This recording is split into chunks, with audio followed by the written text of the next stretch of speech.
ESL Pro League is brought to you in part by Logitech G, Pay Safeguard, Legion Lenovo, Mountain Dew League, and ESEA.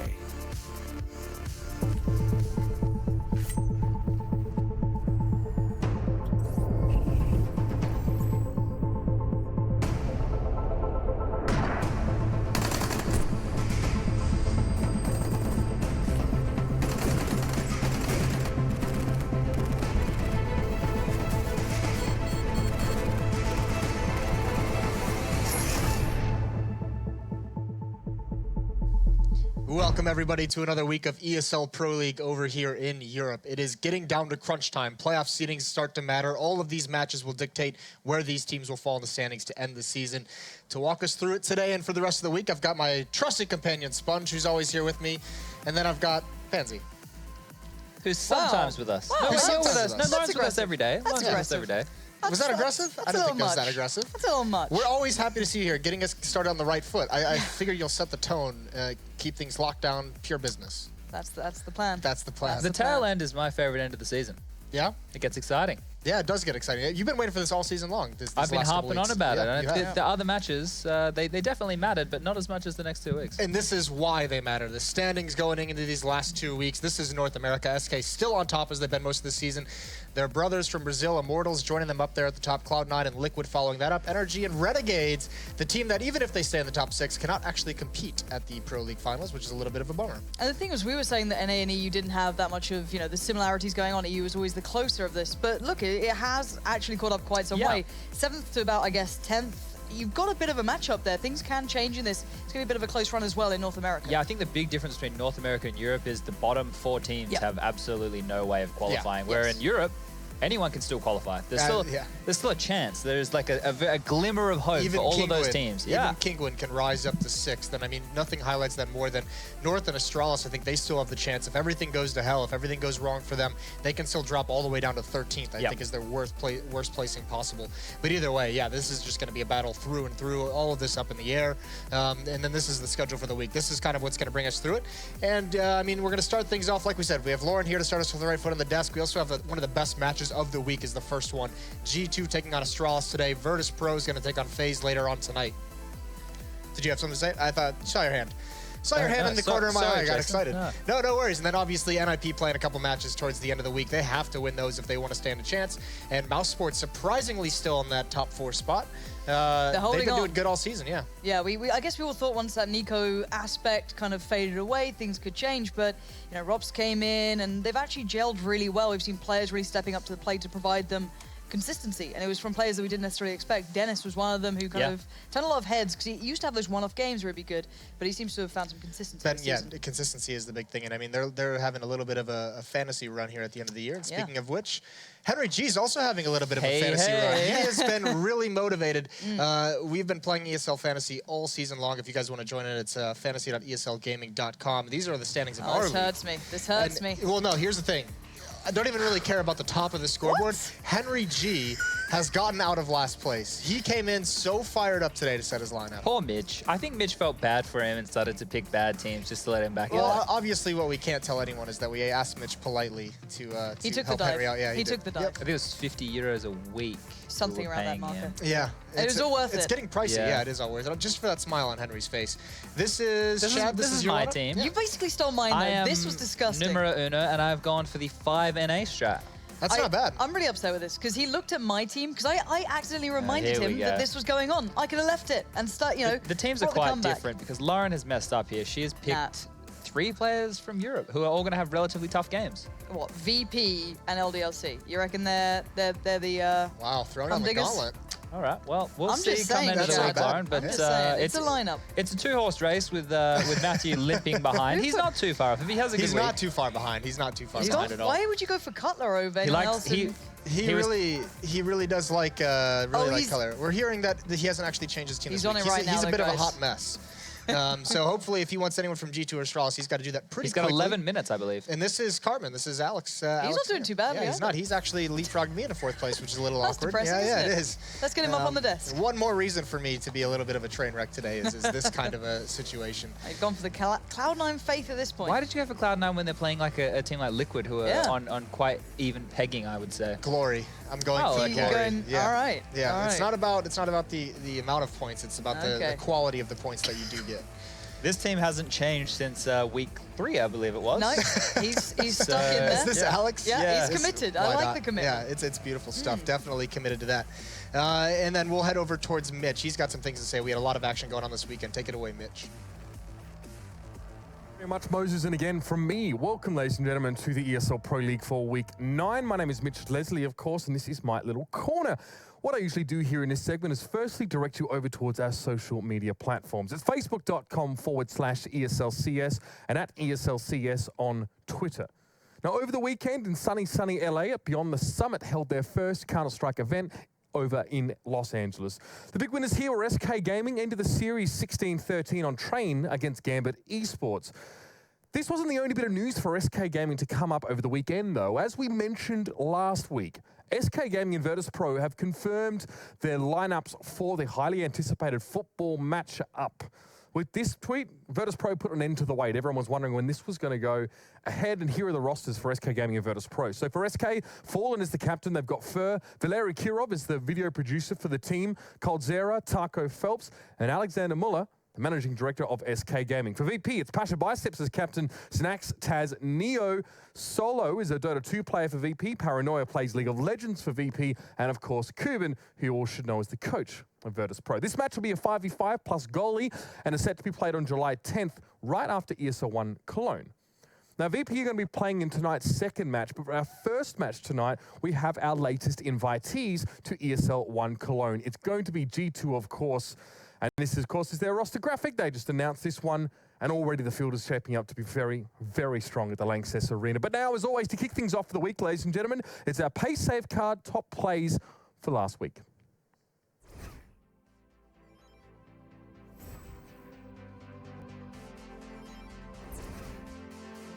They can do here, but they might find a kill. Furlan just as he's dead, mowing them down. Okay, tapping and finds a third. Gets down on one knee, sits behind the rock, not to be seen, pops up now, perfect timing. Gets 2 bodies, got Guardian at large though. Ooh. And Simple doesn't care. Dennis sure has real estate towards short, but surely someone's going to check on that. 2 players giving us back. What is this? Having the position, but just can't hit anything at all, so he goes down. Now Kusa's got to save the day. There's 1 and 2, looking for the 3rd now as he swings out for it, finally hits that shot, and a 4th from Kusa. Figuring this out, they're just now sending Kusa back. FNS whipping big time on the initial spray. Ethan getting 2, 3, and 4 from Ethan as he goes massive here. We here at the European side of Pro League have been on blue counting watch all season long, and he got up to 4, not once, but twice, back-to-back 4s. Van. He's the Count from, what was the show? The Muppets? Was it the Muppets? Oh, I just did this. It was, oh, no. Sesame Street. Sesame Street, but do you know his name? It's like Count, I think, or something like that. Yeah, he's a vampire, for those of you who are probably too young. For those of you who may not have been around. He's quite a staple in most of our childhoods, I'd assume. Yeah. Well, I mean, staples Blue, that we've... it's stuck with him. Yeah, it really that's has. what I like. Really has. Well, I mean, there's some other staples that we've had in Counter-Strike. I mean, Astralis players, big core, the French players as well. One of the guys who's been with us for so very long through professional CS is NBK. We actually had a chance to talk to him earlier today about this upcoming matchup. Well, good, and you? I'm doing well. Yeah, I just had some quick questions on what you guys have been looking like recently. I mean, Star Ladder's a little bit in the past now, but one thing I wanted to ask about, I noticed at the event, was you guys as a group, as a team, probably looked happier together, spending time outside of competition than any other French lineup that we've seen in the past year. Is there something to that? Is this feeling like a pretty solid band of guys that you're with? Yeah, I mean, we were just waiting for that moment on LAN, and things were getting pretty good overall. Had good games, all that kind of stuff, and yeah, I mean, we're just waiting for that first tournament together, and yeah, the spirit was very good. We're supporting each other constantly, and yeah, as you said, just enjoying the time together. I mean, through all the different roster changes the French scene has seen over the years, I mean, you've played with and against a lot of these guys on multiple different occasions. Did it feel with this team like you guys are starting at square one? I mean, was there any like tactical changes you guys are making that makes it feel like you're starting from the beginning, or is it kind of just picking up where you've left off in the past? Yeah, we're definitely trying to do something that we haven't done before with other French rosters, in the sense that, yeah, we're trying to build real team play and bases we can work on for the future as well. And so it's not just blunt raw skill, but just trying to really work on the game and what everybody likes to do. And I mean, that's the upside. We know each other for a long time, all of us, and it's just a matter of now putting the pieces together and, yeah, again, just enjoying playing together. And right, that's the main thing. Yeah, and actually, I mean, funny enough, one of the players that's been one of those very important pieces to this puzzle is one of the guys that you haven't really played or known for a long time. That's Body. He was one of the guys that kind of caught some eyes when he was the one chosen to be the 5th over perhaps Scream was a popular other option, but I know a lot of the analysts have a very high opinion of Body as we've seen him kind of grow over the past year. What were the factors in the decision to bring him in? What did you see in Body that made you think he can be a very, very good player for this team? There is several reasons. He's been very efficient, obviously, with G2 the past year. Been playing very, very solid. And the other thing is that he's also a very calm player, although he is not at the highest level for a very long time.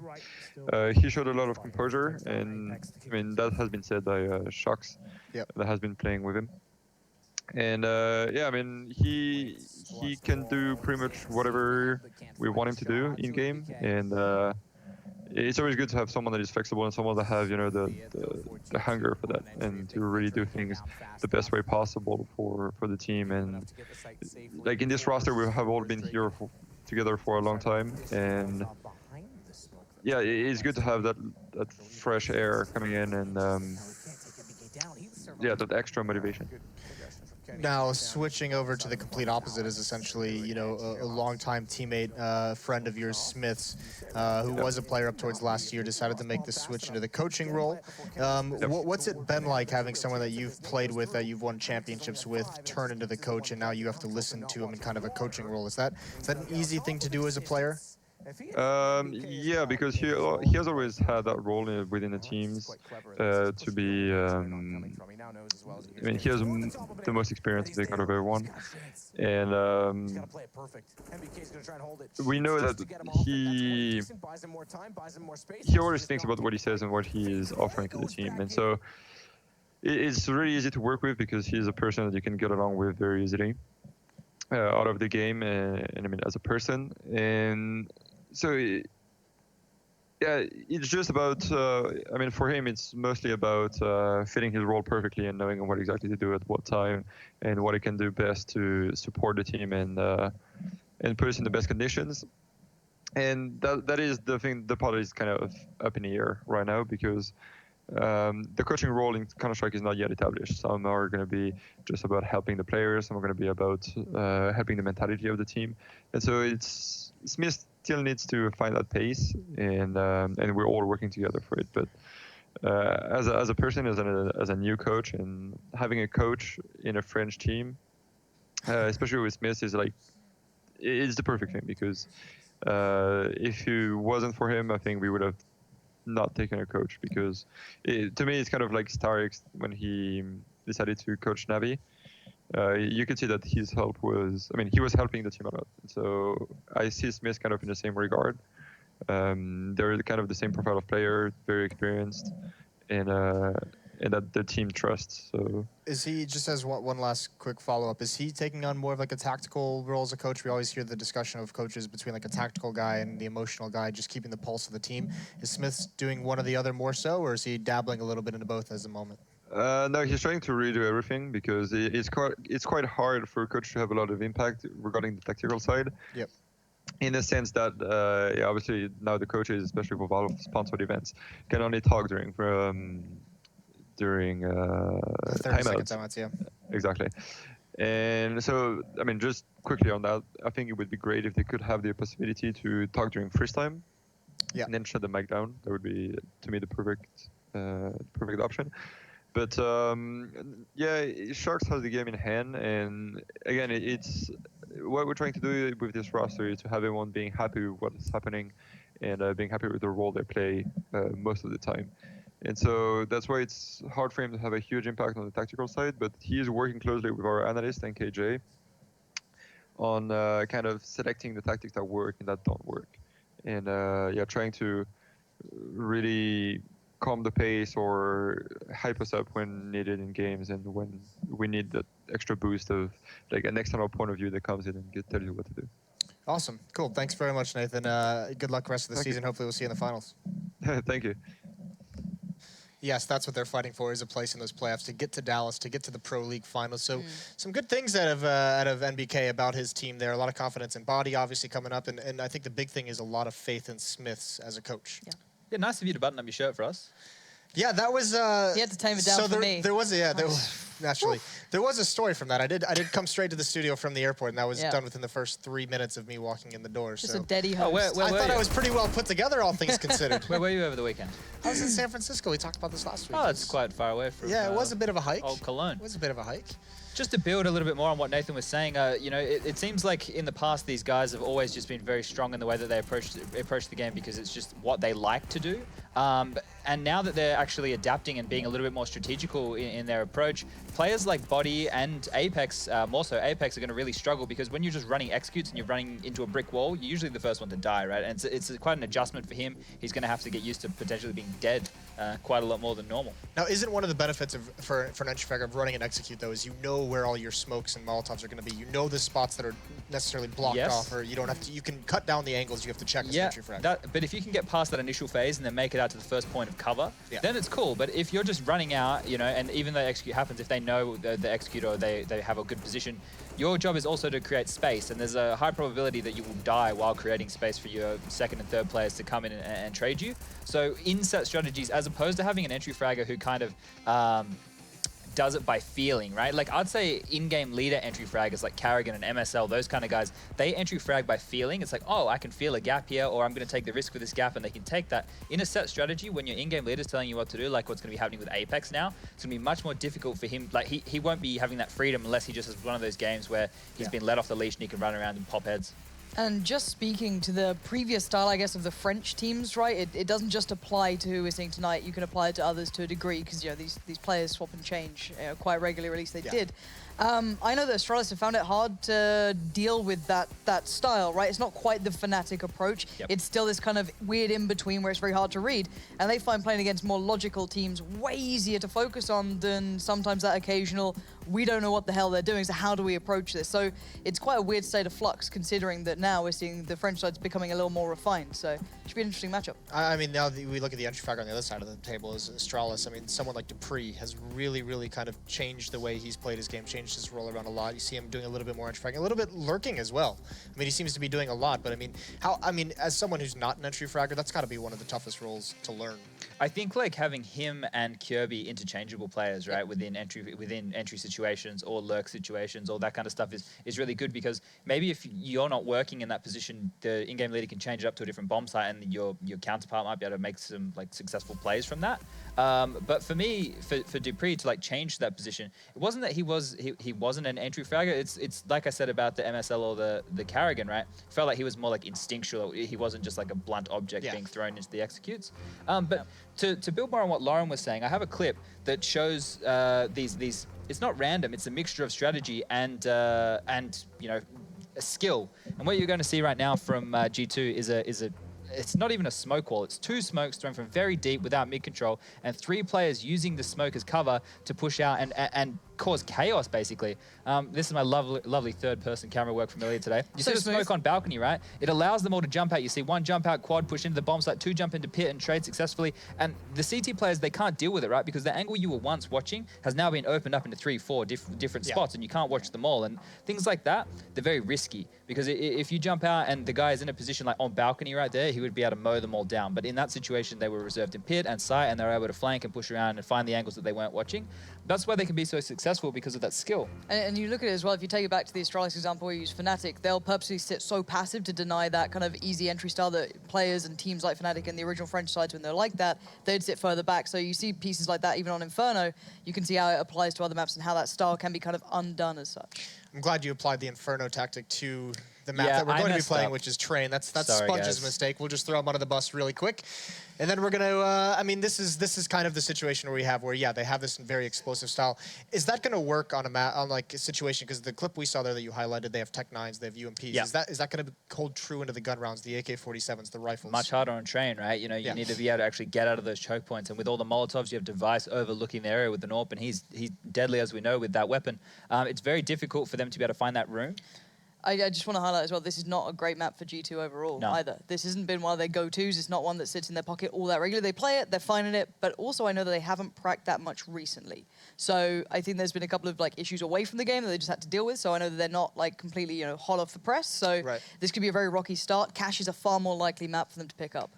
Yeah, I mean, that's a map that loves that individual skill. But this is at least going to be a great test to see, you know, as they try and mix in some tactics, some structure. Yeah. It's going to be a great test, like barometer of where they're at exactly. Because in Train, you have to have that. I guess to kind of build on it, they did play Astralis in ECS just maybe a week and a bit ago. Yeah, I think. And they lost 16-12. So it was a relatively close game. They had a very good start on the T side. I think they were 5-0 up.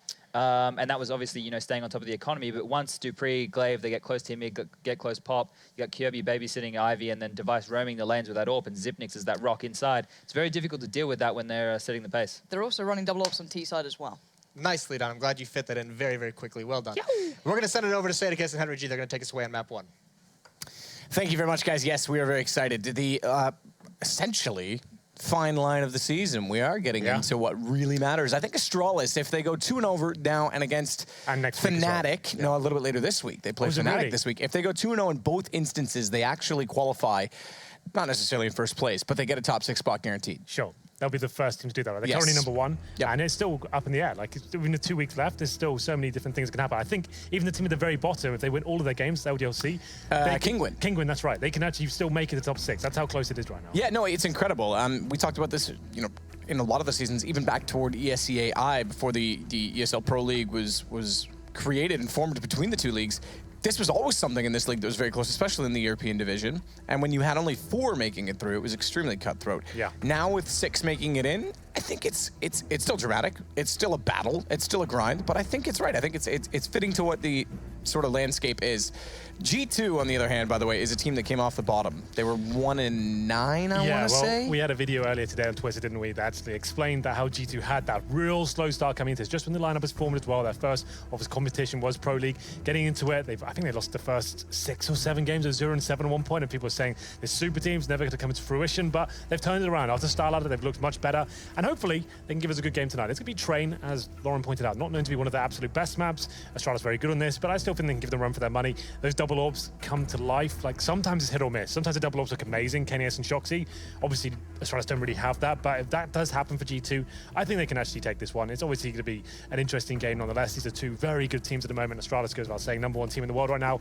G2 coming in hot as well. Here we go then. G2 on the CT side, Astralis on the T side. 3 sets of armor, and it's going to be a more technical approach. You can see got a couple of smokes to work with there, and 2 Molotovs as well, presumably going towards inside. All things considered, there is a CT presence though towards up around. That's Kenny S. So good at this USP, can't land the shot just yet.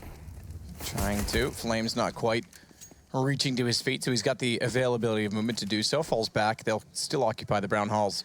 He spotted 3, but hasn't called for full rotations. They're toward the mouth of the Z to connector, but they're not all the way inside of the site, which means if the bomb goes down, the T's can still push forward. Kenny, I think down to 1 HP, has to try and hold off. They've wrapped around. And NBK forced well back. It's a great shot onto Zipix climbing the top of the ladder. That's going to allow bomb down, but not the advancement we talked about. Shocks as well, body. Everyone stepping up. They all go down, and 5 stay alive despite the early push. Now, we said Kenny was good with that silent USP. He doesn't get any kills at the upper round, but he repositions. He dodges the flashbangs. He's just taking calculated risk at that point. Waiting for shots that are realistic. Hits the first one. He's down to 1 HP. At that point, doesn't overcommit. Actually, waiting until someone walks into his crosshair, gets a second kill, stays alive. Clean sweep there for G2. That's a perfect inside hole from one player at that point. Like you said, he spots inside players, but it's not automatically going to mean they're going to commit to that area. Astralis do go with it down the lower ramp. They get a plant in, so they can buy AKs in the third, or some teams are opting to buy in the second round. Na'Vi especially seem to be doing that a lot these days, but it looks like a full eco here. A couple of PC50s into the mix.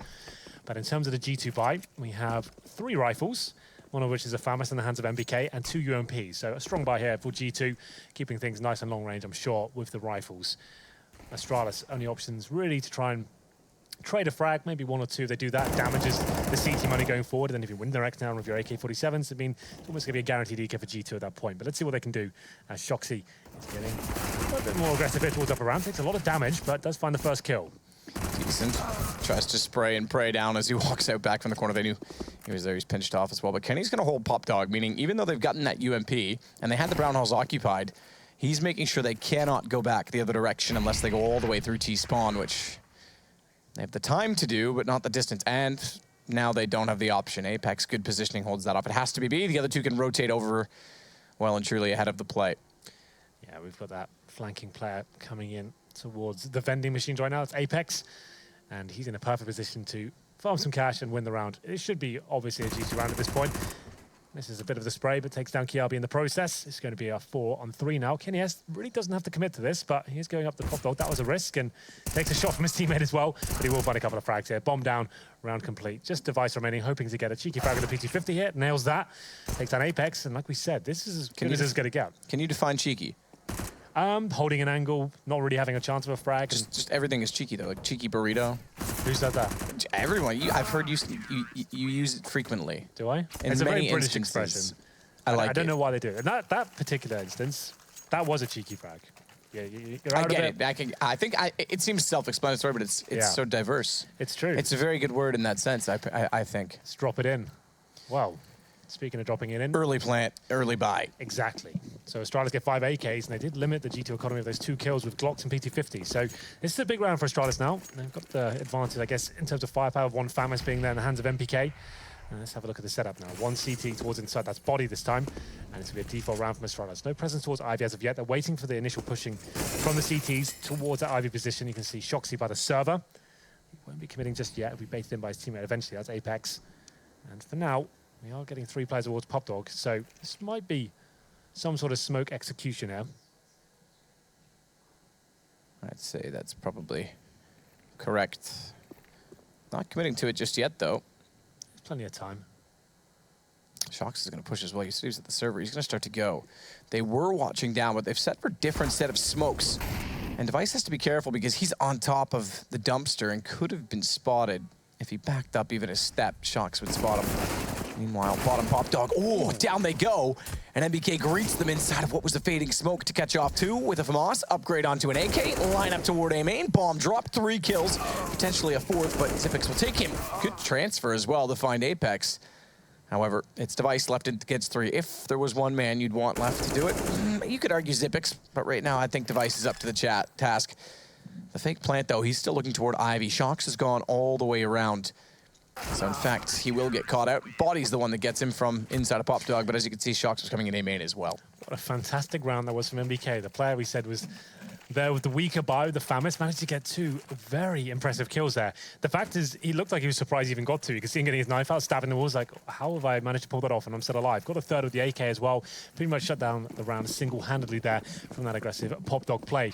It did come back into a bit of a dicey situation, though, with Xyp9x finding 2 frags, but ultimately G2 find the 3-0 and will be Astralis eco at this point. And that's a hell of a shot. Device takes out kennyS from main entrance to make it a 5-on-4, just like that.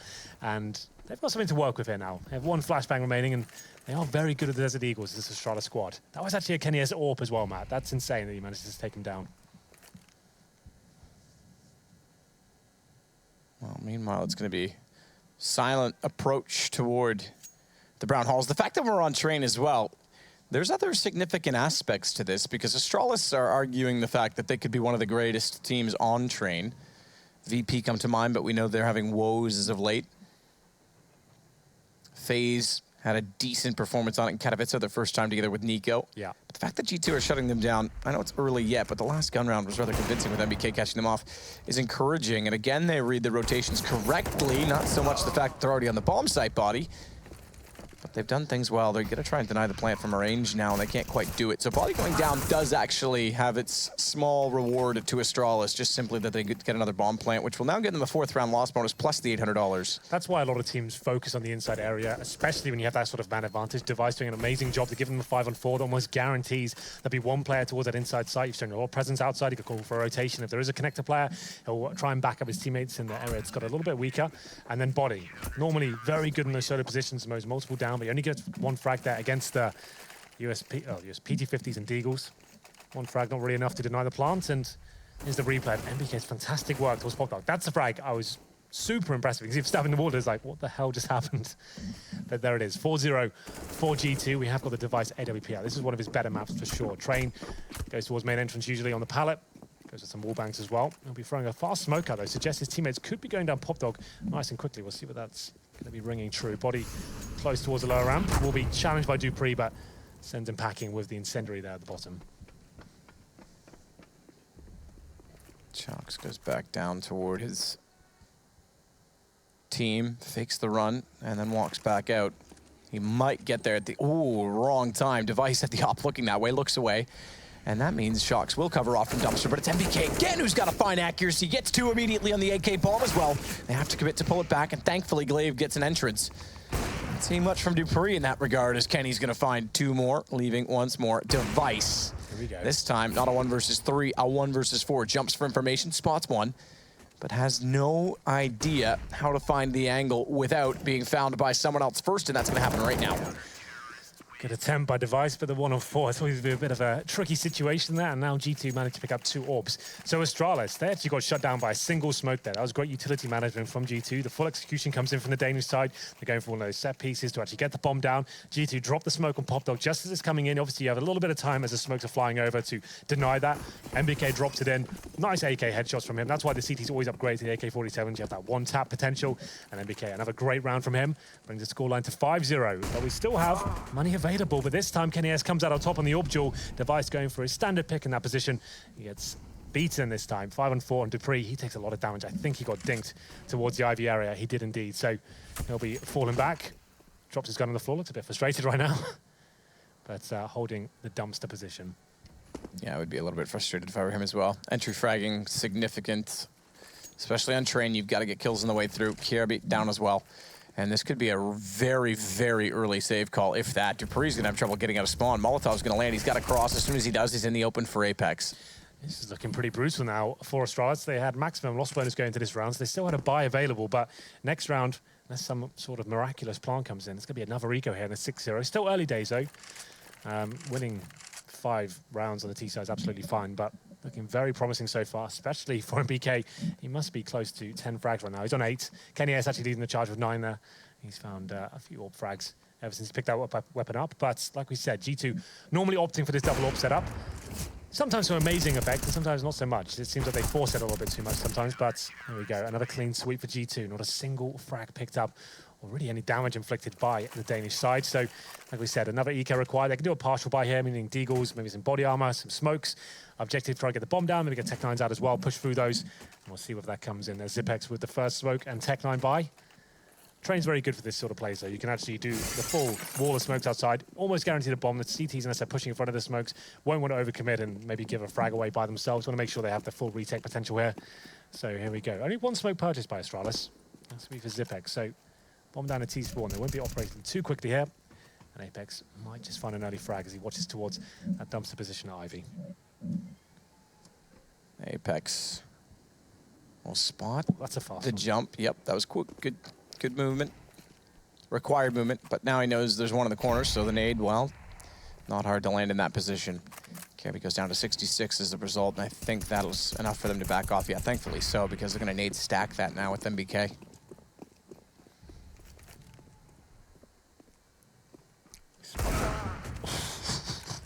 What do you do about that? When Kenny's on like that with an AWP up close, don't even go near him. They do dink NBK, but it's a far dink.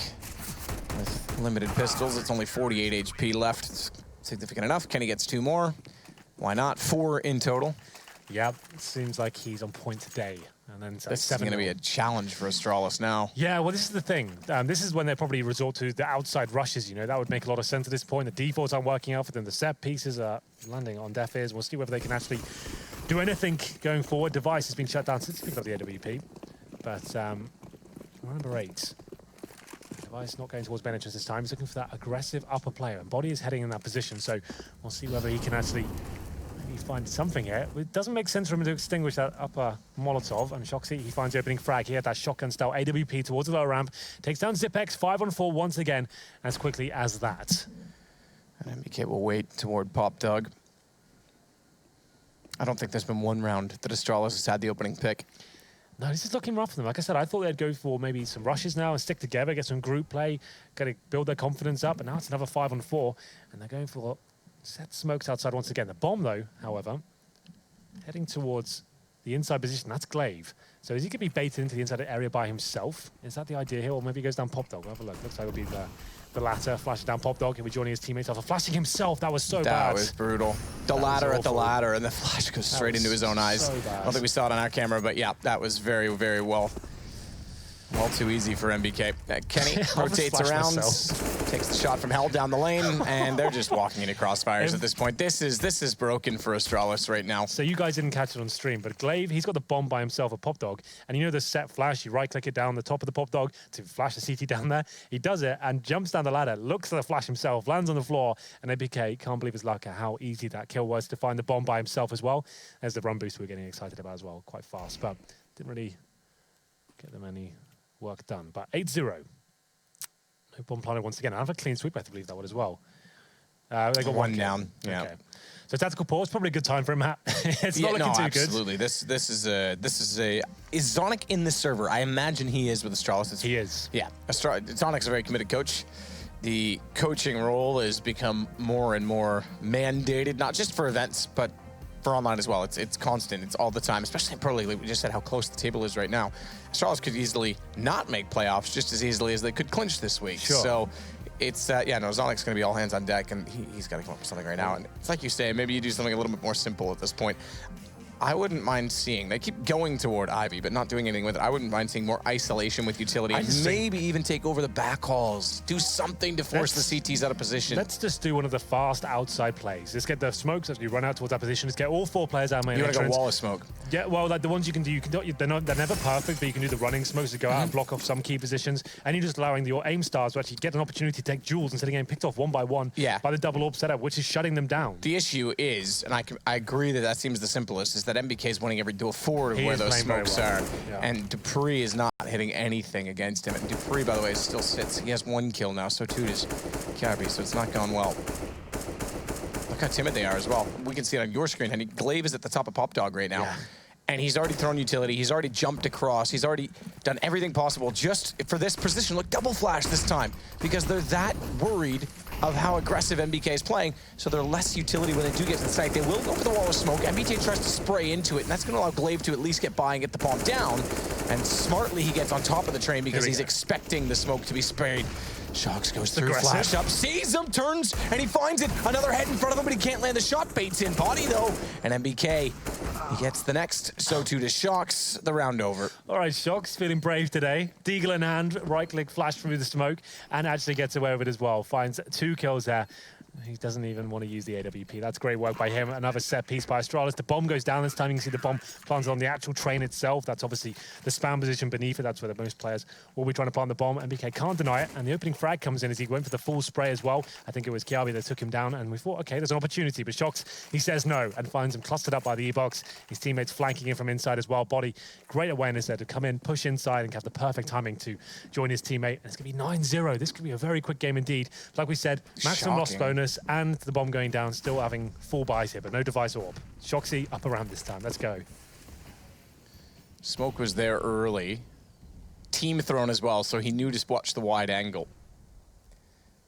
So Body puts that in position. They jump through it. Shox misses, though. That's going to give them a bit of breathing room. Thankfully, they're going to need it. But Body lines them up down below. They go down toward the flames. Shox backs off. Another uncharacteristic miss, the way things have been going this game.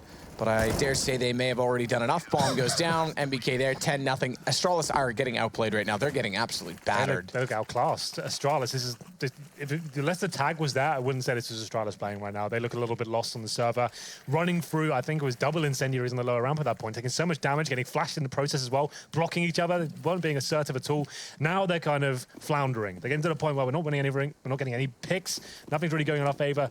Let's do this simple inside play, but shut down once again. But like I said at the beginning of the half, good utility management from G2, saving those incendiaries. When you have so much money as a CT side, that can be very beneficial to you. I know Bomb once again means another eco here for the Danish side. Apex finding another opening kill, AK-47 to the cranium of Dupree there, and damage inflicted to Kiabi. Nothing really to speak of for the Danish side here. Astralis, Kiabi 8 HP, has separated the bombs and T-spawn. Device has got out towards main entrance, but he's taken down as well. He's by himself. That's not going to be too beneficial for them, and no nades remaining. And 3 players available. This looks like another G2 round. As we get into the 1 minute 15 mark, it's going to be a nice shot there from Kiabi. Can he follow it up?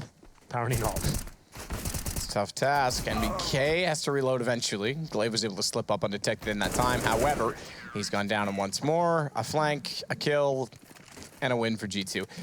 Still not finding any ground inside of the sites, and that time, no bomb planted. You know the good thing about this situation is, Jason said if a 16-0 ever happened, he has a Red Eye style quote ready to go. If it ever happens, like a Brutal Savage Wrecked, he's got his own one. He's ready to kind of... Really? Yeah, Does he? He's got it ready. You this. Has he plans lines? Yeah. Do you think he writes them down and rehearses them in the mirror? If it ever happened, he'd drop it here on Pro League. So that's the only good thing that can come out of the 16-0. All right, let's go for it.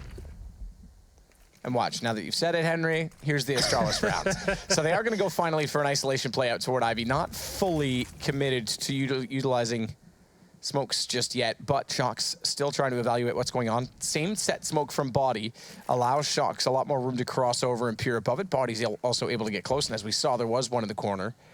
But they've since backed off. Glaive's won against NBK first time, but the first time he wins it, Body's going to be able to push. If Zipex misses the shot, that would have spelled disaster, because look at their HP, 12 apiece.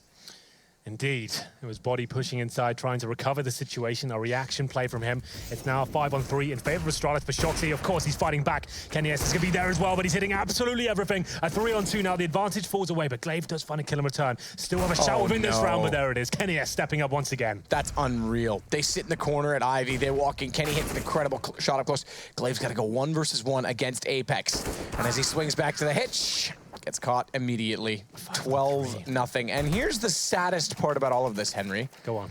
I have Device and Glaive on my fantasy team. I've got Shoxy and Kenny S. It's all coming up, Henry, today. I'm out. Not just a good-looking face and a heavy beard. He also knows his fantasy picks as well. Don't talk about Sponge. he's way ahead of you in fantasy, so I agree with that statement. Well, round number 13 coming in, and it's going to be Astralis. Oh, that would leave me frustrated. You finally get an entrance into the round, a 5-on-3, then Shoxy and Kenny S to deal with you, and 12-0. as we get into this one. All available for Device. After Plant comes in, he does find the opening pick once again. It wasn't enough in the previous round. Can they step up this time? So Deva starts off with one. Spray down from Kirby, finally again beating NBK. Here we go. Trying to change it up. That's a much better shot from range as well. And it's a 5 versus 1. So a real chance they can pick up a round on this round 13. It means Jason might have to save his poetry for much later. The body gets the nade down. Sprays in, one gone, stays with 34 HP. Yeah, not really much body can do with this one apart from damage the money. If he finds 2 more kills. It's not amazing money. They could be, well, no, we're on 13. We're going into, yeah, so it can't be done, sorry. But They're 1 round short of it. Yeah, like if body can just like find a few kills this round, as they're trying to hunt him down potentially, then they win the next one. They could find themselves with pistols the last 2. But looking at the money as I just did, the point I was going to make is it's not worth it. Yeah. They're not going to break them anyway, save their own. There's no point for in them, trying to... I'm saying body-defined frags, right? Yeah. So if they win the next round, they could shut them down. So if it gets 1 frag, yeah, we were talking from different perspectives. Yes. And I think we tripped over each other a little there, Henry. Yeah. It's fine. Right. We've all worked it out in the end. Happens to the best of us. That's true. It happens to Blue and Dazed all the time. And they're not even number 1 like you, so... Stop it. You're making me blush. 4 on 1, body will survive. And it's the first round, I can't believe I'm saying that for Astralis, and one of the arguably best maps in the pool overall. That's if they sweep this and go 12-3, Henry, I won't write it off. No, absolutely. Apex pulls out the auto sniper. Double auto snipers. They're trying to give some rounds away, it looks like. This used to be a famous play for Exist on this map. That's how you give rounds away. You get a bit cocky, a bit ahead of yourself, and you give them a free round because you've got 2 auto snipers and 2 orbs. What is this? Yeah, this used to be Exist toward Ivy. Yeah. But that was before the double box was placed, and you could see all the way into A main, right. So you could spray down the entire wall. Now that double box is there, and obviously the much different entrance from A main, you're not coming in from the side of the site anymore, where the sandwich position essentially is now. It's not quite as powerful, but we'll still see a kill from it, no doubt. Kenny's got one on the AWP. Apex takes down Dupree through the wall. Now they're just getting under the skin of Astralis. Yeah. Well, to be fair, when you're Dupree and you lose the first 2 picks like that, his teammates go down to the orbs. He's at Ivy by himself. He has no real choice but to try and face and get a pick at that point. He knows he's probably going to die, has to go for it. Apex sprays him down, but Glaive has found something here. He's sneaked in towards the lower ramp. Bomb's down, though. If he had the bomb in his back, maybe he's got a chance of making this round a possibility. But it's still a 3-on-2, and with 3 sniper rifles to retake a bomb site here, potentially, Astralis not out of this round just yet. Shots coming in through the wall. You can see the bullet holes and how close they were. So the Molotov will go in beyond the smoke, hold off Kenny for a bit longer. Shox has already made his way. Look at this, though. Just look it up. 2 AWPs and an auto sniper. Yeah, this is when it comes back to haunt them. And, well, I'm just going to say the way things are going today, it's going to work. There goes Glaive, and it's down to Kierby. Not only that, he's going to play high corner. Forget it. He's got the Molotov, sure, but there's going to be an AWP there. Smoke's down, thankfully, because that allows him to get the Molotov in. Flash goes, no, he did make it through. Thought it hit the roof, and he's going to try and come in. Smoke's on it. He's got a spray. He's got a hit. Does, but Shox is there, and double up. Auto sniper retake successful. Shoxy playing out of his mind in that round as well. He got his opening pick on the lower ramp, and then the retake frag as well. The headshot down the last alley of the train track is going to be very impressive from him. His Apex with the auto sniper. And yeah, this pretty much summarizes the game so far. If you're winning rounds with double auto snipers and double orbs, like that should be quite easy to shut down. Obviously, Astralis had no idea it's coming in, but that retake there, 3-on-2 with 3 sniper rifles, shouldn't really be a thing. But here we go, the final round of the first half. Outside rush. Let's give it a go, boys. And Shoxy hits the first shot, of course. Shooting gallery. Oh, but Device is in the lane. Gets one back. Brutal. Kenny gets another. This is one of the most dominant halves. This is SK dominant train style right now. But they haven't even been super aggressive, to be fair. It's not like they're shutting it down and finding the opening frag. They're just holding lines and hitting the shots. Yeah. It's not over yet. I will say NBK got a bit of aggressiveness toward, not passive aggressive. Can we agree on that? With Pop Dog, yeah. But like SK, when they're in the absolute prime, they were pushing Ivy, pushing inside of 3 that's for sure. Right? That I will say. SK was a lot more aggressive, but still similar style in that the T's couldn't get anything going. This is more inside of the site. They will pick up round 2, 13-2 at half. That is remarkable and not what I would have expected. That's what I was saying. At that point, when you're losing 70 rounds, go for those outside rushes that allow you to actually have some jewels and a chance of hitting some shots. The D-bots weren't working out for them. They're rarely getting the bomb down. The set pieces were an absolute mess. G2, 13-2, but like we said, Astralis is one of their absolute best maps. Maybe they can come back. We'll find out in the second half.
Well, a hot match of the week between #1 in the league and the Comeback Kings G2 that have been bouncing back for the entire season. They looked great at the event at Star Ladder. It's been all one-sided and not for the team on top. It's G2, in this particular case, that's been absolutely classing them. And yeah, I'd say that's absolutely fair, but also, with that in mind, Astralis, this is not the usual Astralis we're used to seeing. They haven't turned up to this game at all. It's not like they've been blown out of the water in terms of G2 playing amazing CS. Astralis have been playing pretty average CS overall. They're looking confused, not very assertive, and like that final round, like I said, they've just done more of those rounds. Okay, well, guys, the tactical stuff's not working out for today. Group up, stick together, just have a 5-man unit going out and challenging frags. They might have had a bit more success overall. 2 rounds obtained for Astralis, the world's #1 team right now, up against it, G2.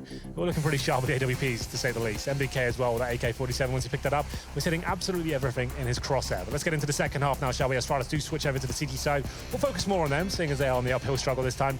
Winner's pistol, it is still a very CT-sided map. Maybe they can get back into it. We'll see. Just in terms of the G2 buy as well, Superman, it's going to be Shoxy, Tech 9 and armor for him. And they've got 3 smokes. This suggests it won't be inside like usual. This will be towards outer. Smoking connector, the bomb train and Ivy as well. We'll see whether that rings true as we do get into this one now. Well, we know G2's very good on pistols. You pointed that out last time, and they delivered. It's going to put even more pressure onto Astralis. I will favor on this map the USPs, just as I would on pretty much every map, although the Tech 9 for Shox with armor. Superman build is threatening. 2 smokes in. Seemed like they were on the same trail. 1 bounces to go on top of the train. 1 doesn't. There is a gap at Hitch, but no one's looking through it. Oh! Doesn't matter. Dupree gets the headshot on NBK inside of the smoke. That almost threw it through the smoke as well, which would have been a massive problem considering by design, it's planned for that. Now this is the interesting dynamic and element to it because they push back Zipix. Although Shox will go down, they've got Apex pushing up, who's going to try and flank them back out from Z Connector, and Kenny was trying to do the same as they wrap back into the site from back halls. Good shot. Kenny looks for a second. As always, he hits shots on the pistol. Device gets 1, but only 1. Kenny's there to take him down, and it's all to Kenny.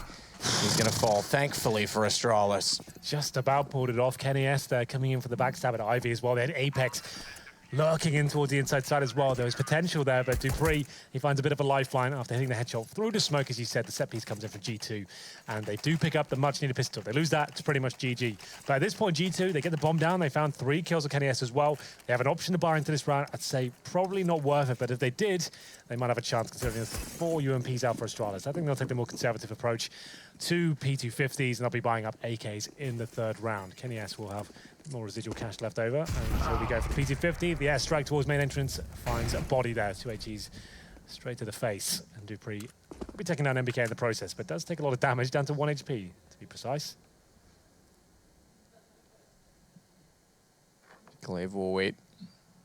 Kenny's got him covered off. I thought that was Kenny going down for some reason when we snapped over that quickly, but has him covered off. He decides to go by him and try and get further information inside of the site, and Kirby wins that duel, so we'll get a 4th round for Astralis, unless Shox does something absolutely ridiculous, but he's not going to, Henry. I hate to be anticlimactic for you. I know you love a good thriller. It's true. Could find Glaive, though. He's going to be checking it as well. Ooh. Beaten to the punch by Glaive. That would have been beneficial for Shox. We know they're buying up into the next round. If he gets that kill, another $600 on top of his $4,500 right now. So he could have brought the AWP out if he wanted to, but not going to be the case. Here's Kenny S in that pistol round. Oh, he's looking so sharp right now, isn't he? 3 very accurate headshots there. But Zipex out to pick up the Tech 9, shut the round down. 13-4, and Device brings out an early AWP. He knows the AK's coming out, so he wants to have something to work with here going forward. Not a UMP, that's not ideal. Let's see whether he can find some frags here. Kenny's gone in toward A-main, the others toward Pop Dog. Kenny's going super aggressive. But down go. The rest of his team coming in through from Pop. They've got a response. Kenny finds 1, but it gets Device a lot closer. Look at the feet. Kenny spotted them first. AK-47 actually gets the headshot through just the edge of the gap, so the lineup was favorable. But it's on to Shox nonetheless. 45 HP, the early buy. Same way that G2 took the momentum in the first half, is by getting and winning this early gun buy against the terrorist. Astralis could do the same now. Not such an easy task as Shox finds a kill back. 45 HP, he's gonna look toward the hitch. Zipex will peek. And the duel goes to the favor of Astralis. Always a scary situation. We're left in a 2 versus 1 situation, and Shox is the player up against you, but Astralis managed to hold their nerve and find the 3-0 here. That was the big round. Now we might have a game on our hands because G2 have to take an eco here. So Deagles, PT50s, no nades, pretty much full eco. And Astralis a chance to build their bank accounts. They can still do it, believe it or not. 13-2 might seem like it's a foregone conclusion, but at this point, Astralis got something to work with. So they want to try and keep a clean sheet this round. Don't give anything away, no plants towards G2. Just keep limiting their money going forward. Smoke towards Ivy will buy Kiabi some time here. See if he can spot the head of the player being boosted up, which is Body. He should be taken down with relative ease. Actually, doesn't predict it. It's going to be Glaive to open things up. Kiabi spots the Tracer coming through. And that'll bring Dupree over. Ooh, nearly takes his teammate's head off, but doesn't matter. In the end, besides, his teammate doesn't need a head. It's only Device. He's best without a head. Okay, whatever that means, I like it. 13-6. Kenny Esle, man. 23 Opman. Can we go with that? That's better. Yeah, can we go with that one, Henry? Yeah, does that satisfy you? Yeah, that's a little bit more. All right. Okay. I'll spell it out for you every time now. G2, Kenny S brings out the AWP, and this is the first real duel. Like I said, the money not amazing for them. Kenny S, well, head armor is actually a real big deal. If you're on the T side as well, it means the M4s can insta-dink you and find those initial headshots. But here we go. Default coming in for now. They have obtained brown holes. No CT presence there towards the upper ramp. Just one player towards inside for now. Zipex, of course, but sometimes that's enough. KRB does rotate him for connector to back him up. And we've got Glaive in the pop dog area as well. Device with AWP will be challenging towards. Flashbang's not good, but still doesn't land the shot. That was a risky way of doing it. Rather than going for the jump across, Apex just jumps, or rather runs across. I think they were expecting it. Look at the HP, though. Shock's down. NBK's on 18. Ooh. And that'll put him lower still, but the shot's going the other way. Body actually found Glaive. I thought for sure that it was going to be Zipex getting the kill. They didn't commit to it, and now he's pinched it off as they come down through from the Ivy towards CT. Device smoked. They've opened this up. Have to boost, they know it. Kenny S ready for it. Oh, he's staring at it. Yep. There he goes. That is well read. Very well read with that smoke down. Yeah, that's perfect. That's why that smoke's so powerful, right? The only option the CTs have to go for the boost. The bomb's down. It's one of the hardest areas in the entire of CSGO to retake. And you know they're going to have to boost. Kenny S ready for it. Round over. 14-6. And it's G2 setting presence all over the map there. Ivy inside, Pop Dog as well. And they do manage to get inside, and Zipex did a ton of damage there. He dinks both players, but he only finds one kill. At that point, the rotating player goes down at that stage as well, and someone's made their way towards CT spawn for G2. And so it's a bit of a blunder for Astralis overall, and now G2 one round away from finding a match point. Double orb set up on the T side. Virtus Pro run there sometimes, but G2, like we said, they love to force this double orb setup. It seems to be one of their characteristics right now. We saw it being very prevalent over in StarLadder. Not so impressive in the playoffs, I have to say. It looked amazing in the group stages, but it certainly dropped off. And once it gets shut down, when people started watching their demos and having a lot of intel to work with, that's when it seemed to drop off quite significantly. So Dupree Blue Train will try and get a little bit of information in toward A main. Quick flash down, a lot of shocks around the corner. Doesn't quite go far enough on the bounce to hit Device. I think it clipped the top of the server. So he backs away.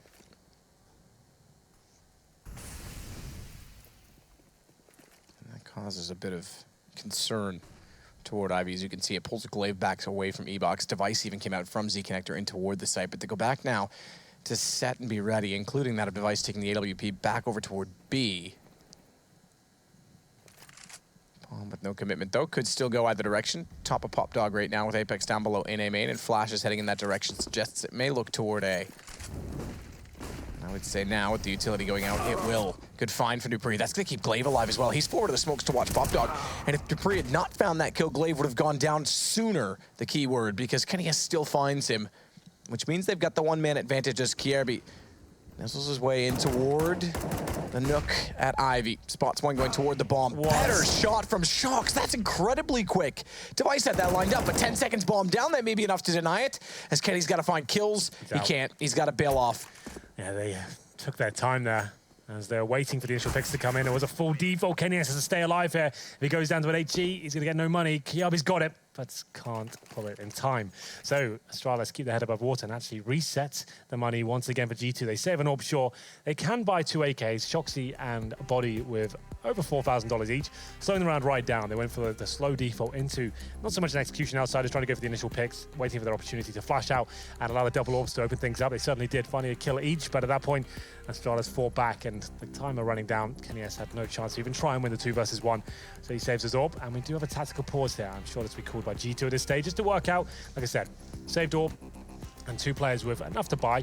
KennyS could drop a UMP as well. It's not normally ideal for your AWPer to do that, but they're looking for match points, so maybe he'll join in the fun and try and spread the wealth, as it were. But he's also got a Tech 9 he could drop for his teammates. So plenty of options. That's why you take a timeout, allow Smiths to chime in and work out what's going to be the best approach here, just to find them round number 15. We always talk about match point being the kind of pressure valve. As soon as you find that, it's quite easy to close the game out. But at this point, it's still a bit dicey for them.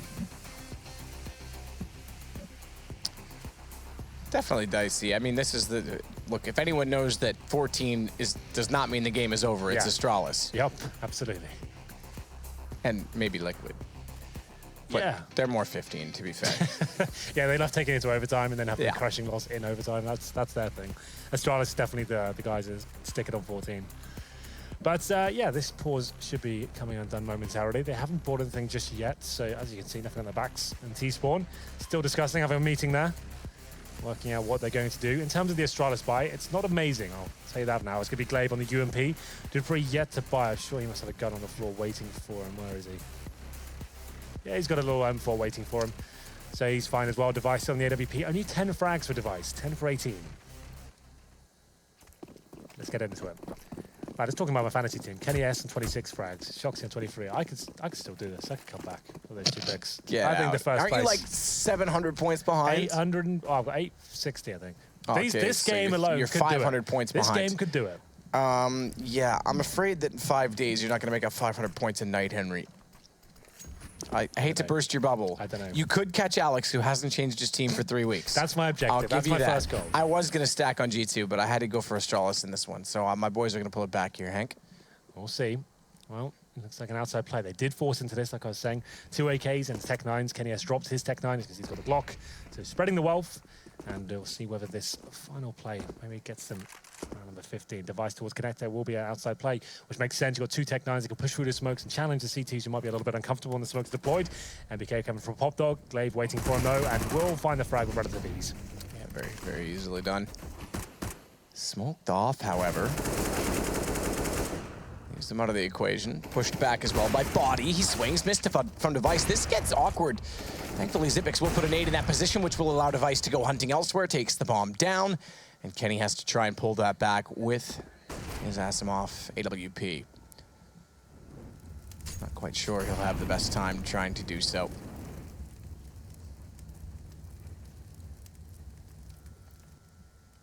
"27 seconds as well with that bomb down at Sandwich. It might be best to just try and fade off and keep the AWP at this point in time. Yeah, he's only got $1,400. His teammate will be on second stage. Lost Bonus going to the next round. They're all fully invested, so he might as well save the AWP. It's very unlikely he can get anything done here with 10 seconds remaining. I think he might drop as well. Glaive is holding his heels towards T-Spawn. 5 seconds remaining, and yeah, he's definitely going to die here. No chance he survives. Does find one, though. He's certainly going to keep things interesting, and over these close-range shots. This time he'll be jumping and can't get it. Pistol would have done him better if he'd known. Yeah. Glaive was so low. Yeah, he knew he was going to be pinted at that point. Did well to even stay alive that long.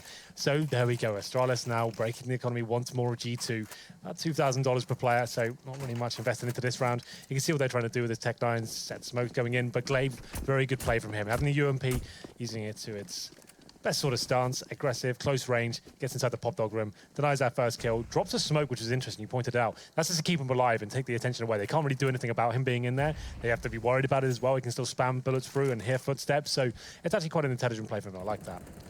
And we get into round number 8 here. Glocks and 1 PT50 for Shoxy. Looks like G2 might have to wait a few more rounds here to close this one out, but Astralis still within their grasp. Can still do this.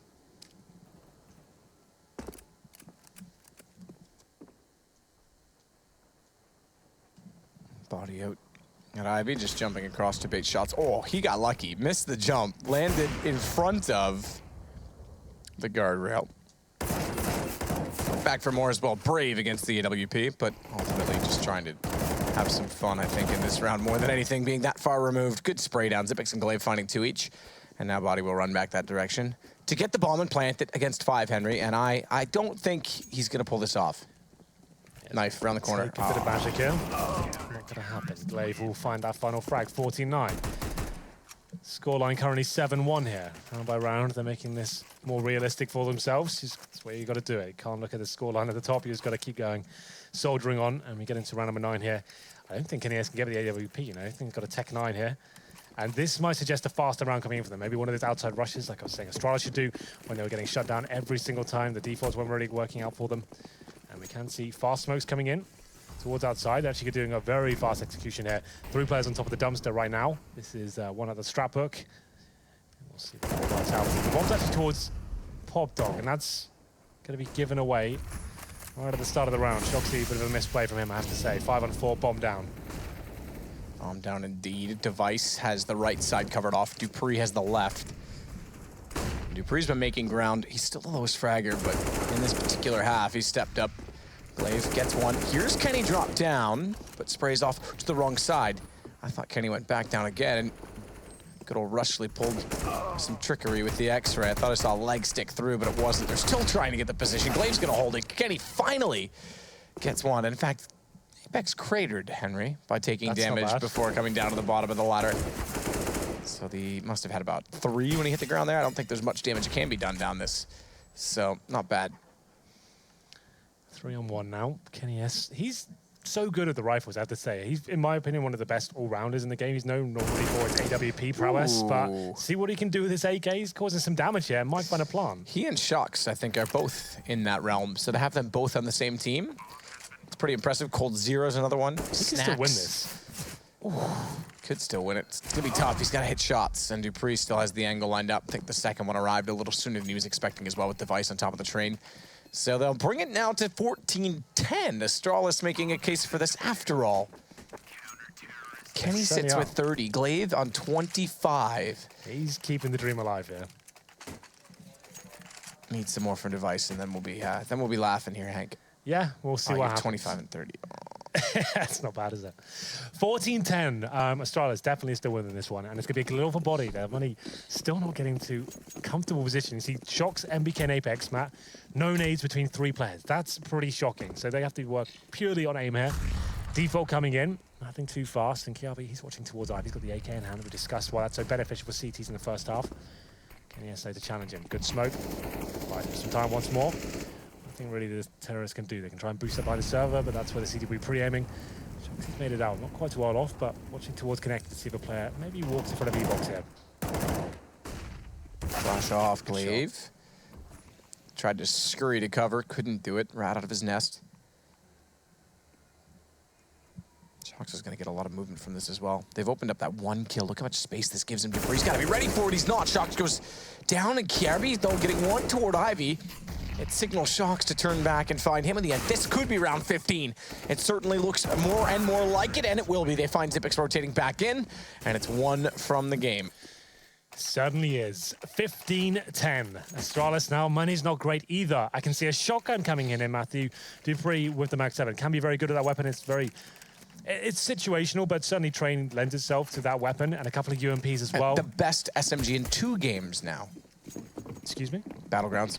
Oh, right, okay. Yep, back to that. I was wondering what the hell you're talking about. Don't worry about it. But there you go. At least you're not talking about Solitaire this time. That was a bit much. Glaive gets 1. Good shot back. Shox will take down dupreeh immediately after on a good trade. Smoke off to the left, and they've got to be careful because Glaive's going to get sprayed into that. How's it live? Okay, he's not. Body got him. I was going to say, I'm shocked that Shox doesn't get the kill, no pun intended. But I'll take it, Henry.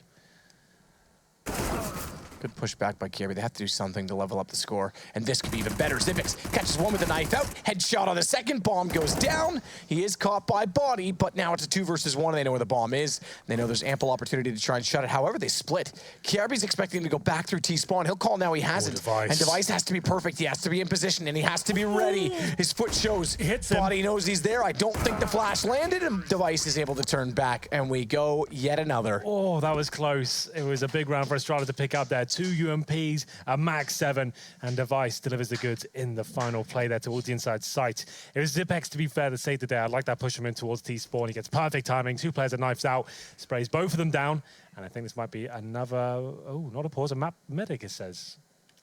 Is that correct? Looks like everyone's on the server, Matt. What do you think? Or maybe it is, because they're all running around now and not really doing much. So something's gone horribly wrong in the back end of the system. We'll see what exactly is going down. So it's going to be a medic. They'll fix it. We need a medic. You do need a medic. I think you need a psychiatrist, if I'm honest. Yeah, well, I'll look into that. Do you want to be it for me? Yes, I qualified? diagnose you with crazy. Okay, perfect. Can I have some pills now? All of the pills at once, perfect. please. Lovely stuff. Well, with that said, we're going to take a short break as well, and everything will come back to life. All as good as new, Hank. Okay. As good as new. We'll be right back.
Well, we'll get back into it, get underway. We've got things fixed up. It was 15-11. It was.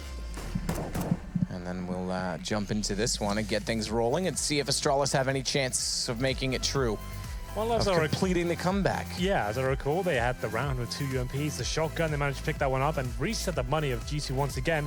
It was a 13-2 first half. They've done very well to even make it this close. They're going to have to make it overtime now to actually see this one out, but 4 rounds to do it, and the money's in their favor. Still could be a possibility for sure. I have to say, though, Kenny S and Shoxy, they're playing lights out right now, hitting absolutely everything, looking very scary in all situations, and Astralis got their work cut out. They're going to shut them down, but this round should be going in their favor, I would assume. From what I can remember in the money, we'll see what happens going forward. But yeah, Astralis suddenly waking up as we get into it. Glaive's pretty much the only superstar kind of level right now. Everyone else kind of dropped off. He's on, what, like almost 30 frags? Yeah, insanity. He 28, I believe. 28 and 19, if I'm not mistaken. Yeah. So yeah, no, very, very good round from him. I mean, look, if you're in-game leading and your team is struggling, lead by example. Why not? Guys, and he's doing that right now. Do what I'm doing. Frag them all. Get aggressive. Get in their faces. Let's not be timid at this point. And it looks like they're getting ready to go. A player that's dropped out there is probably one of the coaches. Yeah. You know? Lead by example and never ask anyone to do anything you wouldn't do yourself. So he can definitely ask them to frag in this game. That'd be nice. Well, it is 15-11. That score will update after this round, which presumably going in favor of Astralis, considering what kind of the buys right now. Deagles, P250s, no nades, no armor, and Kenny S on just a Glock. If they win this, that will be so disheartening for Astralis after how far they've come in this comeback. But here we go then, towards Ivy. 3 players for G2, smoked out. KRB throws the same smoke pretty much at the same time every single round. Just to lock them out, deny the rush, and stopping up trying to pick him. Zip spots one with the shoulder. G2, pistols against guns. It was a success for them in its quarterfinal. I was about to say semifinal, quarterfinal, where they lost all 6 pistols, and yet it went. That being said, obviously 3 maps. So they were reasonable on their eco situations. Good pickup for Astralis thus far. Line up toward Ivy, but can't spray through it. Body actually wins the duel against Kirby. That'll open up some space as well as a weapon at the end of the tunnel. They don't want to go that direction, however. It's back over toward B, where NBK is going to try and take down the Zipix. Long shot on device. Hits either of those, you get a round. Nade will do damage. 23 left for him. And Zipix should be in position to cut off the bomb. He's going to fall back just so as not to give away a gun. Glaive has. Why is he doing that? I think he thought he was further than that. Glaive did not need to do that, but it's rectified. It's on the ground. It's NBK and Kenny remaining. Yeah, still a chance of that. UMP, not known for being amazing at range. It should just about find the skill Zipex. Peppering Kenny S there, but NBK with a better shot. Could finish things off here. Double kill with the Desert Eagle. Not quite enough. Dupree saves the day in the 1v1. Shouldn't have been that close. Glaive pushing up Pot Dog. That's one of the least favorable angles for a CT to come up. Against the pistols, gives them a chance and another weapon to work with that. And NBK almost closed it out at 16-11, but not meant to be. Definitely damaged the money further, though. Just to clarify, I guess that was 26, not 28 for Glaive.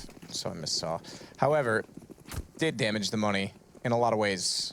Not that it matters, because a buy is all they need. It's not like they're saving for the next round. Well, they still don't have incendiaries, right? So true enough, sure, but I'm just saying it's not like it matters that they're being broken. You are right in utility. Yeah. Glaive will get back into the Pop Dog position. Good opening They've kill. lost, Dupree, and NBK was tagged to 32, but they still hold the advantage, and they're gonna go back down. So, ooh, he caught the ladder. Yeah, if he's trying to, I think, bait out the shot and then fly back up, but then go caught on the ladder, you're absolutely right, and now it's a 4-on-4. Bit of a clumsy round, all things considered. Shoxy looking to rectify. Glaive has not left the Pop Dog room as of yet. Yeah, that's such a strong, I guess, not strong, but risky play for me. I hate the ladder mechanics. I'll KZ all day. As soon as you throw a ladder into a jump map, I'm out. I'd never be the one to try that. So if they can do it, credit to them. Apex will get Zipix down, though, and it is the advantage for G2. That's taken back, though, and further damage in. They know exactly where Apex is. Shox will sit and hold the angle. It's tight, it's close, and it's Apex that's going to go hunting instead. He'll get it as well. This is going to open up the A site. Nearly missed it, but that gives Glaive a chance to get back in. Bomb can't be planted. Apex, he's fallen off the backside of the train. Glaive, he's lost sight of him. Advantage Apex, perhaps, and the round to G2. Not only that, the map as well. Yeah, it wasn't the most beautiful CS towards the end there. G2 looking a little bit sloppy, but they managed to close it out. It was a 13-2 first half. Astralis did tremendously well to get back at this on their CT side, but yeah, G2 overall the much better team. Astralis looked weak coming into this one. Looks like they hadn't really maybe practiced going into this before this map. Maybe it was the first game of the day, I'm not so sure. No one was hitting the shots. The star players didn't really arrive. Device, quiet performance from him, and Glaive was almost a hero once more there in that final round. Couldn't quite close it out versus Apex. Well, with that said, we'll send it back over to our lovely friends on the desk. I do say that with a grain of salt. Jason, it's all you. Yeah, I mean, that was... We started that out by saying G2 maybe hadn't put in as much time as. We'd heard they'd had some issues outside the game. The train wasn't a map they were going to enjoy, but they certainly enjoyed the first half. A 13-2 finish, and they needed that entire cushion to close that match out. That was ridiculous. Wasn't it really? Let's be honest, that first half was outstanding from them, and Kenny S had one of those classic Kenny S games. It felt like we're starting to see it more and more often, and what a great moment for him to have that as well. Completely dominating Device, who never seemed to make an impact to anywhere near the same level. So yeah, huge game from him, and I guess Shox as well warmed up towards the end too. Yeah, I mean, Shox also had a good game, and I mean, that seems to be one of the easy recipes for this team to win, is those two going off. Chad, your thoughts on this map? Yeah, for sure. Those two players together is what we always wanted, right? But the CT side, I always talk about the pacing that teams can pull out when they're on the T side. They're running their strats, they're taking territory, they're mixing it up, they're doing contact, they're playing slow. You can do the same thing on the CT side, right? Because if you're playing aggressive, then you can change the pace. You can play a bit more passive. And then it gets so late in the game. You saw there was one round where they just made a read and had two players inside ready and raring to go. Body was already behind that pop dog train. Molotov came in, got a double kill. Shox was there with an assist. And that's something that they had rolling for them, which is why they got a 13-2 scoreline. But I think, you know, if they didn't have that, if we were looking like a 10-5 or maybe even an 11-4, like a pretty standard kind of CT half, they might have been in trouble there because they brought out those double orbs. They were trying everything on their T side, and they just were really, really struggling with it. Yeah, I mean, that's the question. What was going wrong on this T side for G2? Because that could have been a pretty easy closeout, it felt like. It took them so long to get any rounds on the board. Well, they both had good CT sides, right? Like, so it's hard to say what was going wrong or what was going right, because you could look at what was going wrong for Astralis, and you could say, well, maybe that actually wasn't their fault. They were just getting picked apart. Some amazing frags from Shox and Kenny makes it very difficult. And on the flip side of it, Glaive had an amazing game. He had a good, both halves, I thought, actually.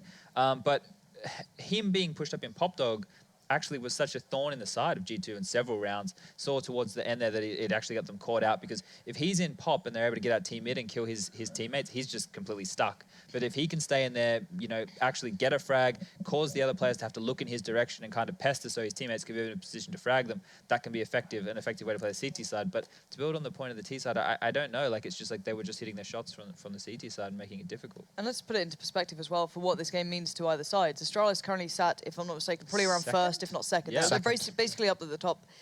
They should be safe. They need more wins to be 100% sure, but you know, they're pretty much safe. It's seeding time for them now. That's what's in the back of their minds.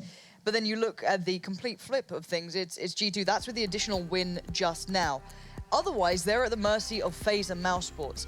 So for them, they needed a minimum of one map, and you would have said at the start of the day, Cash was probably going to be that. But for them to pick up Train, and now with Cash on the horizon, this actually brings them in a great position to be able to kind of boost themselves way further now into kind of that top 3 position, looking at seedings. Again, it's just to try and avoid, I guess, the random element of depending on other people's results to keep you in that top 6. Yeah, keeping in mind that G2 started this season, I believe it was 1-7 towards the bottom, and they've jumped up. So Astralis has to avoid that fate. They can't collapse here at the end because there's still a chance they fall out of playoff contention.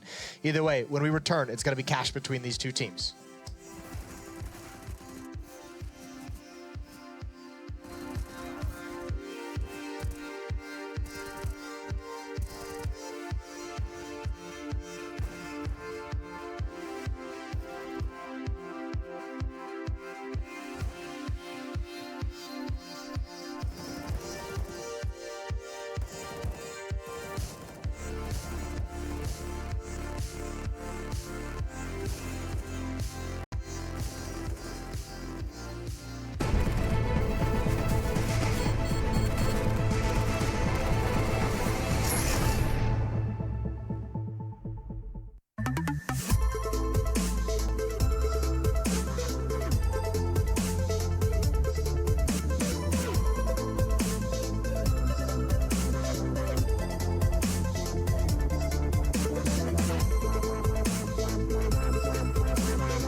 Get your team apparel now at shop.faz.com. play.eslgaming.com.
Ready? Huh?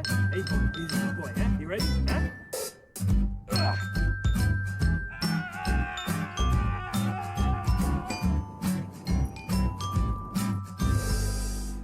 Start your esports career now at play.eslgaming.com.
ESL Pro League is brought to you in part by Logitech G, Pay Safeguard, Legion Lenovo, Mountain Dew League, and ESEA.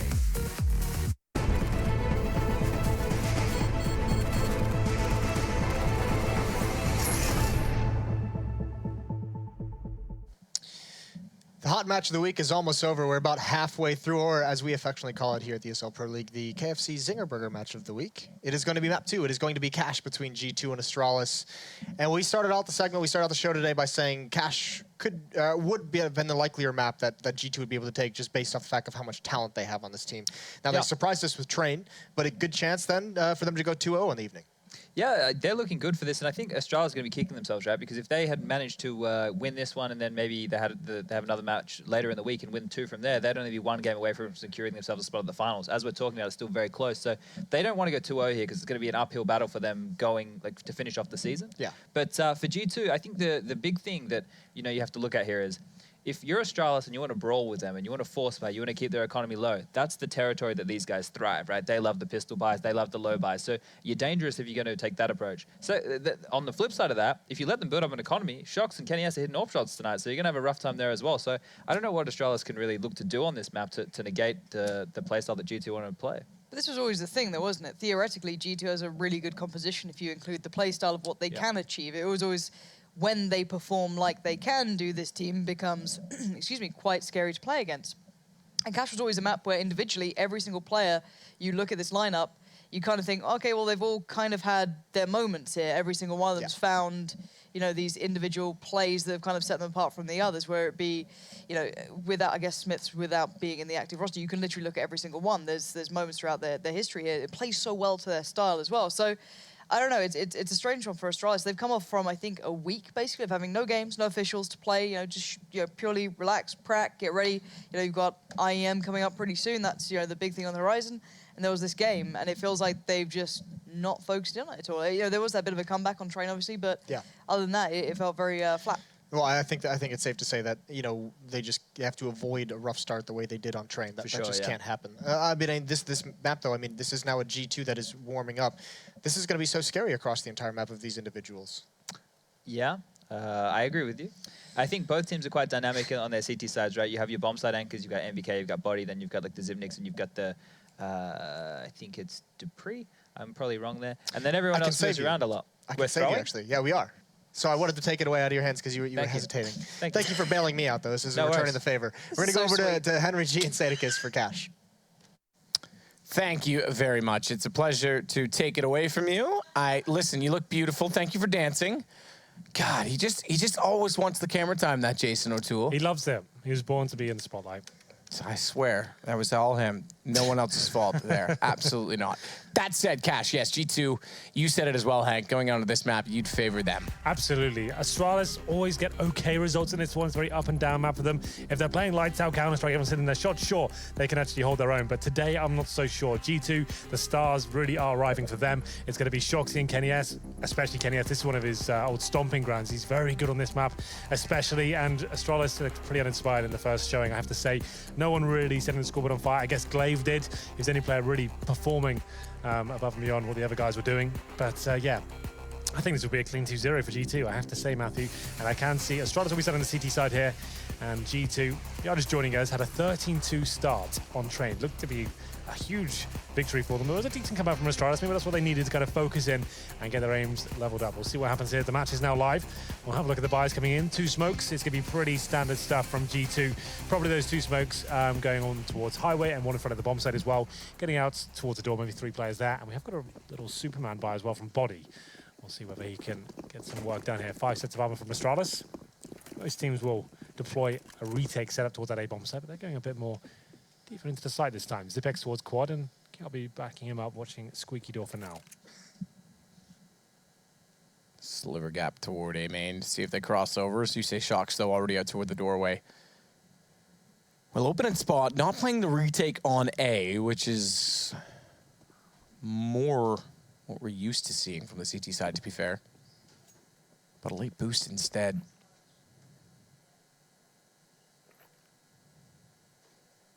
They'll go with Kenny.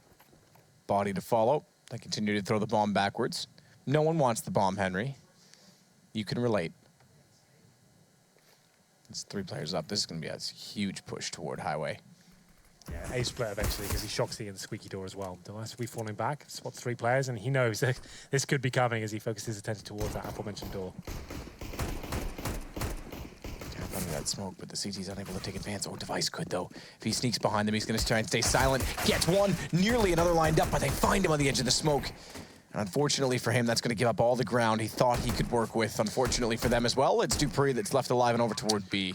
A lot of people might be asking, why are they dropping a smoke on the top of Highway just as they're coming out that position as well? It might look like it doesn't really make sense. They obviously want to have vision, but it means they can get very close to the bomb side. The USPs can't do that much work from the quad area. They get close, Flashbang comes in, and they explode together. Device, he gave it a good go, tried to push through that smoke, got towards the barrel position, but only gets 1 kill, and it's be a clean sweep here. For G2, 3 players surviving, and Dupree, the last player remaining, they didn't have a kit to work with here, so he's just trying to maybe get an exit kill. He wants to save his armor into the next round, where they'll be presumably force buying here. Shoxy finds a USP, and NBK finding most of the kills. He was amazing on train, especially in that first half as well. He did great. So it's good to keep him fired up, if you will. And Dupree now spotted. And like we said, if he finds 1 kill, it's an extra $300, but just wants to set that armor, really. He may do. Shots at Apex, but Shox won't push through. Can't get there in time anyway. So, as you say, G2, the 1-0 lead. That is, I guess, 2-1 on pistols. Yeah, that's right. So Astralis did win the second one in the second game. I was going to say 3-0, but it's not, so I won't, Henry. I will not lie to you. Well, that makes sense. I'd lie to anyone else. Yeah, well, I'm glad he got my back some sort of way. Yeah, you won't lie to me, ever. Definitely lie to you every day. Every day? Let's not get into this now, shall we? No domestics live on now. Yep.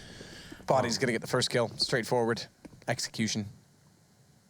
Push-up Squeaky's kind of interesting, but it's already been spotted is the problem. Yeah, now it actually gets a little bit scary for them. Devex have to try and push. He gets away with it, but his teammate drops at the same time. Kiabi going to be dead first, and then Zipex not far behind. Apex finds both of them.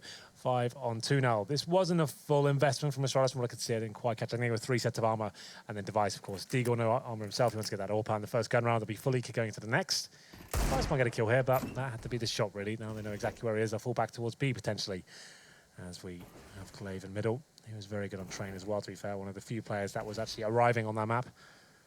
Bomb still down in mid-warehouse. Not giving anything away. They want to make sure they check every nook and cranny.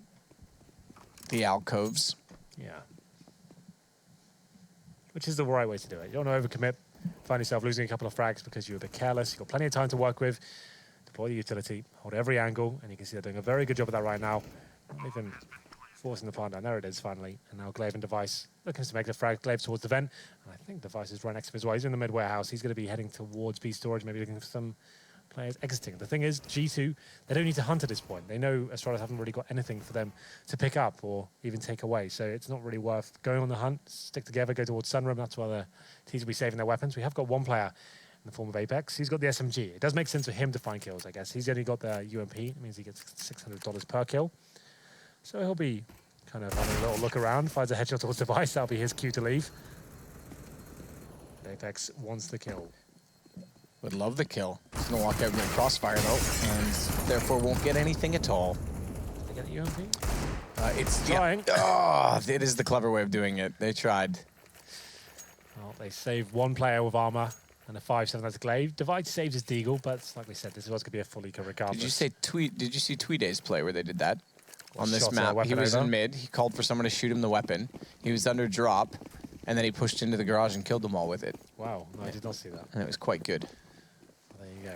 Fast play towards middle. This makes a lot of sense. All the T sides do this. You've got a huge range advantage. You know the Rico. Molotov towards the sandbags area. Kiabi burning alive. Has to phase at some point. There it is. He's almost suddenly dead. And his teammates won't be far behind him. It's going to be full mid control. Gifted towards G2 at this point. 1 Molotov finds that initial kill. And Apex doing some damage here with the P250. It's interesting that he's by himself. That's a bit careless, but he doesn't give away a weapon. So I guess it's not a huge deal. Should still be a very easy situation for G2 now to go into the B split. Kenny's watching towards Highway there. He will be doing some damage, but falling back towards the vents. Smoke off toward the tree as well. Rotation setting back toward middle instead. On the pistols, they'll go toward vents. Device and Glaive converge to catch off Kenny. And that's a pickup of a Galil. And that may be enough as well for them to hold on to said weaponry, especially because Glaive has armor. Armor might be beneficial going into the next round. I take it all back. Glaive, he wants to challenge. He wants to try and get further weapons down from the T's. That's not going to do much for them. And they'll get set for the first gun. They will indeed. This is always a good round for the T-sides to have. You know, they're going to be limited in terms of they might have the incendiaries to defend middle, and might have the diffuse kits. So you have a plethora of options in that respect. You go for a full set piece, and no, they can't really shut you down in return with their utility. The orb is going to be unlikely. Device didn't buy armor though, so he just about brings it out with body armor as well. So that's something Astralis has got working for them going through round number 4 here, but a huge advantage in terms of their overall buy for G2. Having a look at the setup for now, it's going to be a default, and Kenny S looking for that aggressive play towards main entrance. Device is there, but he'll be at the quad position. And Kenny S now boosted up. Trying to get something rolling here. Good Molotov once again. I think dupreeh is in that position. You have to use the smoke. That gives away that he is in there indeed, but Kenny S can't find a shot just yet. Still trying. Flash goes up. Smoke misses. Kenny can't line it up because of it. And that's a bit of an issue, bit of a blunder, because now it leaves mid open. He doesn't know if dupreeh's falling back, but Body seems to know that as a player hiding in towards that position of Neo, it's going to be Kiabi. Oh, this is even better though. That smoke down lets Kiabi go back the other way. It actually lets him get out of the smoke. Kenny's miss becomes the reward for Kiabi. He is taken out by Apex in the end, but dupreeh still in behind the bags, has a tight fight heading his way. Yeah, and they think he's probably fallen back. So this is smart from dupreeh. Okay, Zipex, great backup. Actually keeps his teammate alive and another dink as well. Especially when he's about to throw the Molotov. It looked like, okay, they've solved it. They know he's there. Boom, in comes Zipex. Yeah, they were so focused on getting that mid control there. Shut down with the rotations from Astralis. 4 kills obtained so far, and Kenny S, he's going to be on 3 HP. So not really much he can do about this one. And it's going to be a close range or battle between Device and Kenny, and Device knows he's low. Brings out the USP and finishes it off there. You almost want them to just keep dueling with the ops to see how awkward it gets, but Device is having none of it. So he'll take the first round for Astralis by pulling out the pistol. Good plays in middle, missed smoke from Kenny. Actually did turn out to be quite costly in the end. Yeah, so dupreeh behind that sandbag position. He did get flushed out with the Molotov, but he drops the smoke, buys himself some time. He knows the T's can't really push onto him. He's got backup from short as well. Save alive just long enough there. Waits for a mistake to be made. The good flashbang, like he said, actually dislodged the smoke up Kenny S and made sure it actually missed and went down towards that Neo position, which was actually kind of interesting. There was a CT player used that as well. Very messy round overall, but quite an exciting one. We do have not so much a force buy here. There's plenty of money for G2, but they haven't got all in. They've got Tech9's Head Armor and NBK. He's the only player that's invested everything, and Shoxy opens things up. That's AWP as well. They can slow things right down now. They've got an AWP to play with and 3 Tech9s, including the NBK AK-47. So Kenny S, like we said, amazing on this map historically. Let's see whether he can get into 5th gear in round number 5. That works, doesn't it? Does work. I'd prefer 6th gear. Yeah. 7th, perhaps. It's not really the same. If you're running the CVT, you can go to 8 these days. Yeah. Okay, well. I've only got 5. There you go. Glaive. Ooh, shoulder check. Backs off. You know me well, Henry. He's going to flash out as well. Molotov in position so they can't push the ramp. Puts him into the small pit. Glaive knows exactly what it means. Gets the shot.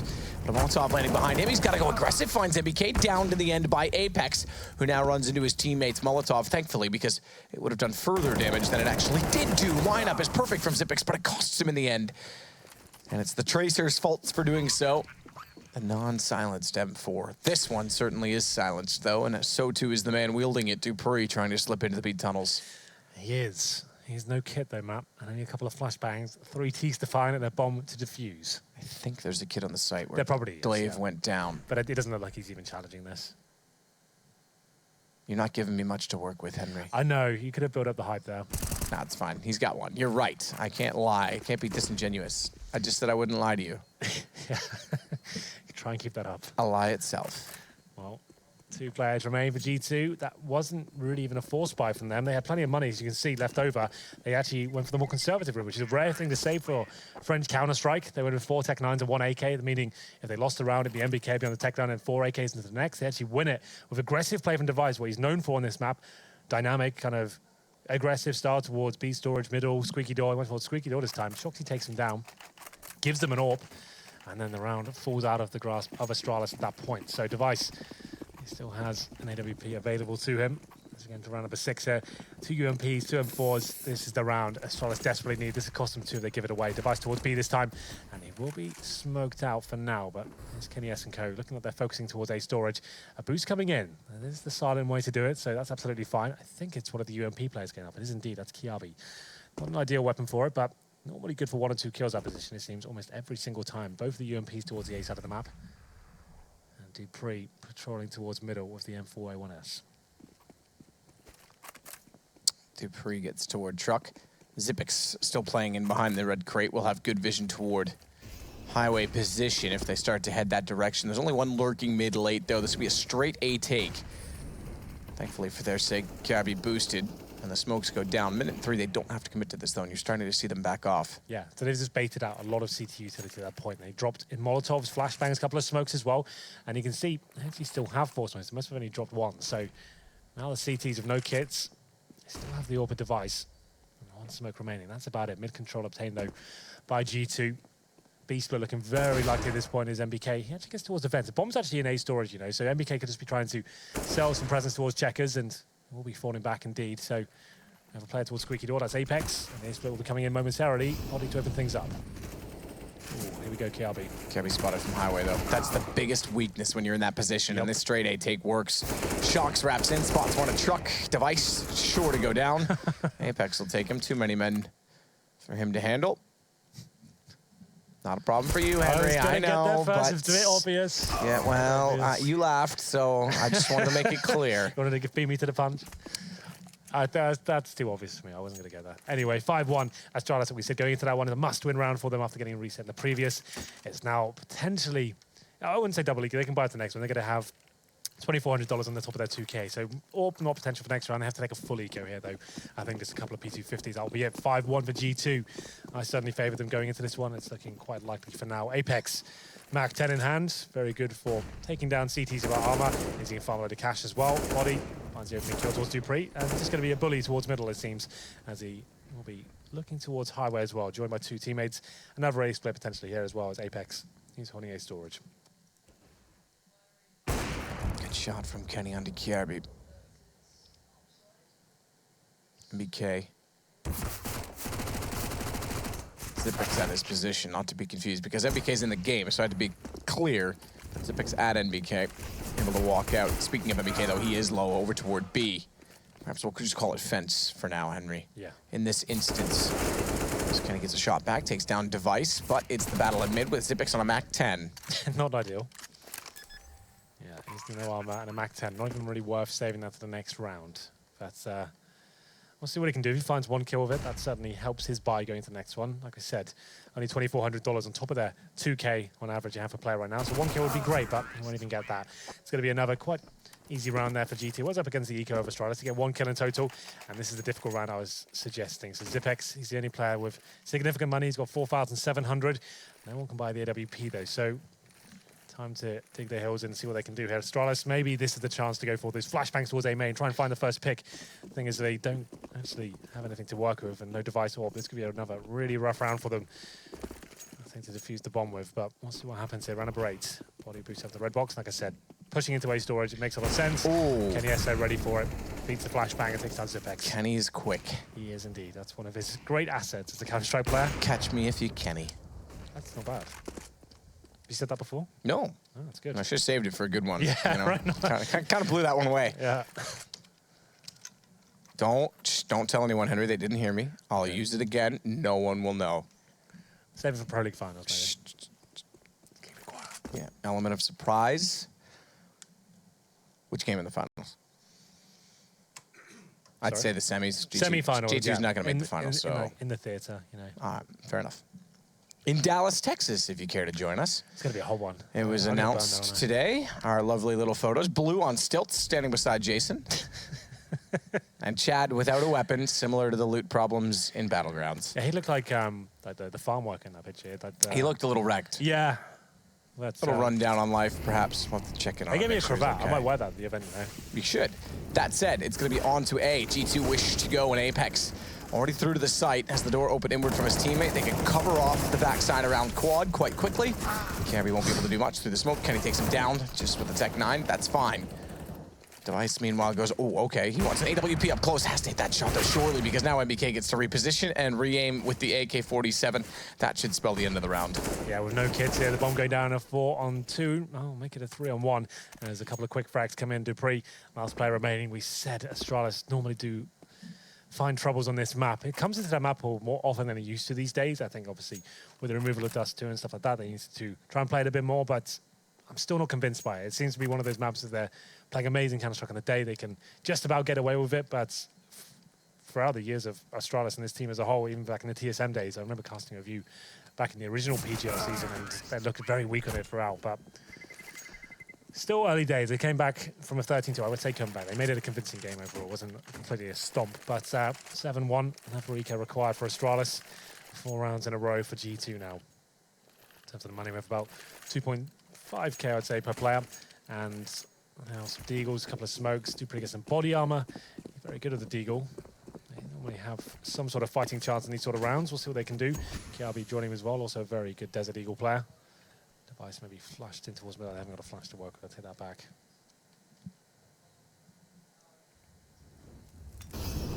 Double Molotov behind the first gap. I'm not sure what Glaive was playing at there, because there was enough to his right, or rather the peeker's right, his left, that he could have sat him behind the flames and not been spotted, but decided to stay open, perhaps go for the headshot, and he just gets caught off. Lineup between the two dots that Valve thankfully put on the roof, just to make it very clear where you can line up every smoke from Sunroom. Every single one of those dots, if standing in the correct position, lines up for somewhere deep inside of the site. That one goes toward Tree, and that shot goes directly into Dupree. It's nice, however, that will come out from the vents, and NBK greets him. Another straightforward round, another round for G2. So 8-1. It's not quite the goose egg that Astralis did have on train, but it's certainly not much better. Well, they do get another buy-in here. The problem for Astralis overall as a team, that's obviously #1 in the world right now, but Cash lends itself to double AWPing, right? And Dupree is kind of flirting with the idea of bringing that secondary AWP out now, but I'm not sure they're 100% convinced by it yet. Like most teams in this sort of situation, you lose like this amount of rounds in a row, you bring out the double AWPs, you try and rectify it and try and mix things up. Astralis don't really have that as an option. Like, it's not really solidified as of yet right now. I still think they're experimenting with that. There's going to be Device on the solo AWP. He's towards B this time, challenging towards the storage area. Might want to frag here, but Kenny S once again takes him down. And it's up to Glaive now, who's very good at holding this side by himself. Throws a chance incendiary. He might be out of luck here. Kenny S finds a second frag. Dupree coming in from heaven, but he is locked out of the site for now. Body holding towards middle. That means Vents is locked down, and this should be another round for G2. Very fast this time. Great chance to actually change the pace. Fasting towards B. Kenny S hits 2 amazing shots there, and now 4-on-2. They do have a kid available, but do they have any grounds to even try and attempt this retake? Apex through the smoke will get towards Xipix. Oh, beats him on that too. You'd expect Xipix to find that at least. Surely. And then KRB standing stunned inside of mid. This is rough, man. This is another very rough game. It could still turn out to be close. We saw it happen, so but fast. that was very fast. I was impressed by that. Catch me if you can. Okay, it was just said, Henry. We were gonna save that one. It's fine. It's fine. It's ruined. It's ruined. You're always gonna think. It was a good vac shot though, so I'm still believing. Yeah. 9-1, and it is maximum loss bonus for Astralis. They get $3,400, but that's not enough to operate with on the CT side. So they get Deagles, CZs, a bit of a partial buy, if you will, and a bit of body armor to go with them as well. That's the first shot there from Dupree. We said he's good with the Desert Eagle. He's not messing around this round. He finds Apex, and he might find a second as well, challenging NBK, but quickly taken down. It's going to be another 4-on-3 as Device finds a similar fate to the hands of. Oof, good night. Shocks takes down KRB. Gets in the sight. Straightforward to find Xipix at the bottom of Highway. And yes, I am aware that FMPO and he actually made this map with Sal, truthfully, the original creator. But when FMPO and he was asked to reskin it for the current Valve iteration, that's when those dots went in, the lineups. Yes. Yeah, they're in charge of all the changes for that. Like, obviously, the simple graffiti, they put that in. It's not like Valve made the decisions on this map. They kind of just work with them, right? Yeah, of course. Yeah. But it was done when the reskinning was done for what Valve. Happened there? Did that really just hit? I wasn't really looking. No way. Where's that gone? That was from spawn through the top of the roof in as if things couldn't go from bad to worse. That is play of the year. Just put that in. That is the epitome of this game. I'm kind of being a little bit facetious with play of the year, but that is a sick shot. That is so incredible and so lucky all at once. There's the bullet hole, man. Look at my screen. Oh, no, I saw it. That was straightforward, clean. Absolutely insane. Well, let's get back into the round. Still at 3-on-3. They are pulling it back somewhat. A bit of a misspray there from Xipix. Shocks takes him down. A site open. And Astralis Just looking at 6s and 7s here. What a way to open up round number 12. I haven't actually seen that work out for anyone. I've seen people attempt it before, but never hit it cleanly like that. Kiabi getting even more unlucky here. It's a good dink, but he might not get the kill, but there it is. Finally comes in. 2-on-2 now. It's up to Kiabi and Dupree, but Kiabi blind takes a bit of damage there from the Molotov. Flashes in. Kenny's going to go back through the doorway. And it's Kiabi that starts to swing in, finds body. So despite that early shot, there's a chance they still don't win the round, but it's Kenny S. He's got the first already, doesn't realize they're both coming from the same direction, and Dupree will put the shot in that matters most to win the second round for Astralis. Now, they win this round, but only one stays alive. Yeah, that's a massive problem. They saved the AWP as well, so that's something. Have we got the replay? Here it is, in all its glory. This is insane. Boom. Device has to be so pissed by that. That is so triggering. Oh, good Lord. Well, there it is. That'll be on Twitter soon, I promise you that. But still, 10-2, and like you said, a difficult round considering Body's trying it again. Oh, no! He did it again! Oh, no way. No way. You can't possibly do that twice in a row. He's got the lineup perfect, and they walk into it twice. That is... Wow. Wow. I'm going to do that every match. Like, that is the, like, miss every shot, you don't take 1 in a million, and he does it twice. 2 different players, same spot. I have never seen anything like it. He's got to be just grinning from ear to ear. You remember that game when he crossed over to B and Dust 2 and Guardian hit him at doors every time? This is like his payback. This is his version of a mid-pick. Oh, God. What can you say? Breaks my heart to see him up, but I love it at the same time. 5-on-4 now. He said it's a rough round for Astralis, considering only one player survived. Device needs to step up here. Kenny S, though, has been his nemesis throughout this campaign, and we'll see whether finally he can maybe shut him down. Good incendiary to buy him some time, and Zipex, though, only gets 1 kill here. Make it 2 now with the UMP. Needs to do a little bit more, though. Only got the silence USP. Needs to reload the SMG. Not going to happen. 3-on-2, and this could spell disaster as NBK finds the 4th frag. Glaive now, 3 versus 1. And the UMP, no kip. This is not going to happen for him, I'm afraid. And it's going to be a full reset for Astralis and maybe a 13-2 half. Chances he gets a 3rd? I don't think they'll go anywhere near that position anymore for that. That's insane. Do you think, why is it Body doing it twice in a row? He's like, guys, I've got something He just must know the lineup. He just must know the lineup. There is a little, like, knot in the wood. Yeah. And that's where it happens from. The second time, he was actually slightly low of it. That's ridiculous. Like, chat went nuts the first time. I'm watching it right now, and people are just going like... Vac, I imagine, yeah. This is unbelievable. Buy a lottery ticket, Body. Oh, that's so sick. And Glaive goes down as well. We did set up a harsh reset. They might as well force into this round. They need the last 2 rounds. Another replay for you. The exact same replay we had before, pretty much. Same lineup, same shot. And, I like this. We're seeing it from the CT's POV. You can just see what's going through his mind before he finds a bullet. Oh, my God. How angry would you be when that's happening? That might have gone through 2 walls. Yeah. The wooden one and 2 or 3? Because that one, he was hardly around the corner either way. They don't go for it this time. They nearly get a wall shot through the steel garage in the mid position nonetheless.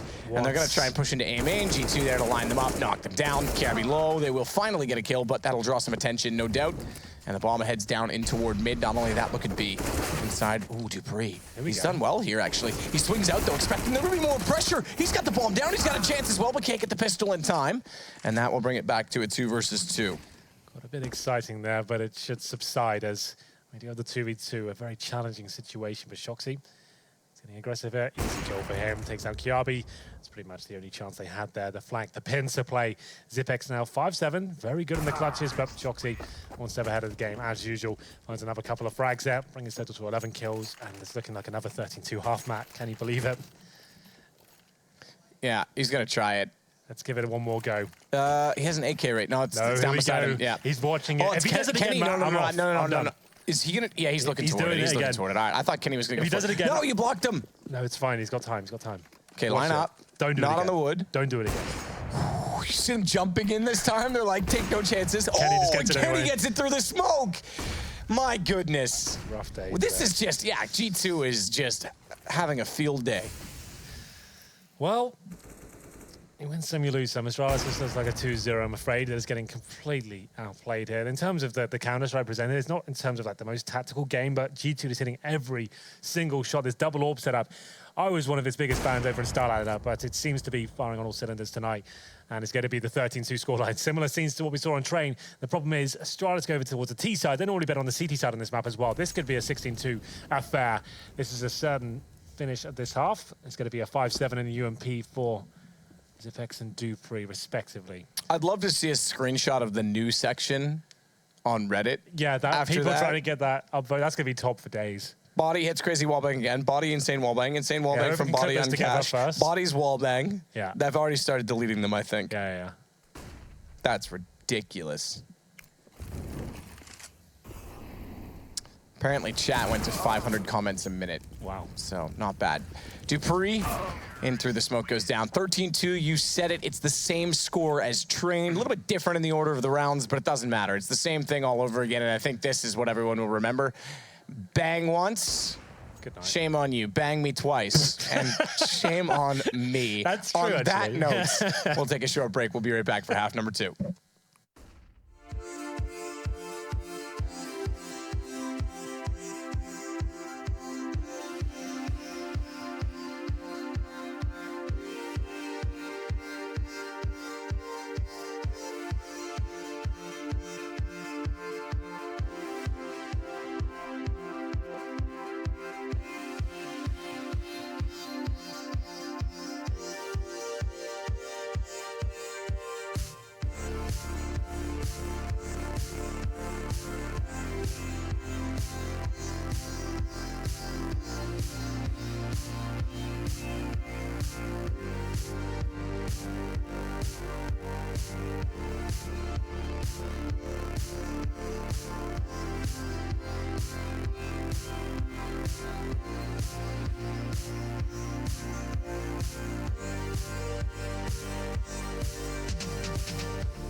Well, we've seen a lot in our days, Henry, but 2 chance shot wallbangs through the middle of Cash, back-to-back, no less, I think does summarize it all. 9-1, 10-1, and ends 13-2 G2 for the second map in a row. Now, last time, Astralis did mount somewhat of a comeback. I think it went to 16-12 in the end. Yeah. We're going to need better than that, obviously. That goes without saying, but it's possible for Astralis. Not on Cash. I'm going to put that out there. Train is one of the absolute best maps. Cash has always been up and down for them. They sometimes get fairly good results, sometimes not so much. So 13-2, especially on the CT side as well. That's a bit of a rough showing for them. They need to win the pistol once again. They did it on Train, and now they switch over to the T side. And there's a few options you can have on the T side of Cash and the pistol. You have Rush B, delayed Rush B. You go for that simple A execution. Smoke towards highway, Molotov at squad, or you try and go for some mid control into an A split. So those are pretty much the 3 main approaches we've seen on Cash, but Astralis is going to need to pick this one up. They're not looking too hot tonight, I have to say. G2, on the other hand, they're looking lights out. Body, one of the most memorable couple of rounds I think we'll see in Counter-Strike. This is they were back just for what it was. Back to back. That's insane. I should never seen that before. That's one of the plays that you want to happen in an arena. And in like a grand final. Yeah, with the crowd just going insane. Yeah, that's something I dream of. Yeah, not bad. I think it's something that Astralis will have nightmares about. Yeah. Luckily for them, they are top of Pro League right now, but like we said, we detailed at the start of this game, every map counts at this point. Teams can still crash out of the top 6 very quickly. And there is still the seedings at play. So the way that it works is the first from either Europe and North America are in separate groups. Whoever's has the respective number 2s, right? So if Europe is in top of Group A, you have the number 2 from North America, and then it would go 1, 3, 5, 2, 4, 6 from Europe, North America, and then vice versa on the other side. So seeding still matter for who you're going to get in your group from NA absolutely. As well. Like, you don't want to be up against SK in the first round, right? Like, you just want to be playing against the lower seeds with number 6, number 5, you know?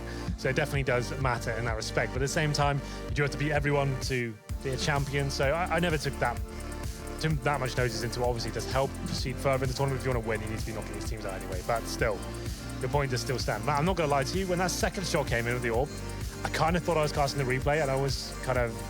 I got a bit scared. I was like, hold on, mate. Is this like deja vu, or is this actually a replay? What's going on here? Like, do I just go all in with the hype? Yeah, well, I was stunned that it happened again. I was like 80% sure I was right. I was like, this could be a replay, and I could be making a fool of myself. No, do it. Just do it. Yeah. Go all in. Go all in. Wow. Looking for the 16-2. It's G2, and they switch over to the CT tab. Having a little delay here. I can see it in the chat right now. They're not quite ready, running around in warm-up for now. But yeah, here we go. We are getting into this one. It's G2 versus Astralis. The scoreline, not looking too great for the Danish players. It's going to be 13-2. And Astralis not known to be cash masters. I'm wondering if they even knew where that shot line's up from. I'm sure Device knows it. Obviously, they know it's going towards connector, right? But but they know it themselves, yeah. Yeah, that's my point. Where the shot actually is taken from. What can you really do? Like, you have this delay, your mid-day, you're so scared of it. Like, you obviously have to try and challenge mid at the start. It's a very advantageous area to have control of. It's difficult, right? It comes down to just horrible timings. It looks like we do have the bomb towards B. NBK, I wasn't sure he was going to spot Glaive getting that close, but you're right. Bomb over toward B. Xyp9x has won Kenny toward the squeaky door. They're going to try and sell this fake, and they've done it. They've already left the B site. Body's the only one left here. Checker, he's going to call now. Hang on, guys. I've got company. There's 3 in here with me. Thankfully, he finds the first. But the bomb's still going to make a plant. Body continuing to be impressive. dupreeh has to bail on the plant to go aggressive and try and take the fight instead. He'll force Body back, try and bait him out with shots. Body finds a third, though. And dupreeh finally thinks for a second he might be safe enough to plant the bomb. Taps it again, forces them in. Good headshot. And it's a 2 versus 1. Apex making his way back over. Body with all 3 kills has given them a massive chance. It's Apex that has to close it. Can't quite do so. Body, what a game he's having so far. 3 unbelievable headshots from him, that silent USP. Somehow found that third as well towards B storage. I thought that could be the turnaround, but dupreeh shuts it down. Fake plan to bait out NBK as well. Pretty much secures it. And Astralis, once again, they did it on train, win a much-needed pistol here after going down 13-2.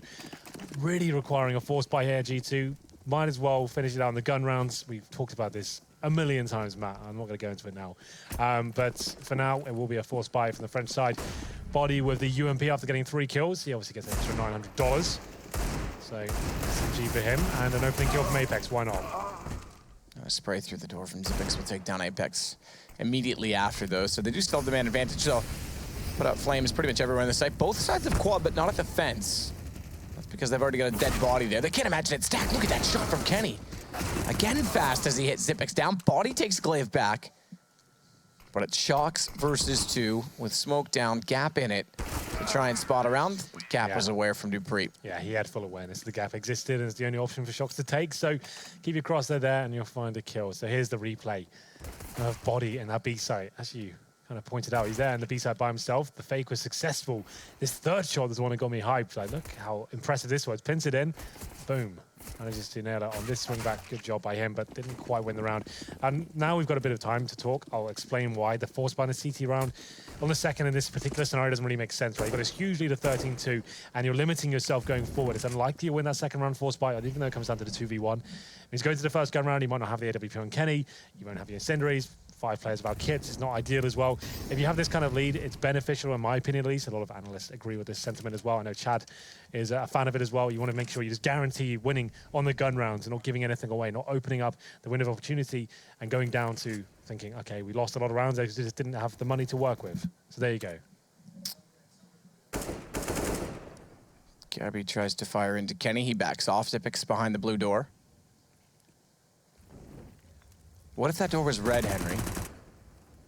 Where are you going with this? Well, I'd paint it black. Okay, Rolling Stones reference. Xyp9x. Okay. It's going to go in behind the door. It's all the way over to fence. Apex, it still has forklift covered. They're not going to look that way. Careful. Device turns around. Apex can't hit the headshot. 2 players remaining over at B. And Astralis up to 5 rounds now. 2 in a row. that's not quite tic-tac-toe. KennyS does get the AWP. He must have had a bit more of a modest run in his teammates. He gets the body armor as well. It's not as limited as you would have thought, but they do get 5 rifles out. No kits though. We said that'd be a bit of a problem. No incendiary. So you still have enough to work with. It's just not ideal. They don't have the incendiaries to deny that fast mid play coming in. And there's actually 4 players from Astralis heading towards B storage. This could be a very quick round indeed. Firing off bullets straight away. That actually should have the windows to start around. It does. It's quite cool. Shoxy playing behind the smoke here. Smoke down. Give him a chance to try and stay forward. He's going to re-smoke that bounce in. They're not going to see it. The smoke in front of them all, and the player above will take him down. Kirby's role to find that. They knew they had the flash in front, so Kenny couldn't do much beforehand in the smoke tunnel as well. Xyp9x blocked by his teammate ever so slightly. It won't matter too much. Textbook sort of round to bring to the table. Like we said, in these first gun rounds, the CT's limited. Except for that lack of smoke that was in toward tree. No kits now. Now the round's over. They might as well save the weapons. That's fine. You keep your 3 weapons alive. It's going to be perfectly acceptable, but you can see Astralis there had a set piece ready to go from the get-go of that round. The CTs, they force spawn that second round. They'll be able to hold us off. We get that bomb down nice and early. We get the trades going on. They're going to have a rough time retaking that B site, which is exactly the case here. KennyS unable to do anything into this round. He'll be saving his AWP, sure, and they will be able to buy into the next round if they keep all 3 players alive. But Astralis now finding the first gun, and they probably will go hunting. I can see 1 player towards highway. That's Kiabi. He doesn't fully commit just yet. Device looking in T-spawn. I don't think they'll find anyone here as Xyp9x cowers behind the van in CT spawn. He'll be staying alive for now. So they can drop over some UMPs and get 5 players equipped with weaponry here. 4-0 Astralis. Here we go. Yeah, that's big. Big start. Exactly what they need. We said it was possible. CT side for G2. 1 op in the hands of Kenny. Cheeky wall banks. Did I use cheeky right? In what sense? What cheeky wall bangs, like bodies wall bangs. Body, that was a cheeky wall bang. That definitely falls under your brother. See, I told you I was paying for Passion London School for a reason. I London well. Papito. Xyp9x through the smokes, crisscross smokes as well, so they could have tried to push vents on those, but he's inside of it with a counter smoke of his own. That's going to give him good position. They get the first kill. Oh, body swings out. Hello, gets 1. Kenny, therefore, gets them pulled in toward his scope. Finds the first kill. Bomb gets dropped as a result of this as well. And getting back middle, Device has to be a little bit careful. Thankfully, they've gotten the first kill onto Xyp9x, and it's Shox that's rotated back in toward the 8-side forklift. But Kenny is still a factor in this, and a little bit of information. Spots the elbow sticking around the corner. Device, if he could slip in, ooh, could try and catch off the angle. And I think he was just spotted by Kenny. Oh, Kenny, this is risky. He's going to stay scoped in, I think, the whole run up. I'm not sure if we can see that. Shox, meanwhile, though, could get the bomb down, does. Gun in front of him, needs to hit the headshots, can't, but Kenny's taking Device. He stayed scoped in, rather. Zoomed in to try and catch him off to not make noise. And Xyp9x is thinking about going back the other direction, but he wants to get to A instead. The problem is the exact positioning right now of Kenny. He leaves B, plays at Z, can cover off the site, but the smoke down is going to reveal he's absolutely going in. And Kenny will get closer and closer, and undoubtedly, that's English, use the AWP, because Kenny loves to up close, but it's Xyp9x that goes aggressive instead and finds the kill. Xyp9x getting a little bit of luck there, boosts himself up to the bomb side, trying to catch Xyp9x, catch KennyS out of control there, but unfortunately, KennyS can't hit 2 shots in a row, so there we go.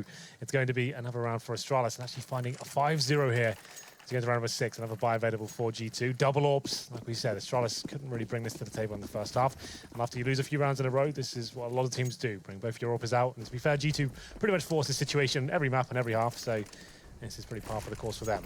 Number 6, 13-7. Kenny waiting. Is going to try and find another.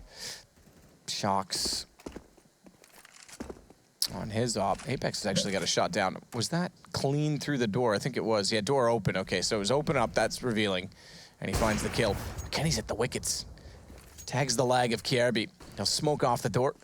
Potentially sit back inside of the site. Leave Shox over toward B. They're not yet rotating body all the way out of the site. The opening kill is significant. The damage as well. This could be G2 finding the 14th round quickly.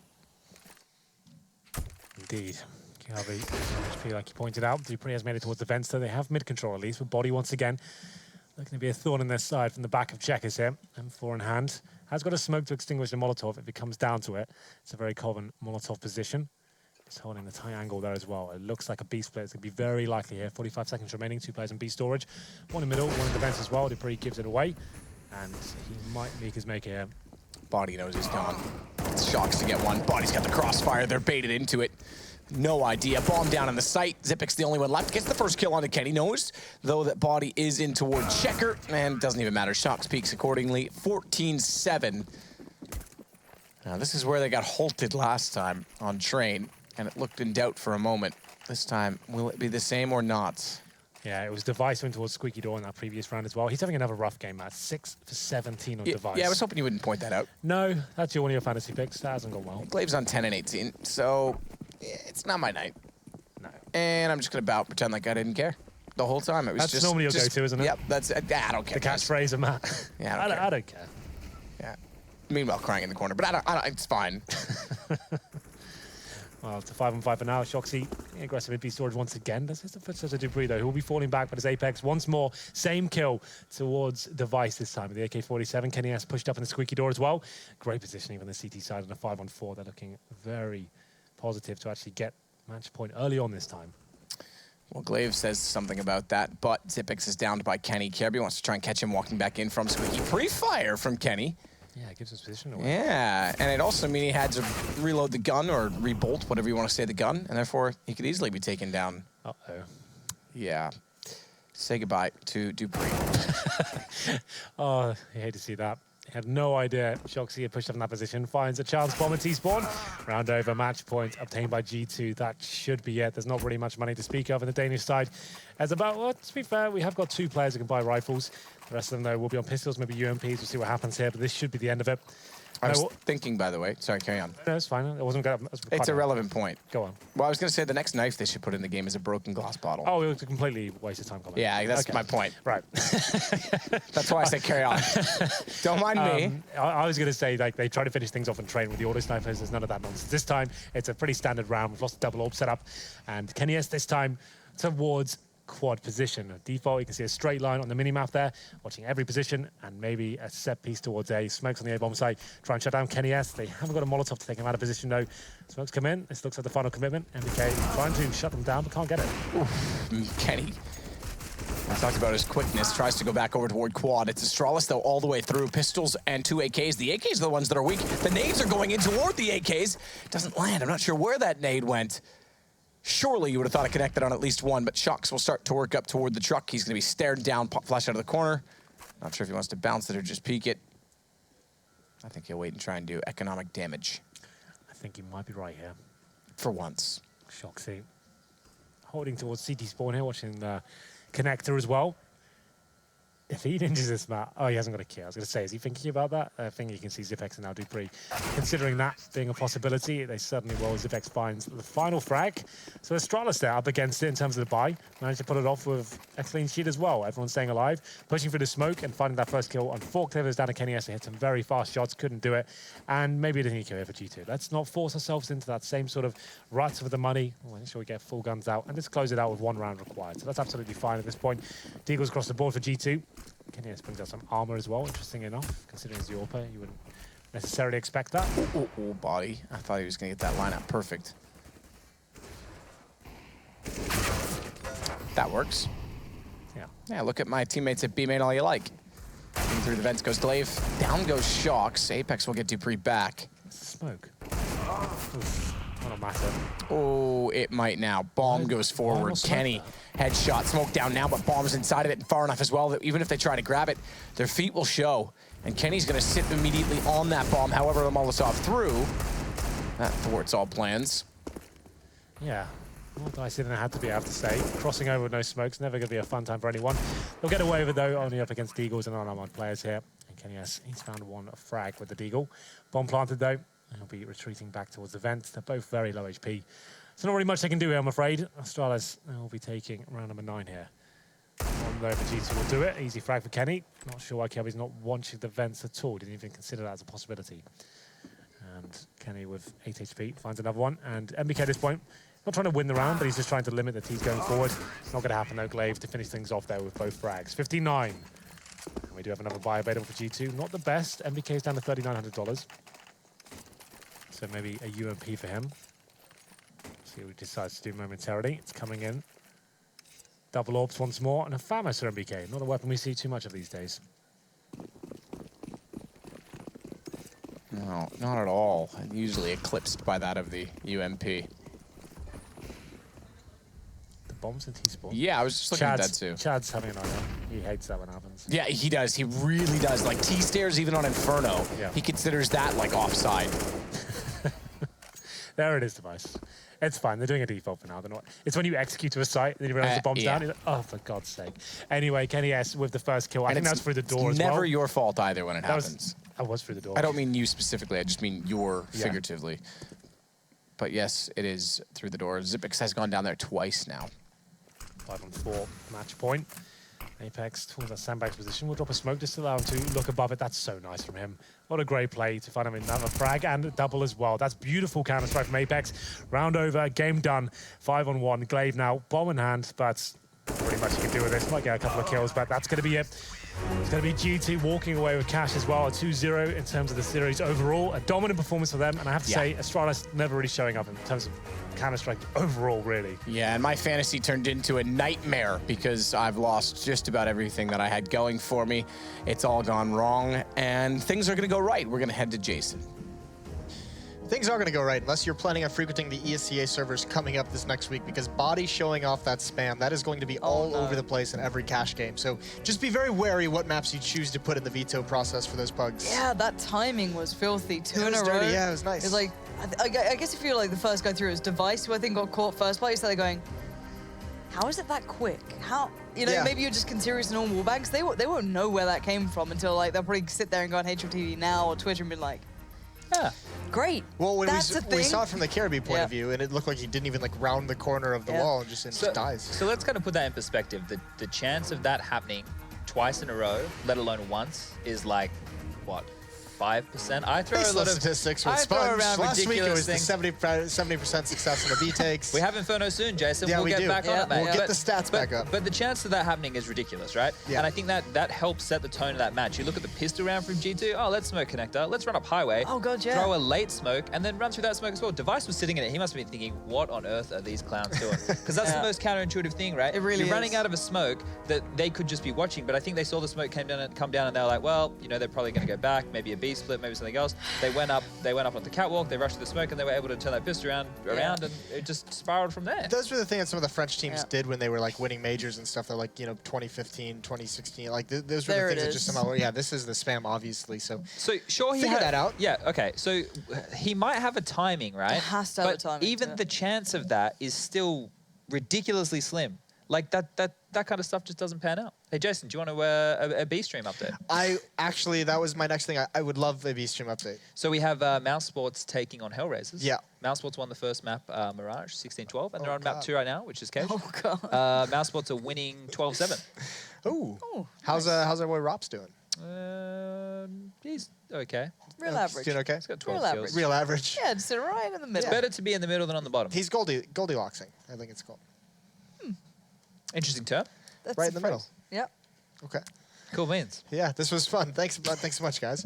So these we're gonna see some of the standings, the changes of what's come. As if there is no way happened. They were last to first. They were literally last. Like not figuratively. Like week 5, I think. Now, remember, some of these French sides in the previous Pro League finals not too long ago went from being the last to ever to qualify into the offline finals. This was with Shocks, Body, people like that, and then they got to the finals. So they were the last people to get into the top 6 qualifying spots, and they went through to finals. That was, I think, against SK. I believe it was like a brawl, right? It was a best of 5. Yeah, it was that huge long run that was in London not too long ago. So, you know, as much as you can't write those G2 boys out, you really can't. They have turned it around. It was always meant to be that long investment, that long project. They said it in the interview, and it's come through. Well, they also have to look at Astralis. That went from 1st to 4th. So, I mean, now... Rough times. Yeah, I don't know how secure you can ever feel in these European standings, but, I mean, we'll keep track of that. We'll show you guys, as we always do at the end of the evening.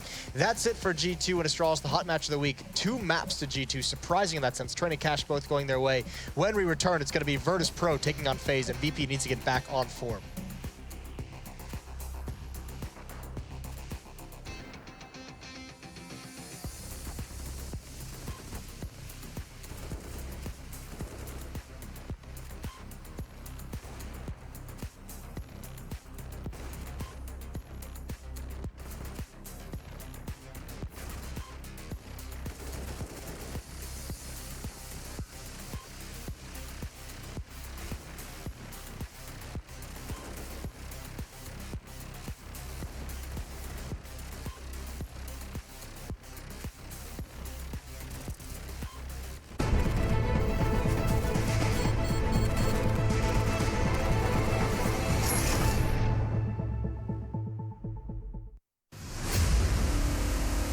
I can't understand people watching somebody play a computer game.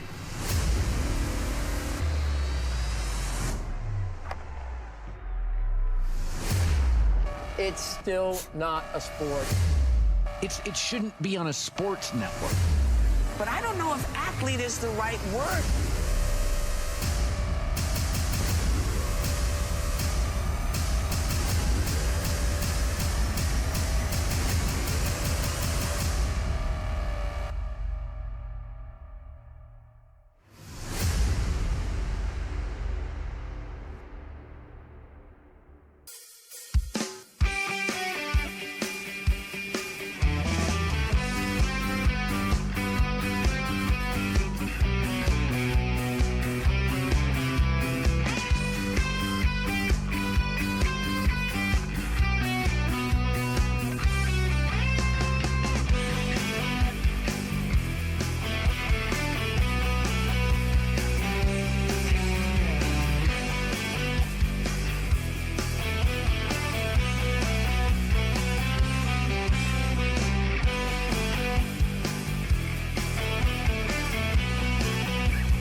This is your chance to actually make it into the Pro League, be a professional Counter-Strike player. That's the thing that Mountain Dew League provides. Kinguin, you know what? If anybody has a shot at 2-0, it's Kinguin. Beautiful Counter-Strike. You usually only see that into the professional level of things. We are one of the youngest team in top 20. Many teams can underestimate us and we can surprise them with our tactics, show our Polish power.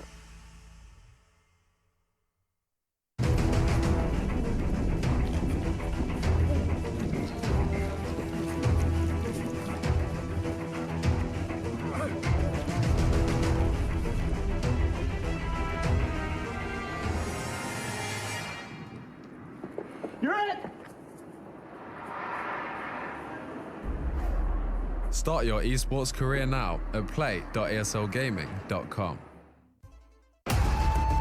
Counter-Strike is sharing incredible moments with us and will return to a memorable place.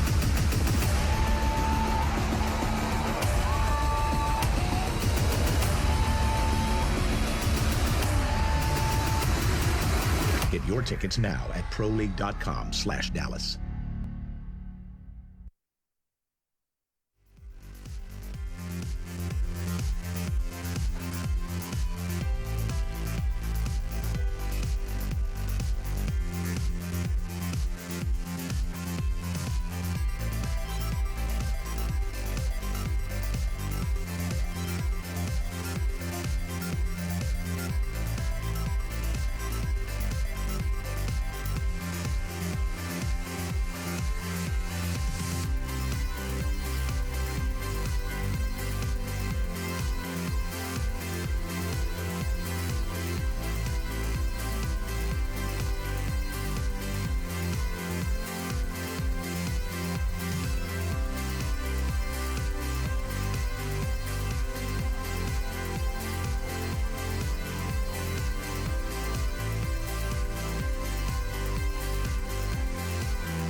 ESL Pro League is brought to you in part by Logitech G, Pay Safeguard, Legion Lenovo, Mountain Dew League, and ESEA.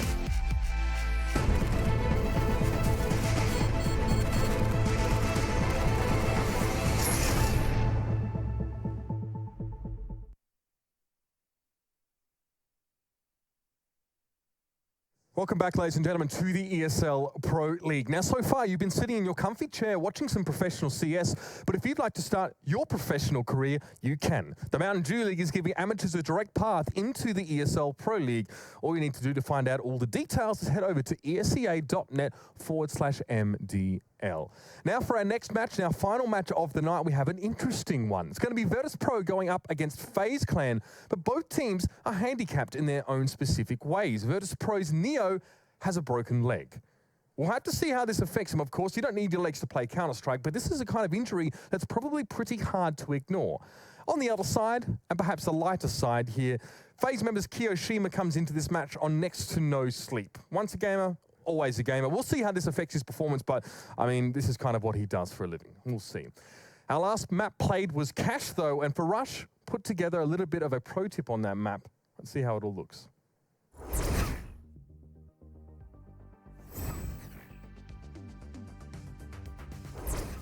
Hi there, future pros.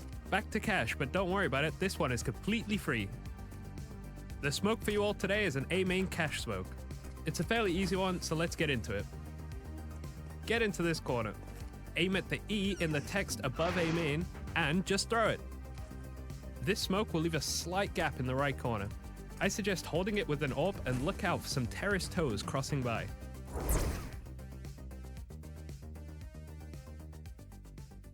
Yes, welcome back to Pro League. One more matchup for the evening. It's going to be Virtus Pro taking on FaZe. And the scary thing here is we're not going to do it this time. We're not going to say if Virtus Pro shows up, but I mean, that is the situation where now they're sliding away from playoff hopes. I've got Hank introduced onto the desk here with me. How are you doing, all right? Good. Doing really good, yeah. Good game. Nice cast. The Greer. That doesn't quite work. Yeah. But keep working on it. All right, we'll get you something eventually. Yeah, we'll polish that one up. Yeah. Look, let's be honest.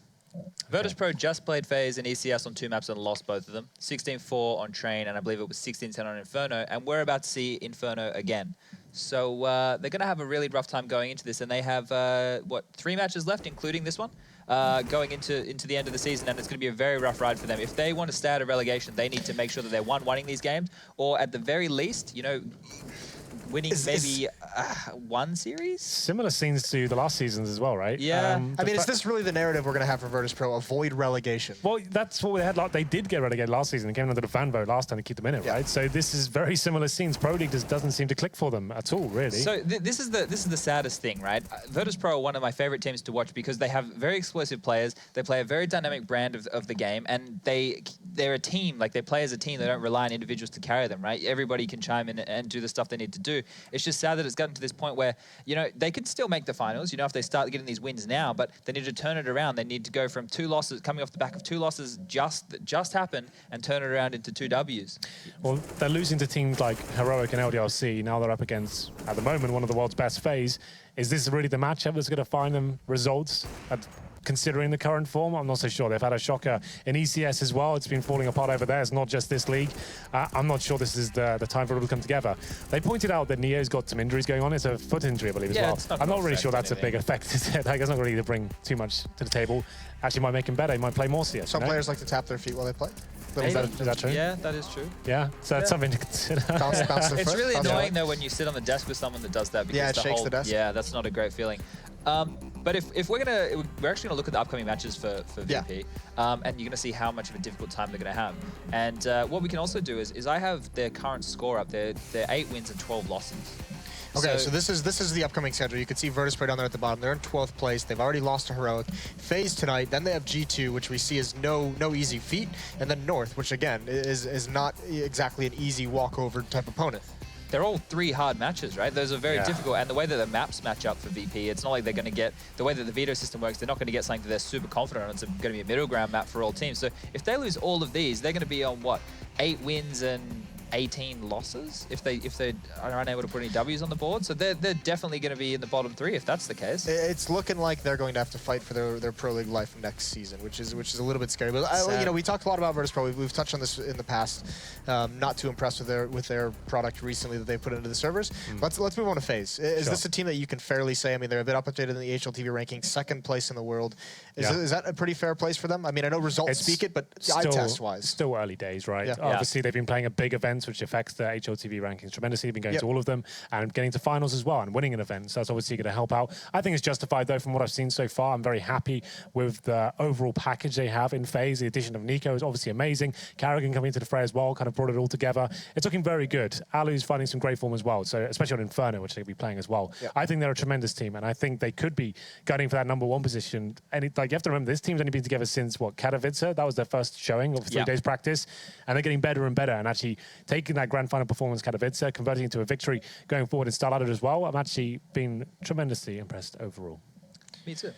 Nice. I mean, anything to the fact, we have a little bit of time to fill as players on this. Is anything to the fact, I know some people have expressed, and I actually am of this thought as well, that they looked better in Katowice than they did in a victory at StarLadder. Well, the thing is, in Katowice, you have to take it with a little bit of a pinch of salt, right? You're bringing in Nico, and you have no real structure, right? You haven't really got him into the team properly. You've had 3 days practice. 3 days good practice from what I've heard, sure.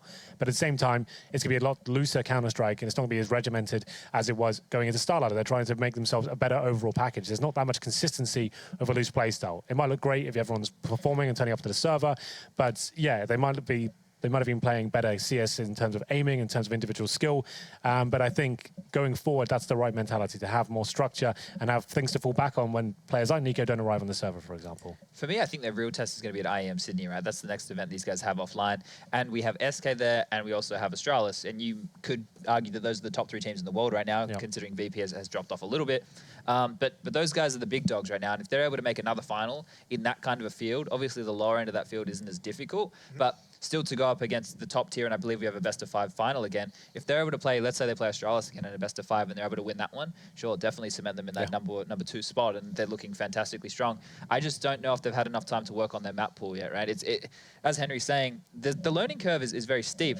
You throw a lot of talent in and they all hit their shots, they're going to do fantastically well. But when they get pressured, maybe if you guys are having off days, that's where falls back to the work that Carrigan's done, making sure the theory's done and all that kind of stuff. So these kind of matches for them, it's really good. This online stuff for new teams that come together, G2 is another example. They get lots of competitive environments that aren't like super stressful, where it's not make or break to actually work out the kinks. And they probably, you know, it seems to be working for them. Just to follow up on that point as well, like you can have all the practice you want in we call it PCWs, right, online, but the objective in those games is never to really win. You're kind of focusing on the strategies and kind of the overall package.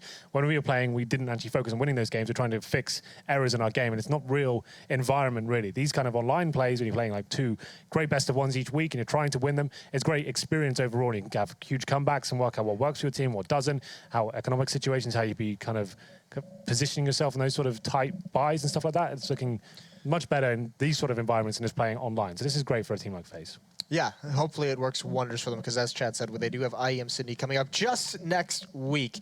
Either way, they're taking on Virtus Pro right now, and we're going to send it over to Uber and Pansy to take it away.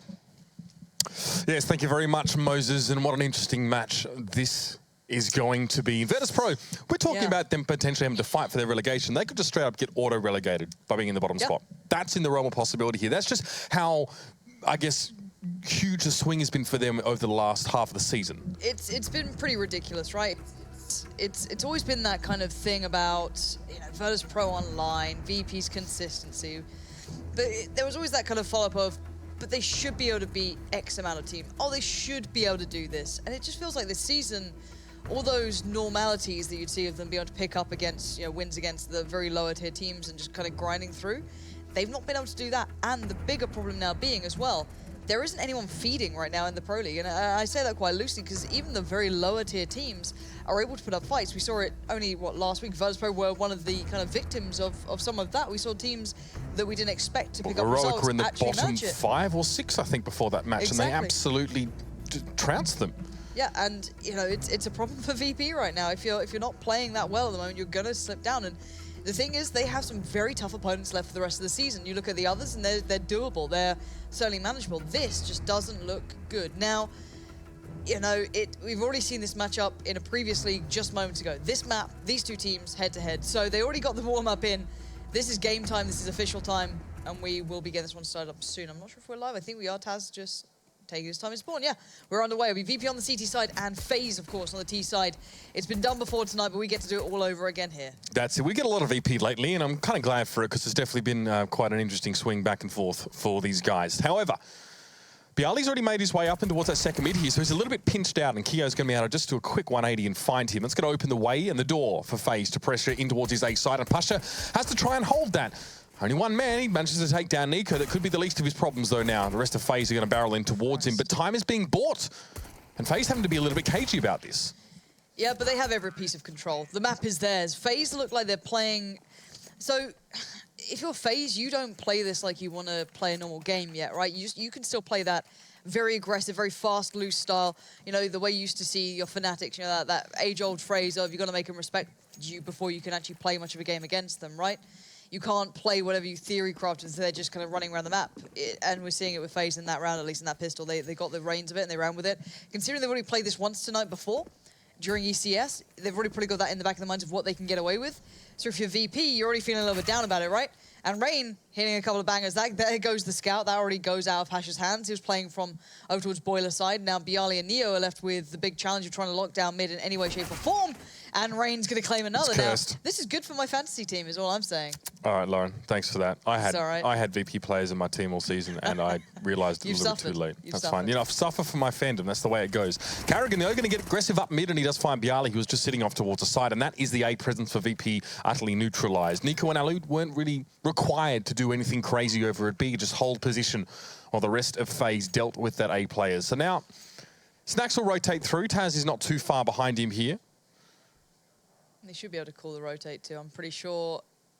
Actually, no, Taz went kind of deep around CT, so maybe they didn't hear him stepping that far. But they know where they are. It could have sped up the process more than anything to try and get rid of these two players. But they're going to clear this out quite methodically. Meticulous. Exactly. Take the time on it. Make sure to get these guns away, just because they can. They know they can, and they're going to pinch them in. So, Alu and Nico, I'm wondering how far they're going to go, because already Rain and Karrigan are backed away, so they know the T-Apps is clear.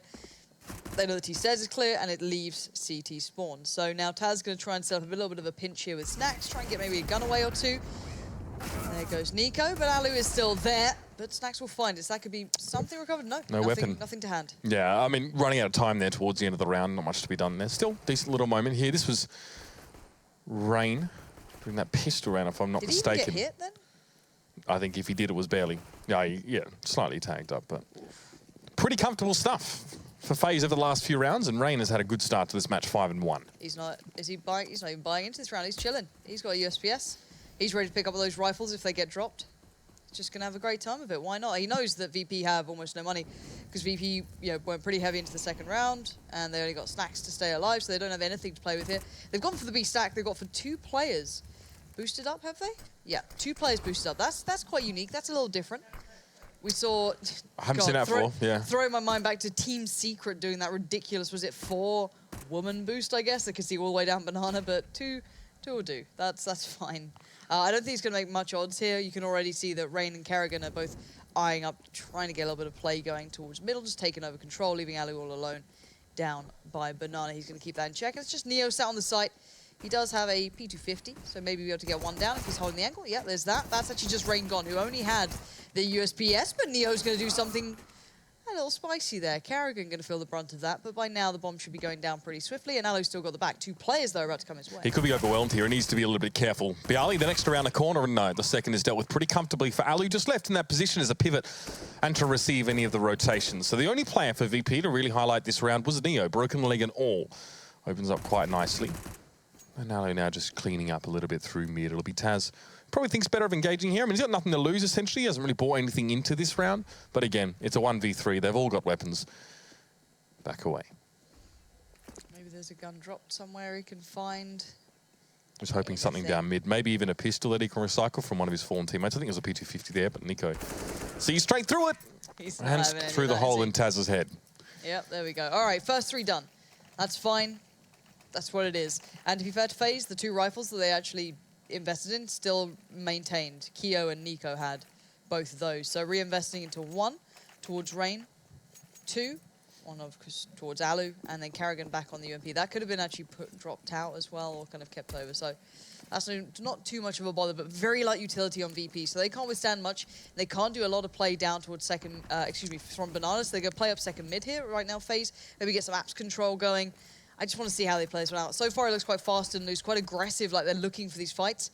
They're wondering, oh, this is nice. That's the flash right through. That's Fnatic-esque if you're ever going to see it. They used to love these very quick up mid plays, and they're doing it so well. Rain found the first then, but it's Karrigan and Nico to follow up the pressure, and the A-side is theirs.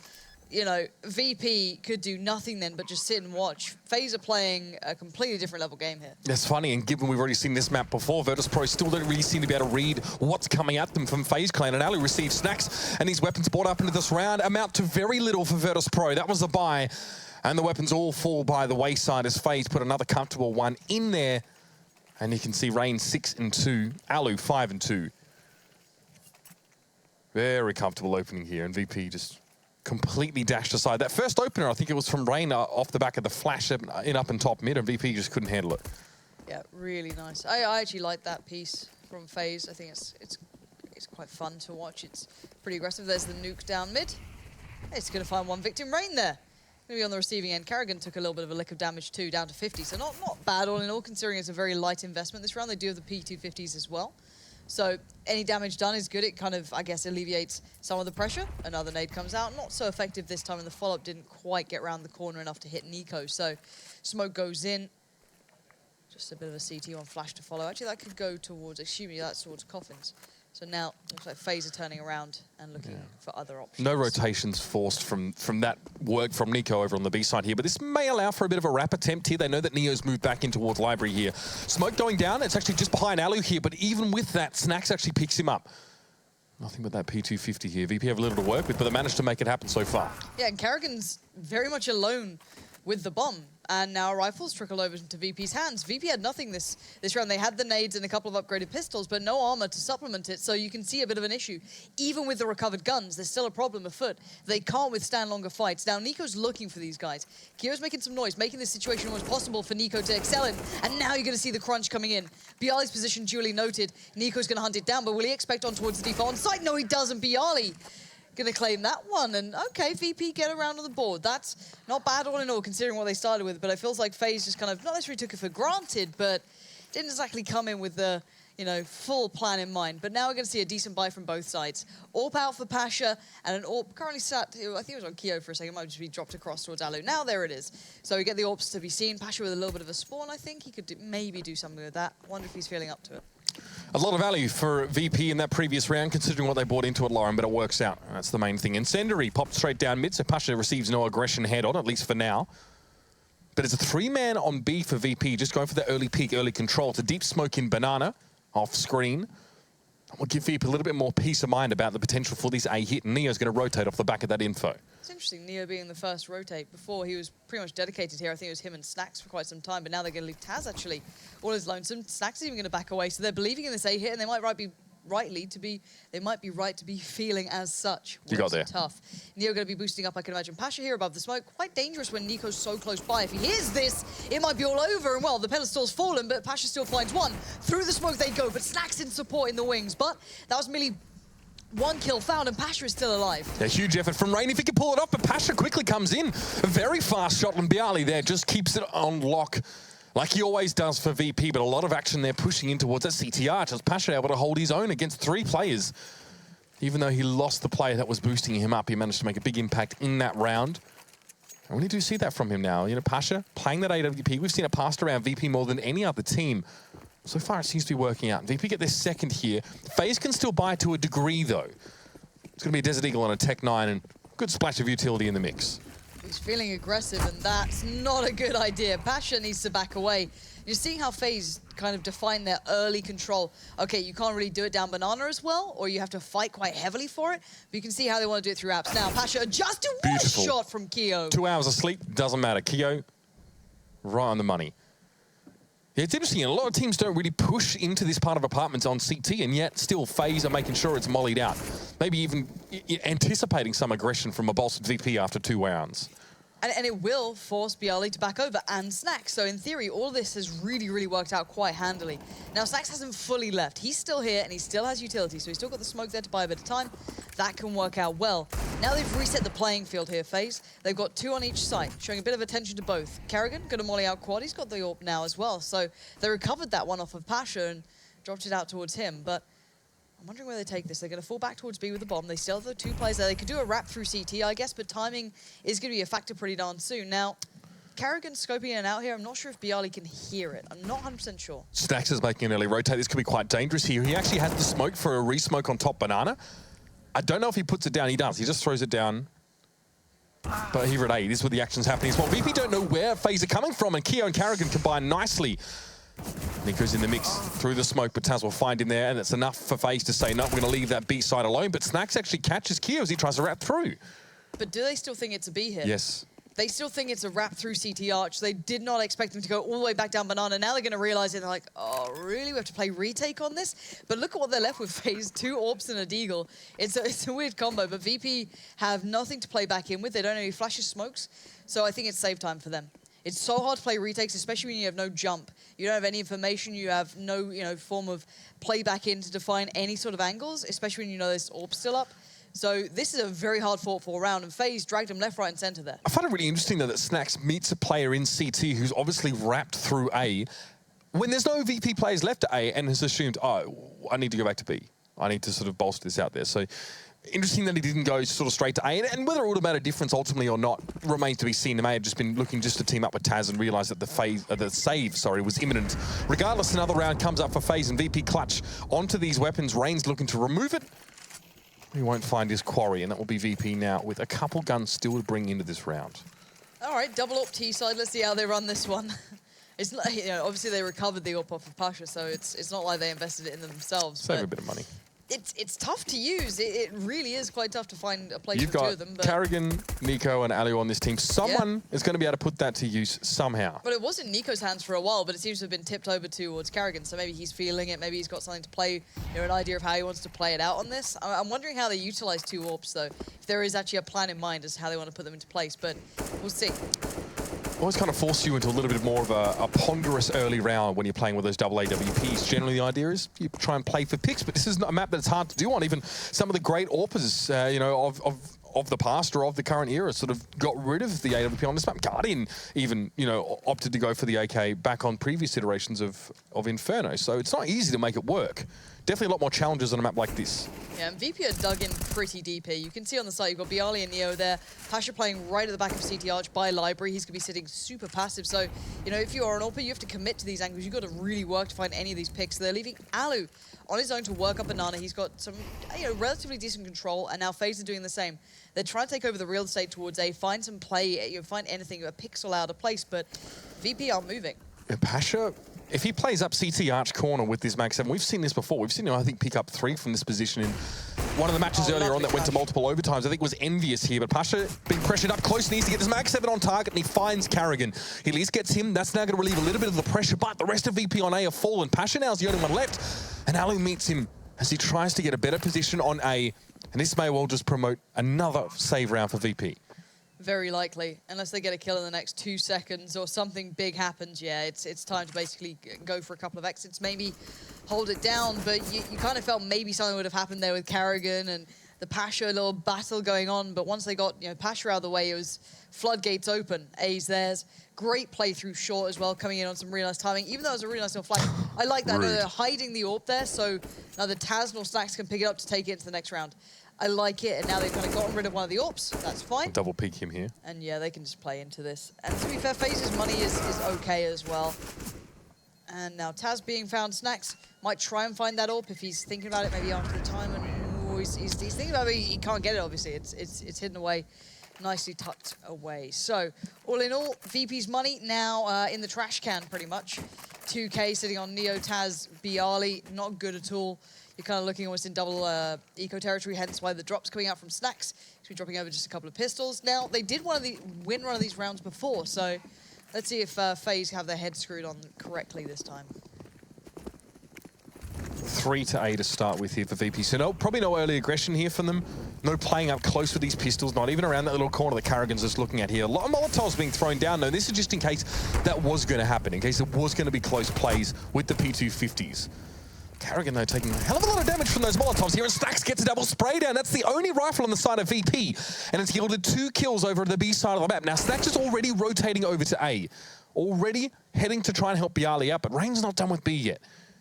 There's a 3v3 now, with all things being even up as Alu and Kiyoshima make their contributions to the round. And Bialy's pushing deep for this one. He may well be able to catch Kiyoshima off guard, and he's not ready for it. P250 does its work. Yeah, these anti-egos seem to be a bit of a problem for FaZe at the moment. This could be a couple more rounds, maybe towards VP. Lovely shot from Taz. Oh, wow. my lord. What a shot. The follow-up, all right, that's impressive, Taz. I'll give you that. You've had a rough game so far, but at least he delivers when he's given the test. But now, 2 out of the 3 rounds the VP have won have been on pistols. Yeah. And I'd love to say that's just VP being nutty on pistols or having some great theory-crafted piece in mind. You've got to feel maybe FaZe's approach just isn't as robust, or maybe they play a little differently, or they play it just not quite up to the standard they need to. So you've got to feel that maybe that's the hindrance rather than his VP excelling. Karrigan played into that engagement at the top of Banana with 50 HP before the fight started. He took a lot of damage from whether it was Molotovs or thrown grenades or whatever it was. A little bit messy from him. Obviously, FaZe were hoping to beat Virtus.pro to the punch and prevent them from actually digging themselves into good positions to play from pistols with. What? Kyo shoots Rain in the back, if I'm not mistaken. I don't believe it was a grenade thrown. He's like, yeah, Rain, you go first. This is your fault now.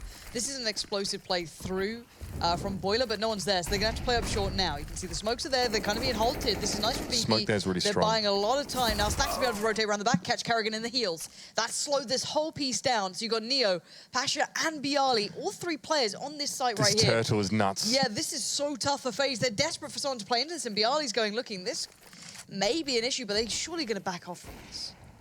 Smoke on balcony means that Alu, who's at great risk if he springs forth from it, he's definitely not going to get the first peek. Nico, though, sprays down Bialy. He comes out and challenges for whatever reason. And FaZe have a couple of flashes to work this site with. If they figure out the VP is sort of set up here, they can blitz them, but they're running out of players. Nico falls. Yeah, Snacks is going around the back right now, so timing is of the essence. Alu is going to find Pasha, but still, slowly but surely, creeping around the back lines is Snacks, and you can see Kyo's broken through as well. Now he's going to find Alu, but 26 seconds left, and Kyo's on 21 HP. Just about gets the bomb to the site. Now I think that's what he's hoping for here. As well. Snacks on the edge of the smoke. Taz as well, deep round towards CT Arch, wrapping around 2. So Kyo gonna have to just pick one angle and risk a bit of something on this one. Now they have no utilities to play back in with, no flashes, no nothing. They got to go in on this one as they are, and a bit of a tag comes through. Taz doesn't have armor either, but here we go. Sprays down one. I almost believe the second could follow, but Taz will get the job done. Maybe gonna have to look for the AWP later, but Taz doesn't have armor, and that confuses me. No, definitely would have been fairly vulnerable as well to any sort of spray down, but managed to win out that fight regardless. Didn't buy in that last round, I guess, for whatever reason. Still, though, better performance from him in this particular game. And VP recover well. They play 3 players. They're pretty much sat on top of each other at the site, but really Snacks was very, very big. His early rotation towards that A site to catch the FaZe player before he could wrap properly really made it hard for FaZe. They had to push through from one direction, essentially, and they were smoking their way. Nade down mid for Pasha, as per the usual. 3 Tech 9s here for FaZe in this round. And already Reigns wanted to try and head into apartments, but an early Molotov there just slows him up. What goes around comes around, I guess. They used to just kind of lather the floor in mollies, so being reminded, he also has to suffer for this. There's a smoke towards CT Arch. It's a nice little line up there.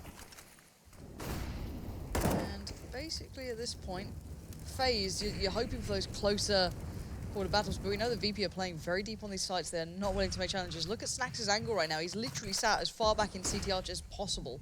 Kind of just waiting to see if maybe Taz needs help, but Neo going to fall to site, Bialy deep towards pit, and Pasha in library. FaZe finding it hard to find fights here. But we saw what could happen before. We saw it in the video Chad actually showed on the first matchup that obviously wasn't on Inferno, but so you can make these fights come to you here. So Kyo could be setting up a couple of flashes.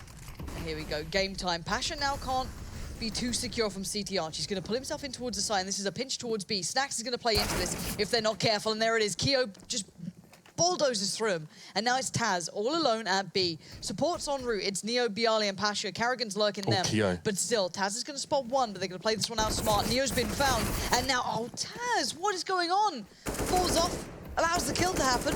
And now FaZe at the upper hand and the bomb site. Yeah, I mean, FaZe almost messed themselves up there. Keo went back to check for the rotators and immediately went down to the gunfight. And you can see how quickly VP are responding to this. They've already got themselves very close up towards construction.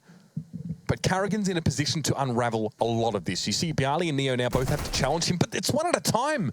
Or just the one in that case. This may all be traded out, but VP are already in deep trouble. It's going to be the Tech 9 to come through. 2 for Karrigan. That'll be enough. That's the Badger, as they say. And just the AWP for Pasha to hold in this round. That's going to be it. But FaZe, unlikely they're going to allow him to hold on to this. Time is short. But they have a little bit of information about where Pasha is positioned. Rain will look to try and challenge this one out. Oh, Pasha misses the shot, couldn't keep himself alive, and regardless, there were players coming up from behind him anyway. No AWP kept for Virtus Pro, and money is looking less than ideal. Yeah, that's been shattered. Now, if I'm not mistaken, I think Mao's won their game 2-0. So they're actually in a really good spot to qualify for this tournament coming up. They're still definitely winning in out. Contention. Yeah. And that was a dangerous game. Hellraiser's looking very, very good as of late. Yeah, it's been a bit scary coming up against them. It feels like they are going from strength to strength. So at the moment, Virtus Pro surrounded by rather dangerous teams. Of course, Mousesports weren't exactly a big threat for them, but it does mean that I guess the opponents are now kind of within the same range of them. Yeah, they feel better knowing that Hellraisers lose 2 and they're still sitting towards the bottom of the ladder here. Keo, big opening there. Very early, nice work there with the Mac 10 just peeking around the corner. Wants a bit more money, but Karrigan's going to take that from him. They're going to have to share it. Molotov in the corner. Pasha's just completely backed off of this, and this leaves A open. So VP have the option to go for a very late retake, but Nico holding this position, this could be really nasty, Lauren. Oh, it's not good, but Taz plays the other angle around the car and finds Nico at least. Gets himself a gun. Oh, he's got an AK. I guess that's something. You can see FaZe want that back. They're not having any of this. Keo's off. Oh, that snap! Almost got him down. Taz looking a little worse for wear now, but still alive. Pasha trying to be the bodyguard off with the CZ, but FaZe are closing in. They're so ready and willing to just pour this one away, and there it is. There goes the rifle, and now it's just Pasha with the CZ. Players left, right, and center doesn't matter when Rain's going to find you. So, FaZe further lead on the T side. It's looking pretty good right now. 8-4, very, very solid. If they close out any more, considering their money is up pretty high, they could do. This is going to be a very good half for them. Yeah, so there's some really good T side play from FaZe Clan in general. I mean, some questionable decisions. We've seen those. 2 of those anti-eco rounds they lost out on, but outside of that, they've been rather, well, solid and drilled. Now, Pasha, again, brings the Mag 7 into this round, so something to keep an eye on. Snacks orbing this time as well. He'll do that from the top of Banana. No one from FaZe will be facing this early in the round. You see Alu's actually sitting back down mid, so Snacks not going to see a lot.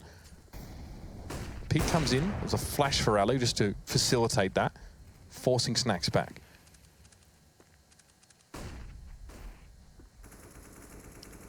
Very close hold for Bialy here. Yeah, I wonder if Keo's going to check this. No one's been playing up this close before, so a new angle and a new threat, and it works out. Bialy gets the upgrade, he can back away towards Pit now. I guess it falls towards Rain now to try and pick up the challenge. He's got Alu and Karrigan with him, so he's certainly not alone in this. And he knows that VP have very rarely been playing close, so I guess an angle like that from Bialy was a real surprise. Now Rain does get a little bit of control here. Neo could step into this. He's playing the very close angle by the bike on the left side. Pasha comes into his own towards CTH, but outstays his welcome, re-peeks into it, and that's an angle that's already being held. But now Nico's broken through by B, but the bomb's in the wrong place, and he is very much alone. He's got the AWP and maybe a dream. Yeah. Oh, he's going to hide it out. Nicely VP done. have found the bomb as well. So they know the deal. Despite Nico's best efforts in this round, he did manage to get himself a 1 kill. It's all for naught here. FaZe will have to settle for 8 for the moment. Still a couple rounds and a half. 2 more after this one, of course. Nico fancies going for something here. I mean, reasonable. FaZe have the money to make something happen. And there's 20 seconds left in the round, so if he can get the bomb and sneak out, oh, this would be juicy. But no, he's caught up on some roses. The thorns perhaps keeping him in place, and Bialy catches him just before he can get around the corner. That could have been the great escape. Or just really badly clipped maps by CSGO developers. You think? I don't know. Personally, I've never had experience that on that corner. You do, obviously, like getting hit, like just wrecks your movement anyway, right? So it's like you're caught in a molly, but then you take some damage, like from someone shooting through smoke or something. You're like, well, I'm going to get 100 to 0'd. I'm sorry, Mitch.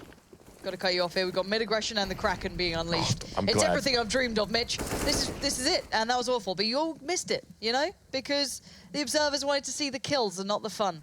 All right? Fun police. They can't be synonymous? Not with Rush observing. Pat would be all over it. Oh. Ooh, Rain, that's what I'm after. No more to follow, though. And Kerrigan living up to that FaZe clan tag by just jumping around trying to get those shots to go. Just wants to get that. Missing his jetpack. Oh, don't do it. Don't discuss jetpacks to me. You know, they're doing the whole World War II thing. You know, Call of Duty's coming back to its roots. They're still going to find a way to throw a ball Jetpacks. across the map, though. Could dunk it in a hoop. Could be like old school hoops. Esports, Mitch. Esports. It's a great thing, Lawrence, while we're here. Through the graces of Gaben and co. One more round and a half, Lauren. Let's see. This is better for Virtus Pro. I think they achieved 7 rounds in total last time earlier tonight. They played against FaZe on this particular map. So improvement, perhaps. Whether or not it'll be enough is the real question here, but it's a good opening for Pasha. He finds Kiyoshima. This is FaZe just spending the rest of their money to invest in a couple of pistols here. Snacks him into Grizzly End, but it's all fine. Taz gets himself 3 in that case to end it off rather close into the half, Lauren. Yeah, VP definitely brought it back. They looked slightly more alive. A couple of weird rounds, though, from FaZe. You think if they were able to keep hold of the rounds where they actually had weapons against VP with just mere pistols, that could be a different story, who knows. Open up a window of opportunity, and VP certainly took it. Half-time, 1 round in it. We'll be back as FaZe Clan move to the CT side, and VP try to show if they've got any teeth left after all these years.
Well, Lauren, online CS has given us many great memories over the years, but tonight it gives us Virtus Pro and FaZe Clan playing 4 times back-to-back. 2 of those, of course, happening here at the ESL Pro League. This is the first of those 2 maps here on Inferno, and it's a close affair at halftime.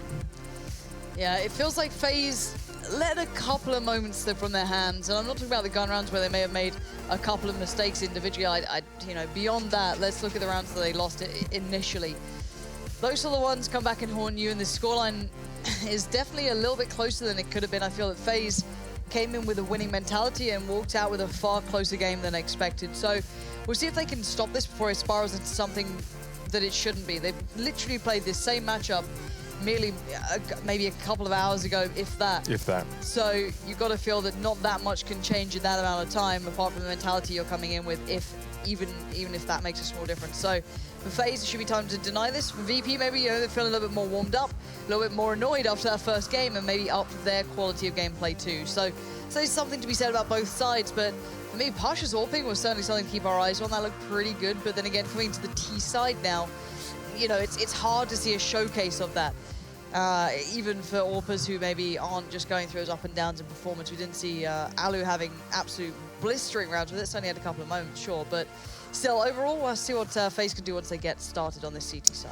One thing we often have to celebrate about a team like Virtus.pro is that it's very hard for their opponents to ascertain exactly where their movements are on the map. Sometimes they're quite good at obscuring the fact and hitting bomb sites when their opponents least expect it. So perhaps this is a map where that's a little bit harder to achieve. I want to see if there's any sort of trickery in the works here for Virtus.pro if they try and make anything like that happen. And this is a nice little room. I think, isn't there supposed to be CS on that screen? Yeah. It's a different PC. No. Singing chicken. Be. Fantastic. Not really sure, but there you go. This is actually an Inferno, believe it or not. Somehow they found a PC for this place, but now we're going to be jumping in. It's the pistol round. FaZe Clan on that CT side. What? Just awkward. Just really... Nico got knife, right? I'm not awkward. seeing things. No, you did. Okay. Okay, 4v4. Feels good. Feels good. Keo, let's see if you can make it feel better. Rain gonna find Neo, and there it is. The crossfire gets set up instantly. VP get a glimmer of hope. They're like, oh, they're killing each other. Finally, we've got a good shot of this. Just and then pranked him. Bialy! What is that? Bialy! He's in a 1v2 and it's so winnable. He's got 12 HP. Nico's got 6 and Rain's got 18. I wouldn't put it past him. Oh, get out! Get out, Bialy! Let's go! 4 massive kills for Bialy. What a beast of a play. I don't think I've ever seen a more bizarre round in all my years of watching Counter-Strike. Oh, let's just watch that again. Please give us a replay of that. I just want to see it again. We'll get one queued up, I'm sure, at the end of the round. I don't want to see third person. I need to just... All right, we'll get back to that one. Anyway, and we'll talk about it then, perhaps. We'll try and jump into the next round here. But what is there to really to say? FaZe... Dunn just got absolutely smashed. Bialy providing one of those mercurial performances that he does tend to pull out every now and then, but Rain quickly trying to put a stop to the party. Taz is felled by a headshot before he even gets to top mid, and Rain wants more. And Bialy's feeling a little bit, you know, warmed up now. He's kind of feeling it a bit. See if you can find any more. That's just obscene, isn't it? Rain. Deagles, what is this game? What is going on, Mitch? Why is this ridiculous? Why are these shots actually landing? Snacks, please keep it together for me. All right, you've got a UMP. I guess there's only so much I can really ask for with you in this gun because it should, in theory, be everything. Even that AK sitting on Carrigan, of course. Why not 2 kills? Where's the bomb? Okay, it's safely in the just very, you know, trustworthy hands of Carrigan. He's got armor, and he has an AK.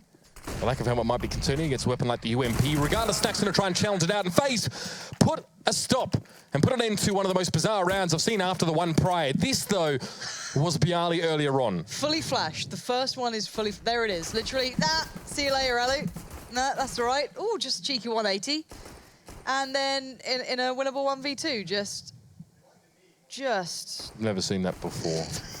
What can you say about that one, Mitch? Both of his opponents were less than 20 HP, granted. But there's situations you just don't win, and Bialy has shown us that perhaps sometimes weird stuff just happens. I don't know what It's 9 to 8. Anymore. It's one rounded. I mean, Rain there as well. We can't really count out his beautiful little 3-piece in the prior round. That was, again, the stuff of legends. These guys are really starting to produce some interesting moments for us here.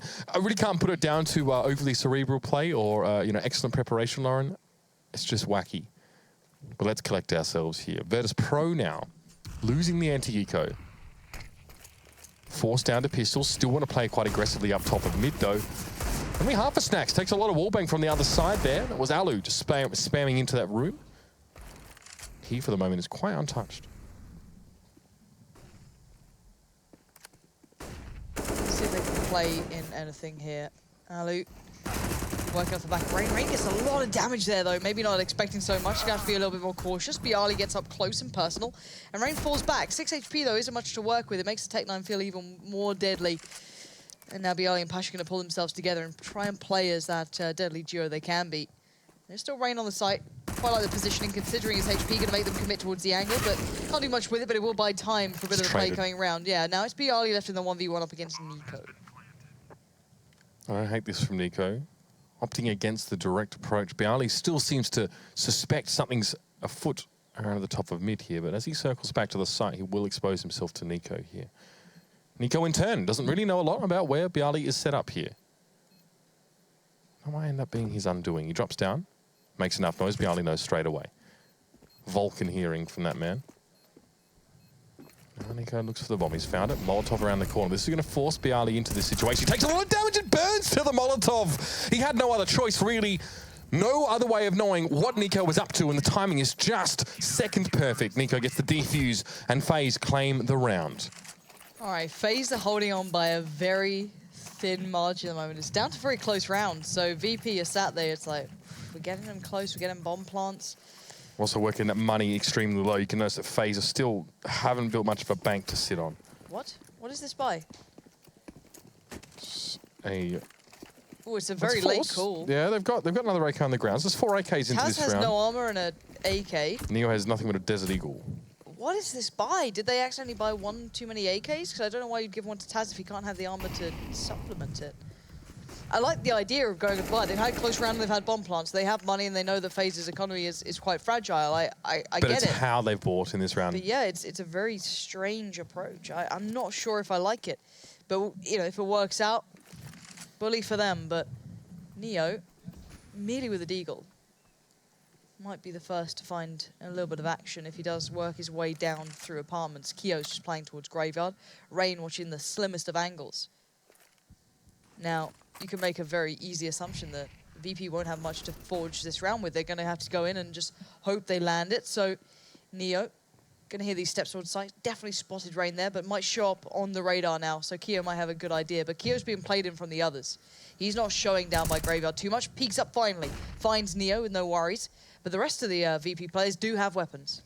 Kyo's going to be very careful. He could be pinched here. Snacks is in apartments. Kyo actually just makes a small correction in positioning off towards the left that protects him from Snacks for the moment there. Still has fell ultimately, but that's a far cleaner round from FaZe. Sharpening up their game a little bit more, and this time they don't give Virtus.pro a look in. Now, VP punished a little bit there for that buy. Now they'll be forced to save, or maybe a very small investment regardless. FaZe have a chance to build that money up a little bit more. Yeah, I want to see if Kyo goes hyper-aggressive somewhere. He's got a great spawn for middle, or, you know, anywhere towards A pretty much. I'm wondering if he's going to use it here. He's also got, you know, an SMG, so it certainly kind of helps towards it. Yeah, he's off ski. Straight down middle we go. Needs to help him out, bit of spam behind him. Plays him in. Now he gets the angle, and now he gets the frag. Neo down, no one else on towards Banana. He expected someone to be there, but actually, you know, Carrigan didn't want him to have fun, and he killed him. Well, on the bright side, I'm pretty sure it was it Kyo that knifed Nico a prior round? Actually, no, maybe it was. I don't want to point the finger at the wrong person. It doesn't really matter, actually. I'm sure they're not even thinking about it. It's an AWP, however, for Alu. Picking into this round. Kyo's had a comparatively good game, considering that he's been definitely burning the midnight oil, as he would have put it. It's 5 AKs at least here for Virtus.pro. So they buy up, they got everything they need. And they only had to really sit out for one round after making a relatively risky force. So that's that loss bonus. That's also the fact that they're getting bomb plants, pressuring FaZe. Deep banana control for FaZe early in the round. They know VP aren't set up there. And this is the spot that I really like from Kyo. He plays this so often. Kind of, not, I wouldn't say necessarily known Rain. Very sharp. So sharp. As said, Viali's going to find the line of sight towards him, but Kyo now has to commit to one of the two. He's going to choose balcony, he chooses rightly so. Bomb now drops, he knows what's up. He knows that Pasha's the last alive, he's going to see him. Now Pasha goes for a run through the smoke, and it's not advisable when Carrigan's on the other side. And by this point, you look at the scoreline, and suddenly it's just kind of spiraled, hasn't it? They went through that kind of rocky back and forth. VP could have broken in, and now it's 13-8. It all smoothed out towards FaZe's control in hands. They've got a nice buffer of money sitting behind them, 8K up on 2 players, and a fair amount towards the others too. So now VP's money, you know, scraping it together. You've got a Galil coming out for Neo, so this is not how you want to see this game end, but it's very close to being towards those final, I guess, hurdles here. VP have been quite happy to force for most of these rounds, and Ali there is clinical. Like a surgeon's scalpel, it's Taz to jump across, and no opportunity for Pasha to trade or get any sort of refrag situation set up. Snacked. That's a very quick little peek there inside apartments. Goes forward now, but he's on top of the Molotov there, and he's eventually going to have to fall. But damage is being done elsewhere across the map. One down in Banana. Nico's still there. FaZe have a tenuous hold on this map, but Kyo's in a very compromising position at top of mid in smoke right now. Bialy has free reign of that A site, and he's coming close. Not much Kyo can really do about this at all. Gets through the smoke. Bialy must have just spotted him, maybe even radar, regardless. Kyo was unfortunate not to get away with that. No. And Nico, what are you going to do here? Trigger discipline's sometimes not your best friend. I believe he saw Pasha. I believe he was waiting on that shot. Yeah, that was weird. That was really timed. Thank you, observers. That is the replay we always wanted. Yep. Nice. Very nice. Is that Rush observing? I think chickens and CS are a great diffusion moment as well. Really good just to maybe relieve some stress. I don't advise it in real life. I don't think it's particularly environmentally friendly, but perhaps for VP it serves a purpose here. They're still 4 rounds behind the 8 ball, despite winning that one out, and FaZe have enough money to buy up again fully. So far, VP, they haven't been throwing the curveballs that they're known for, you know what I mean? Everyone knows them for those crazy fake plays. So far, they haven't really been doing it. A lot of teams feel a hell of a lot of pressure because of that, but at the moment, they've been quite clear-cut, to the point, some might say. I don't really know how much you can really do that, to be fair. I mean, you've got to commit quite heavily to get any decent real estate on either of these 2 bomb sites. So. But I suppose with FaZe Clan getting quite a lot of banana control early in these rounds as well, VP haven't really been able to fake at all. There's no way of making FaZe think they're elsewhere, but Pasha finds Alu. Nice little opener in the mid. Now there's 4 players for VP ready to spring forth onto A. What can you do? Neo found that frag through smoke as well, which is the bigger problem, but Keo couldn't find Taz. Now let's look at the remaining positions. Bomb's still down in second mid, so I'm not sure if they've heard Rain go for this. Now Karrigan actually might find some interesting information here. If he makes it down to the bottom of mid, they will have to come back towards this. Karrigan won't know this, of course. I don't think he'll know this. I can't have seen the bomb there as well. He doesn't have line of sight, so and the timing on that as well. If he'd gone all the way around just a little bit quicker towards second mid, he might have seen one of the 2 players going that way. But now he's going to realize, oh, maybe they didn't have the bomb, maybe they're going somewhere weird, you know, something went wrong. Force the save here, But really. yeah, he is going to save. But you could have thought, oh, if only the time was a little bit different, he could have maybe worked something out from that. But it is what it is. 2 of those kills were quite weird, actually. Neo's kill towards Banana was through smoke, and then you saw the play out then between, I think it was Alu and Pasha. It was kind of through the Molotov fire and flames, which is always quite hard to play into. So, again, just the incandescence of the effect actually makes it quite annoying for an AWPer, especially to play above it. Yeah. We're going to have Karrigan here to spend some time. Watch the fan go by and Virtus.pro get themselves another round. It was a tenuous hold they had on this match. Now, the only potential concern for VP is that loss bonus is gone. So, FaZe to bring something into the next round, possibly some sort of force, some sort of pistol play. Perhaps not so advisable at this stage of the game, but they can do it. There's money on Keo and Karrigan to supply. Nico as well has a bit of cash. So Alu brought down to 0 last round because he wanted the AWP for a 2nd time running. That's why he's poor. But he might have it yet again because Nico's brought it up for him. Nico's been dropped. Ooh. Okay. That's a big investment considering your economy is where it's at. Yeah, they had a really shaky economy. Rain's going to suffer for it, but they've got 2 AWPs up. So no pressure, guys. You've left Rain pretty much muted this round. You guys better be ready to deliver. Nico, it's on you. 2 players in front. He's going to see these tiny little bits of a human being just in front of him. There's 3 players there. He takes the fight and he doesn't win it. Neo is right on point. Karrigan tried to pick up the slack, but there's only so much you can do, and now B is theirs. That's like an auto-save in some cases like this. Okay, very risky. Of course, you saw that Nico was committed to that with the Molotov thrown off towards his left side. He was trapped behind the car, and I think the wall bang as well through the wooden piece put some pressure on him then. Alu tries to interact here. Now, that's an AWP drop with Alu being felled there. So yeah, Keo knows he needs to go and recover that. Now, the problem is that Rain now has to go and get the rifle. Yeah.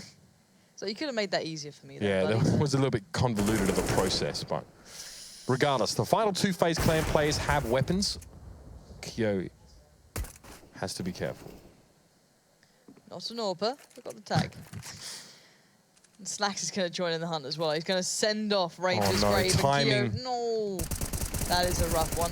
And Rain's going to at least find that. Could maybe get the AWP back as well if he feels like it, or he might just say, sod that. I'm just going to sit here on site. You made your own mistakes. We had 2 AWPs and you lost them both. I only had a deagle. I've had to stay alive now. So the scoreline does get closer. VP, claw one back. That early aggression from Nico going nowhere then. No. With the commitment of players that Virtus.pro had towards a Banana there as well, it caught FaZe off guard because the last 2 rounds, they've been playing 2 players at the top of Banana at the start of the round, and they've been throwing a deep smoke. So FaZe Clan, for the most part, have been going through the motions, assuming there's been a minimal amount of resistance in that part of the map, and then Virtus.pro put 4 players there. Both FaZe players were so committed to being in Banana that they were taken down. It was an automatic bomb plant. So now they play 3 here. They've got 1 rifle in the game still. That's on Rain, who's going to play back towards A and be a rotator. So it's a lighter presence on A in general for FaZe in this round. It might just pay off here. Karrigan rotates early, though. I'm not sure about this at all. No. We're going to have to pray for some Nico sort of god tier level if you want this round to work out for FaZe, because... okay. I guess if you say his name, he might just appear now. Karrigan's found room to work as well. 2 kills come in. What is going on here? How has FaZe managed to pull this back? How is Karrigan doing this? But Pasha, he's still fighting the good fight for VP. He's got 3, but the 4th is too far. And even though Blue can count that higher, I can't make it any further. It's Rain to shut it down that round in the end, keeps the op, drops it over, and FaZe are back in this. Bizarre round, very strange. Nice enough by Karrigan there as well. He actually made his start with a Tech 9 and switched over to a rifle and got the rest of the job done there. That's, yeah, bizarre. A lot of weird rounds coming out here, and both teams actually losing anti-eco rounds. So for Virtus Pro, that's crippling here. You see the money was not really in that great a spot. They're forced this round because they've got no other choice. They don't want to have to fight in overtime. But that may be what they're staring down the barrel of right now, because FaZe are straight back in the game. And they got that early banana control again. So this time they actually make that, deeper peak. They get that investment, pays off, and now Kyo can rotate back. Karrigan is unsure. He'll also rotate if he hears anything going on at A. VP can afford to wait a little bit longer here, though. Keep Karrigan at B. Well, that's a sweaty angle from Rain there. He does force Bialy off the play towards Apps. Now, I just purely because he would have heard that Molotov tick over and do some damage, then it wouldn't be much. Here's that A stack. Karrigan's made his way over now. I think purely the action in apartments was enough to bring him here. So you see how ready he is to join at A when they had that information at Banana.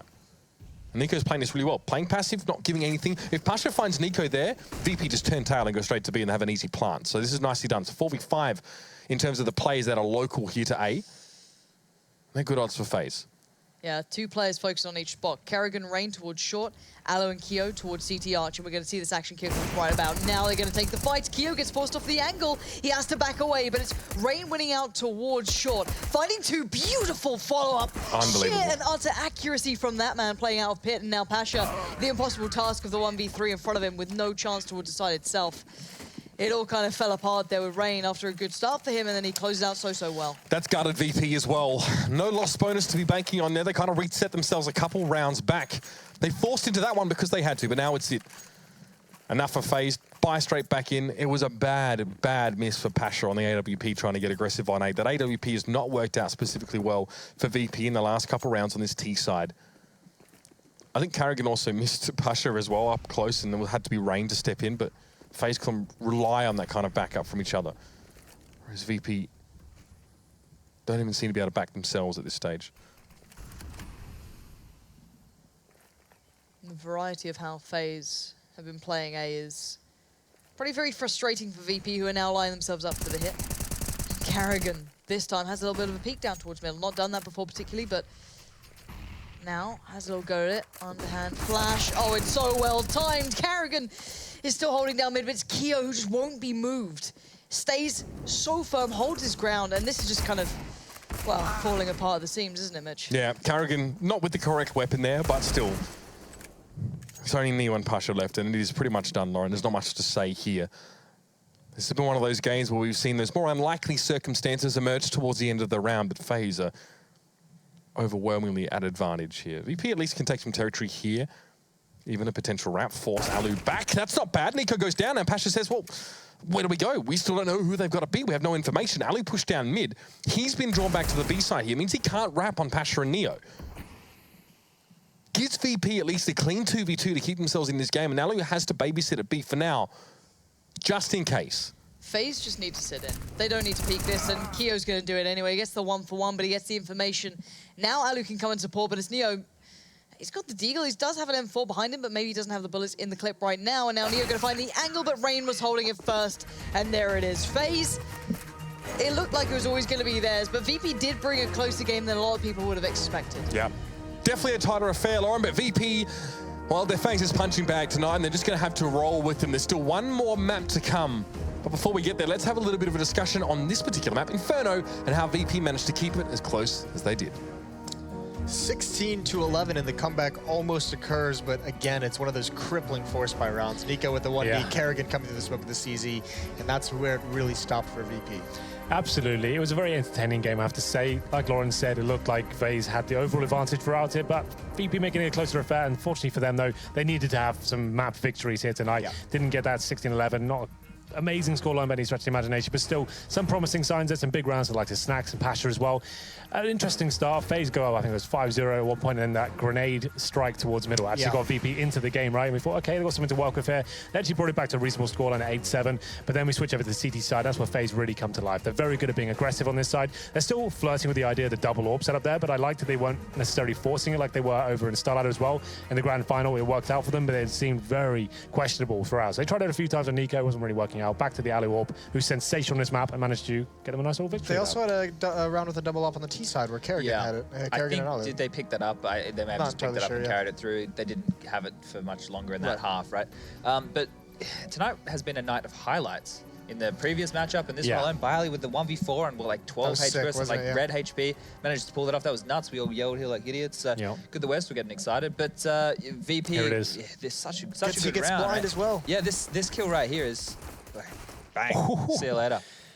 Yeah, it's very pretty. And Bialy's been missing for VP recently as well, especially online, so it's great to see him performing, but still not finding these victories. That's the main problem, Yeah, that's the tough part, because they're just going to keep sliding down these rankings now. So, I mean, and if you combine their matches earlier tonight in ECS, they're now 0-3 against FaZe. So they're ramping up, though. So the first game was 16-4, the 16-10 on the first Inferno, 16-11 on the second. They could get this Nuke victory. You think so?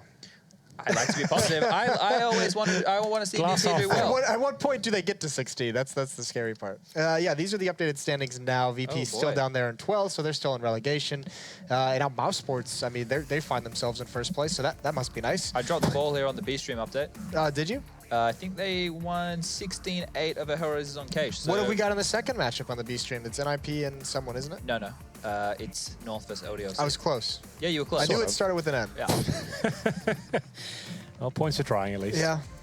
Well, I mean, unfortunately, that doesn't apply to Pro League because Virtus Pro is slipping.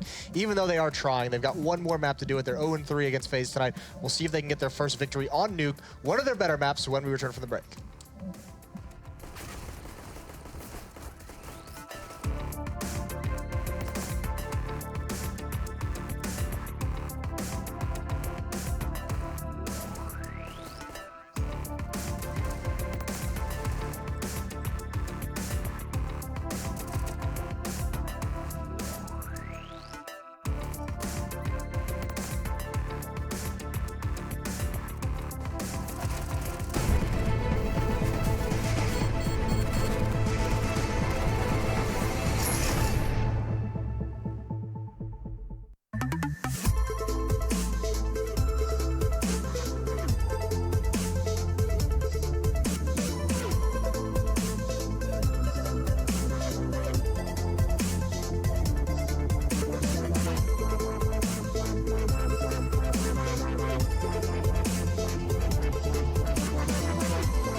Get your team apparel now at shop.eslgaming.com.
You ready? Huh?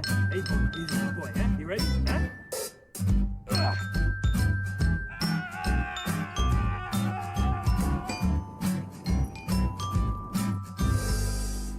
Start your esports career now at play.eslgaming.com.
ESL Pro League is brought to you in part by Logitech G, Pay Safeguard, Legion Lenovo, Mountain Dew League, and ESEA.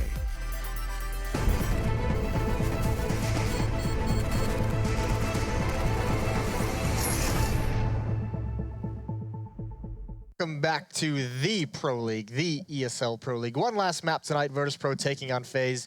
They dropped Inferno, they dropped 2 maps earlier, now they have Nuke. And we've known that Nuke, while a good map for VP, has given them problems, and FaZe, they're not looking like there are any slouches on it. This is going to be tough. Indeed. Some would say yes. I agree with just the main analyst. I know. He's supposed to be the anchor. You're supposed to be helping out. Okay, hold up. What I normally do is when I have a guest on the desk, I throw them the initial statement so they can get, they can get it all what they want to say out, and then I pick up the crumbs. I take what's left. I put in the other points. I think we should change the dynamic right now. I think it's much more malicious than that, actually. I think you like to just have him get some of the weaker points out of the way so you can. No, he wants to use my points and elaborate on them. He's and thinking have the that easy you're gonna just drop like a quick point, like a nice 10 seconds, and then he'll just have all the camera time. Should we get to some real points then, Chad? Do you want me to make the real points? Let's start with you. Okay, so when we saw them play Nuke last week, we saw that they liked, when they played NIP, Henry, if you remember the matchup, they like to adapt to what they know players are doing, like the little cheeky boost outside and playing quickly into mini or annex, whatever you want to call it, knowing that the AWPer is watching a wide line. That means they do their homework. The problem with FaZe is they're so sporadic, and players, they don't seem to follow like any specific trends because they're very individually skilled. Even if they get caught out, they're able to grab a lot of kills. So I think the biggest thing for VP to tackle a team like FaZe is to make sure you get on top of that economy. Make sure, we know they're scary with deagles, we know they're on low buys, but if you're playing those situations correctly, even if they grab 2 headshots, you're still able to capitalize on that. So Nuke is a hard map to avoid the pistols, and it's going to be very difficult for them. They're going to need to get off to... Here's what I'm saying. VP are going to need both pistols to win this match. Predictions. Solid points, actually. Baseless. Baseless predictions. I have to agree. VP certainly not in their best form right now. Both pistols would help. That would certainly get the ball rolling, if you will, Jason. Yeah, I mean, obviously winning 2 pistol rounds helps everything. Keep going around in circles. Jason, we know that you're a bit jet lagged, and we won't throw you under any buses. Henry tried, but I pulled you out. And I'll take this away. Thanks, Chad. Feels like my legs Where got do we hit. think this game's going to be won, Chad? You said the pistols, but more specifically, obviously outside's a big talking point on Nuke, right? So, yeah, okay. Well, FaZe have both wall-less smokes. They utilize both. They do the close one to the T-red container, and they can actually get down. Or they do the alternative one, which is the 3 smokes that land in a row, and they walk close to it, right? I think both have merit. If you want to take Secret very quickly, I recommend the first wall of smokes. And I think the way that VP approaches that is going to be a key point for their CT side. Are they going to go down there? Are they going to stop FaZe from getting Secret control? Are they going to make the fight happen in that first stairwell and push them back so they can't control the map? Sure. Or are they going to play more turtle, let them take control, and then suffocate them with utility and make them make a last-minute decision? Yeah, I like that a lot. It's got all good points here. Okay, now for FaZe. Let's switch over. There are 2 teams in this game. I mean, the winning conditions for these guys, because it makes it sound like they have the kind of the upper hand, like they're the favorites in this matchup. They're hitting a lot of shots right now, so that's a positive factor for them. They're hitting a lot of shots. No, well, Counter-Strike is like getting headshots, right? On Nuke especially, it's one of those maps where most of the teams have very similar approaches, right? There's not really that much you can do in terms of fakes. Obviously, you do the wall of smokes like Chad explained, right? But Carrigan's actually one of those very good players at doing things every single round and then mixing things up. Like he can do the wall of smokes and get down Secret by himself, right? The wall of smokes takes away the vision from the CTs, the idea he can get that by himself, and then his players are ready towards ramp, and you're trying to force rotations. That's what Nuke's all about, really. He's trying to take vision away from a particular area, force rotation, going together, pin to them. And as Chad said, it might sound like a sweeping statement, but hitting shots on a map where everyone plays very similar styles right now could just be the differentiating factor.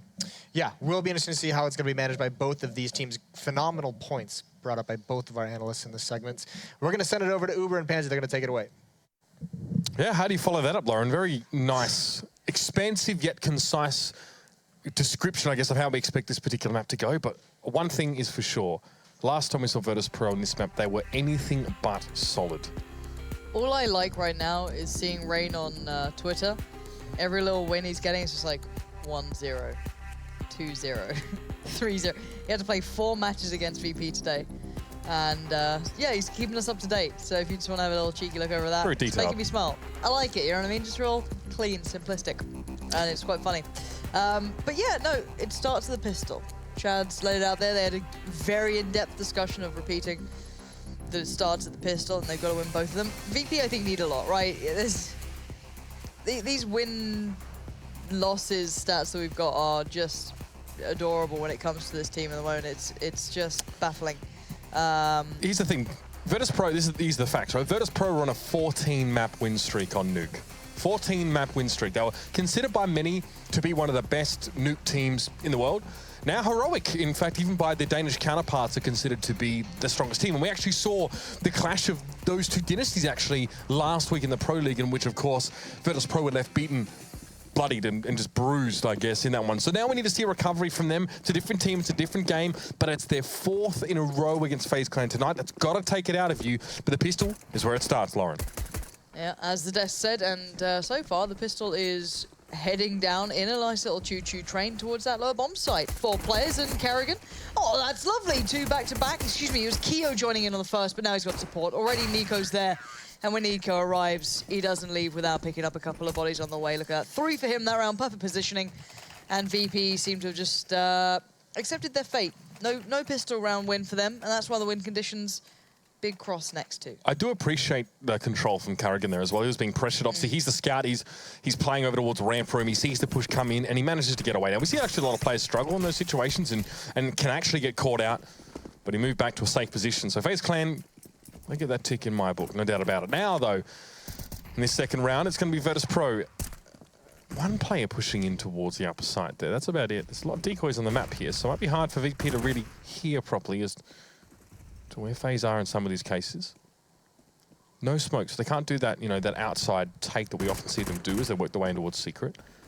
Well, I guess the Deagles do hold up against UMPs at range, so there could be something to be seen here, but Rain's just saying, well, if that doesn't work, if my UMP won't handle it, I've got this USP. So it's quite remarkable how often we've seen him switch to that USP, even in gun round situations, and actually come out on top. There's Nico, I think, or is this Keo? This has got to be Nico, right? Yeah, this is definitely Nico coming back in. And the final one, I think he closes out on as well.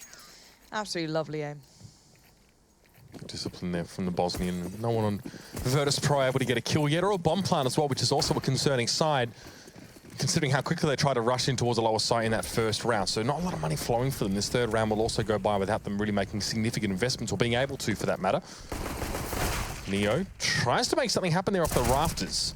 Nico's going to receive here on Annex, and this is looking like a farm fest so far for FaZe. Bomb plant. Maybe. He sticks it. Nice. Lovely. Do you know what? Considering what they had, lovely little takeaway. Now, they did find a player too. That was Taz finding that towards Rain. So that's not too bad either. And yeah, the bomb plant's a lovely little addition. Gives you a slightly more robust round 4. And considering that they hadn't had any kills up to that point, definitely needed. 0 kills, apart from that one that Taz just got then. So it's been a rocky time for Virtus.pro, but they can get a good buy-in now. Full utility. I don't think there's going to be an AWP to be seen, but yeah, rifles work just as well. But we do have the AWP coming out for Alu, so that's quite important. I want to see where he takes this one. He did have a decent spawn, so if he fancies maybe something a little different, maybe a little bit of a peek through towards, Hut possibly. We'll see what he goes for here, and it does seem as though that's the case. Maybe got a little bit of a wallbang lined up, maybe just watching to see if anyone dares to push through. He does eventually peek towards the Hut, but backs away from it eventually, and now eyes towards out. Now Bialy is up on the silos. He has to be a little bit cautious. There's always a little bit of a threat there. If he puts himself in just a little bit of a wrong angle, in the wrong position at the wrong time, could always get caught out. It's probably a delayed outside play here from Virtus.pro. They actually haven't used any of their utility except for maybe the one Molotov in this round so far. So they're waiting on something, a particular timing, maybe even a pick, but they've gotten nothing in terms of the way of kills here, and here it is. It's going to be the set out smoke. Now, what's interesting about this from Virtus.pro is they normally do this right at the start of the round, regardless of whether they're going to go secret or not, when they have the utility. But this is very late. But Rain used to be a god at playing this, and he's got Alu out here with him. Now, Rain was good when they had the little pole towards the outside. He'd have him just boost himself up on it, sit on top of it, and see above the smoke. But he's still very diligent at this, but I wonder if he can handle these 3 players coming his way. Oh, of course he can. It's Rain! 3 big kills. The man's a legend at holding this sort of spot. Never looks under pressure, never looks worried, and Nico wants a bit of the action too. Gonna find a kill there towards Squeaky pushing through, and Bialy. Ooh, Rain takes a lot of damage from that, can just back away. The nade, it's so close and it will land. And Bialy puts up a fight but can only find 1, as Nico will work out his second. It's quite astonishing for Rain in that round. Their VP all board up, ready to go. They've got their AKs, they're in for a fight, and he mows 3 of them down with a UMP. You can see he actually backed up. He was playing on the fringe of the smoke and then backed away to the corner here as well. That seems like it helped. Oh god, this replay, please, it's so creepy. It's just like he gave birth to people from his UMP. Yeah, that's pretty devastating. Lovely. I think that last fringe of the smoke also obscuring him enough for VP just to have a lot of problems connected with him. Okay, Lauren, it's 4 rounds in. VP only have 2 kills across the entire team. It's been a very slow start for them. It feels very Nuke. Feels very Nuke right now, and I love this route from Bialy. Look. And Nico is waiting for them. 5-0 here. Better performance from Bialy, but you'll notice that Neo, Snacks, and Pasha are all yet to achieve kills. That may change this round. It's an AWP being brought up for the aforementioned Pasha.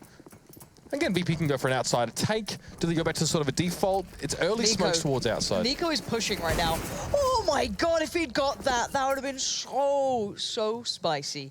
I love it when you get confident, when you get players like someone like Nico with that potential, with that aim, and he's feeling it. You know, that's a scary prospect. Kerrigan gets a little too close. Snacks is going to take that opportunity while it's gifted to him. Now he's going to run with it, see how far he can take it. He'll open up plenty of opportunities for VP. It can really hinder the rotates, I guess, and kind of cause issues for FaZe, but Rain's going to claim one back, but there's the trade out. Good work from Bialy to use that positioning. He's now found up on towards those, the upper catwalk, I guess, is Keo. A little bit too late to be watching it now. Maybe Bialy wouldn't expect a player to be waiting for it, but still, FaZe gave up a lot of control on this map. So again, I'm wondering to see where they try and stop this one. FaZe did that in the prior round as well, if you recall. VP actually had a free run on towards the upper bomb site and then ran into trouble when they tried to drop down. This time a little bit different. FaZe, these rounds come up every now and then, Lauren. They get ahead. They decide they want to try and reset their opponent's economy, give them the round. At least it's felt like that.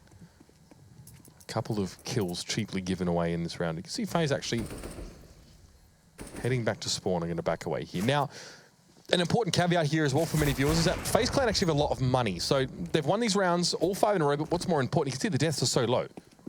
You know, Rain's died 3 times, Nico hasn't died at all. He's got 11 kills and no deaths, right? And even if you're buying weapons for your teammates every round, you're still gonna have a lot of money.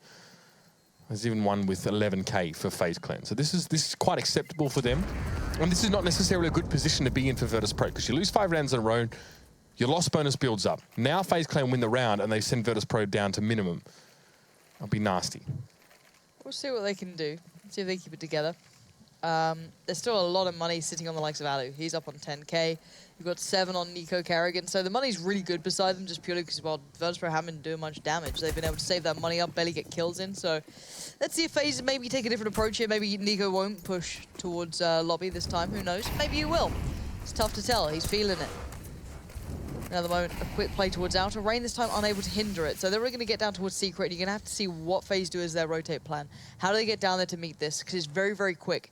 Neo and Snacks got down to this position so early. Now, I'm wondering if Nico's already down there.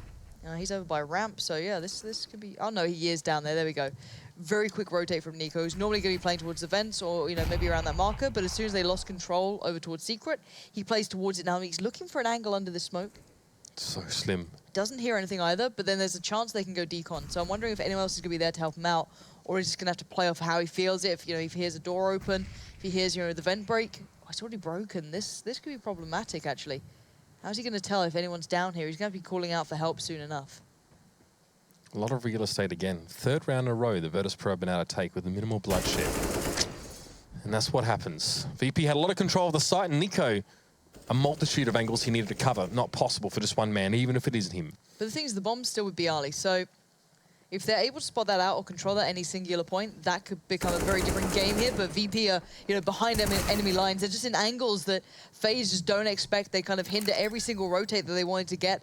And this is just, so far, is just really good CS. Bialy going for the safe plant just in case, as Kerrigan is your last man. And, well, Neo's not too far off. Might be expecting this, might not be. We're going to find out in a second. There it is. Kerrigan's going to be watching the angle instead. Going to upgrade towards A. AK can easily save this one out over towards secret if he wants to. Maybe just play a little closer for now until the bomb does go, just to ensure that no one's pushing. But yeah, VP have been starting to get really kind of behind where FaZe expects them to. Playing down towards secret. Then a little bit unfortunate. He felt that if Nico had maybe won that out, it could have gone a different way. But it is what it is. It's interesting that those vents were banked out early into the round. Right. You know, whether it was by a FaZe Clan player and there's a reason for that to happen, I'm not sure. But it means that Nico doesn't get a sound cue about position the players. That changes everything, really. If he hears the player break the vent and he knows he needs to about face towards observatory. All right, this is quite a big round as well, because the money is about to become, the bank that FaZe built up is about to be depleted. They're starting to run out of money. They've got the full buy this round, so this is where you want to see them put up the big fight. This is where they've got to take it to VP, but VP as well, full money. So we'll see if they can find a way to worm the way around this map, but they have been recently getting behind those enemy lines, hindering FaZe in every aspect of this Nuke CT side. So very, very big round here. Rain going to smoke out Squeaky. Again, Bialy towards the outer side of the map. One thing the VP does do well is actually get players in towards Heaven from the rafters. Just thinking around the outside. Ali will be watching it this time, as he has been in the past, this time from a greater distance. Nico getting softened up a little bit there. That was just Snacks. He was boosted, I think, on Pasha briefly just to see over. And Pasha's playing relatively aggressively with the AWP here. He's playing out in front for VP. This is not a great start for FaZe in this round. Taz finds Kiyoshima. And Bialy finds Alu more importantly. That was the AWP player. He's supposed to control the movements around the outside of the map for VP, but they've so far had minimal problems getting in. But this is Rain now trying to mess things up. That was his teammate. He didn't know, but Nico still might be able to achieve this on his own. Some interesting movement, and he finds the heart of Taz. Now it's a 1v1. That grenade doesn't find its target. Bialy still needs to do this the old-fashioned way. Now, I'm pretty sure Nico knows where the bomb is, so he's got plenty of time to try and find a really awkward position. He can slow walk all the way around towards main. He can go up the ladder if he wants to. He can do whatever he wants. Bialy has to check every single angle, and that bomb is terrifying to him right now. He doesn't know if Nico's close to it, if he's backed, if he's flanked somewhere. No idea what's going on right now. So Nico is in control of the situation. He's going to be guessing this one out. He's not heard the bomb plant yet. He's not heard steps, so he knows this is a slowly played out piece so far. Sees the gun. Oh my god, he almost whipped the shot. Very un-Nico-like, but he does adjust well in the end and just outplayed Bialy there. Played his nerve almost. And that was the final buy that could have been scraped together if they didn't win this round. So FaZe put it back from the brink of destruction, but there's still money now in VP's bank to come back into this. You'd almost think, actually, that flank was too slow if he didn't take into account that Bialy isn't going to go straight for the bomb. He really needs to check all of his corners as he makes his way in towards lobby. So many places that Nico could have been. He played around that really well. Nice presence of mind there from Nico to clean that one up. Now Rain playing close. Not so much success except for that one round where he guns down 3. He's going to try and make a repeat. Gets 2. That'll do for now. VP will suffer heavy losses, should I say, trying to get in towards Secret. And now Nico, the next line of defense, doesn't last very long. No, not at all. And now this is becoming a bit of an issue. You've gone from being able to completely control that secret play to now being hindered by it every now and then. But it seems that FaZe have picked up the slack this time, leaving just Taz alive now. He does have the bomb at least, but Carrigan was watching towards control room, but Taz isn't opting to go that way. This time the vents are up, so a little bit tougher for him to get through without making sound, of course. FaZe unaware as to where he is at the moment, but in pretty decent positions to meet him if he does try to go towards either of the sides. So, nade and 2 flashes. First challenge if he goes ahead. Carrigan presents himself and wins out the fight anyway. So, FaZe so far, even though it did look a little rocky, you can look at the scoreboard now. It's 7-2. They've stabilized. Money's been depleted now for VP as well. Yeah. I guess not entirely reset. They had some money in the previous round to keep them going, but definitely a ping-pong effect for them. Only 2 rounds to their name so far, and you can see that for some players, they are just not making a required impact. Bialy, though, it's been a good game from him. But now Alu, again, going to have that AWP. So, I mean, for FaZe, if they want to try and shore up some parts of their CT side, they need to think about Outer a lot more, because VP have used it, but Carrigan, well, comes straight through. The MP9 finds its mark. 2 headshots, and Carrigan has got a lot of information and maybe a couple more scalps to add. Pasha slows him down, but still FaZe knows so much now about VP's setup here. And Alu is here. What are you gonna do? This is brutality. This is FaZe. This is spawn camping. Yeah. That's what this is. God, it's like being on those horrific pub servers back in the day, and there's always a guy going, "Can we shuffle by skill, please? This is unfair." It's like, no, you deal with being spawn camped. You deserve this. Like there's even a thing. 10 rounds in, Lauren. 10 Feels rounds. Feels good, Mitch. Feels. Yeah, see, this is what I mean. Like, if you look at Alu's scoreline here, so he's doing fine, right? 3 kills, 4 deaths. we've seen teams be able to use that AWP playing around the outside to maybe greater effect here. Now, Virtus.pro, you can see them committing a lot of resources towards Secret. Now, you're not going to pick them off if they're going Secret as an AWP. There's too much smoke there. But if they're going to push closer up towards Warehouse or even across there, that's where you really want to come into play in that position. Or at least stop Bialy from getting into heaven and really dominating the upper side there. That's beautiful from Ali, though. Nice aggressive pick. That's what we saw from Nico that didn't quite work out last time. This time, though, it's been perfected. Yeah, this is ridiculous. This is like watching... Do you want an angry email, Ron? Hey, it is what it is, right? FaZe are playing so hyper-aggressive. It's unbelievable. It's one thing when you see Nico being that aggressive and pushing towards the hut and peeking down there. It's just strange when you're seeing Alu doing it, you know what I mean? It's like, how in your face do you want to get? Now, VP can't fight back at the moment, it feels. They just feel a little, a little toothless. Now, Neo's got 25 HP, Snax has 2. What are you going to do with this round? Nico's wall banged down Snax. God knows where that was, but again, Neo might just suffer a similar fate at this point. The bomb's in his hands. Well, not literally, but, it's in hand, and Nico's watching the angle. This is not a fun one to watch. $3K for Virtus.pro as well. That's not conducive to a good buy at all.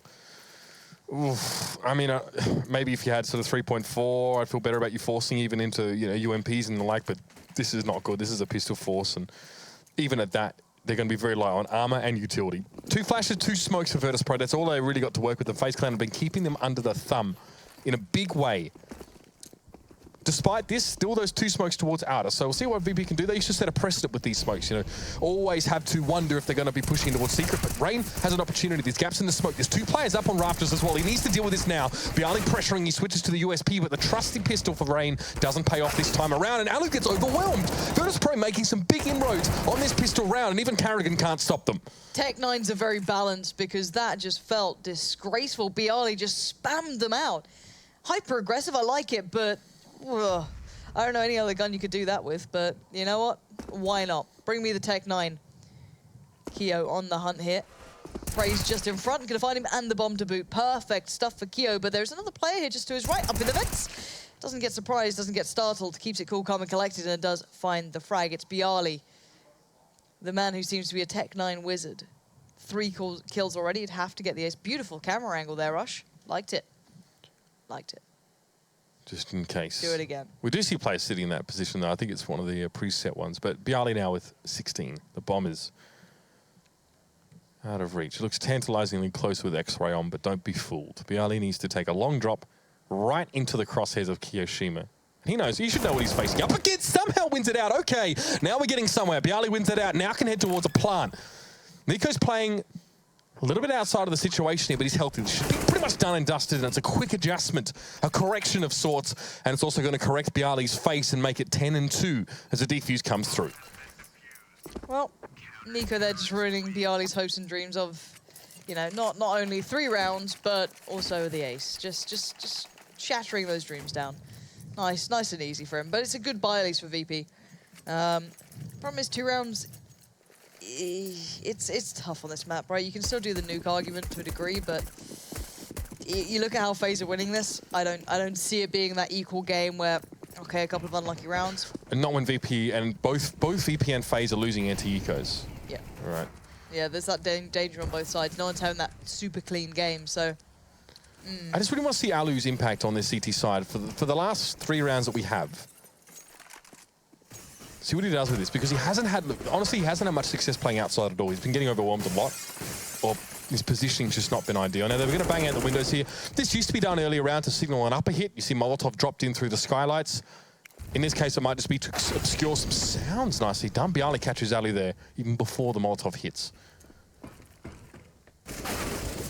And I'm glad that Nico's getting punished for this aggression. There's only so long he can get away with it, but Keo?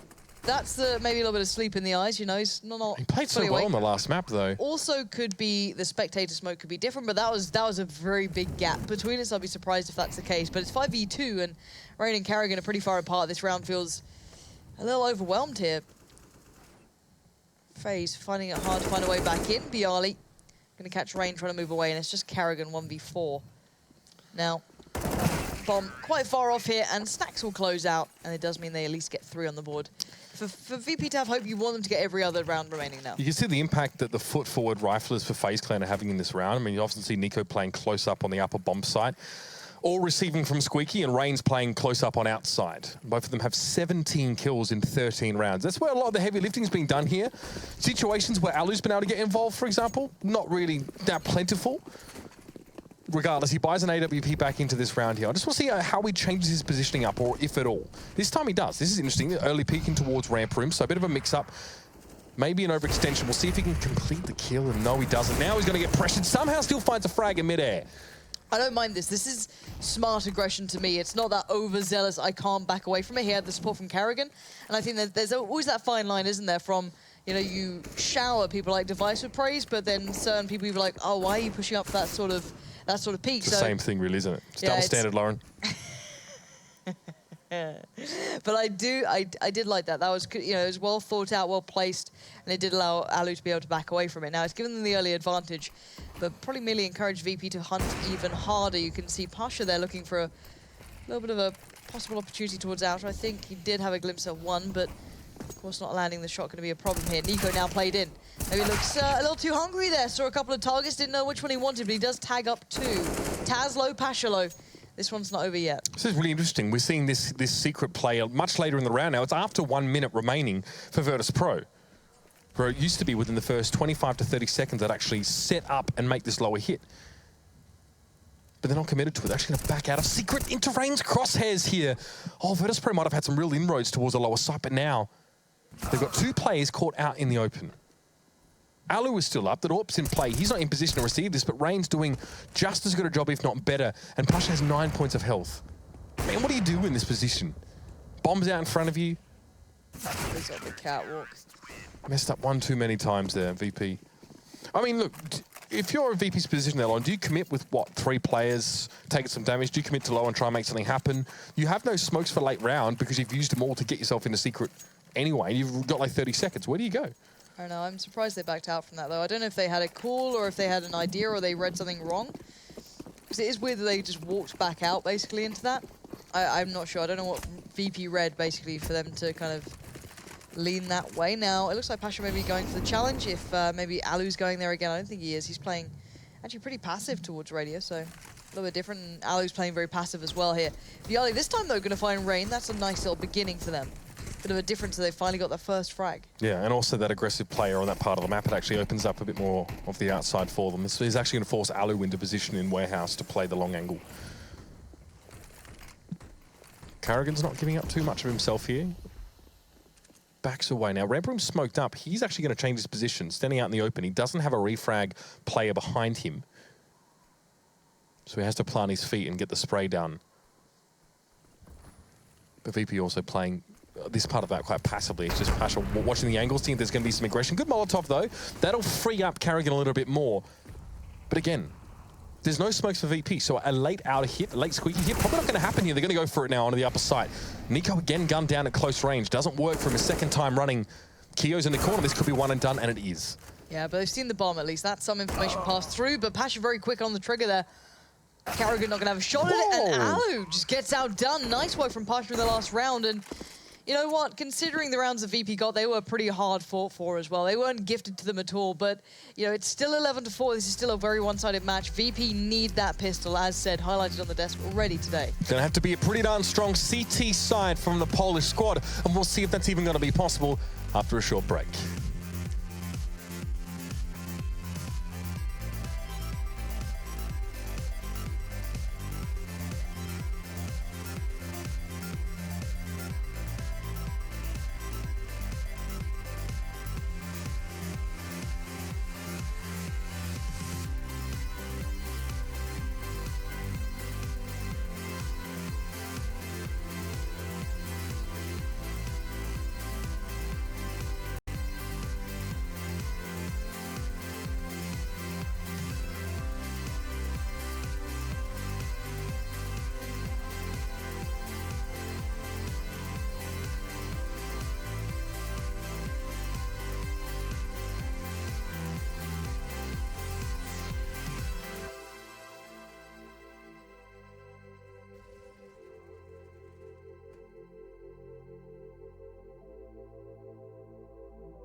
Another day, another Virtus.pro performance on Nuke that leaves a sour taste in the mouth, Long. Something to be desired, like wine left out maybe a little bit too long. It might get better with age, but leave the cork off and out.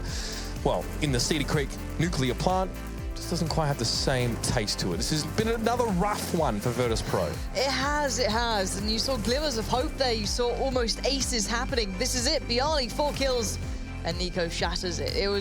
There were moments where you felt like maybe there was a chance there. They started to get themselves in really uncomfortable positions.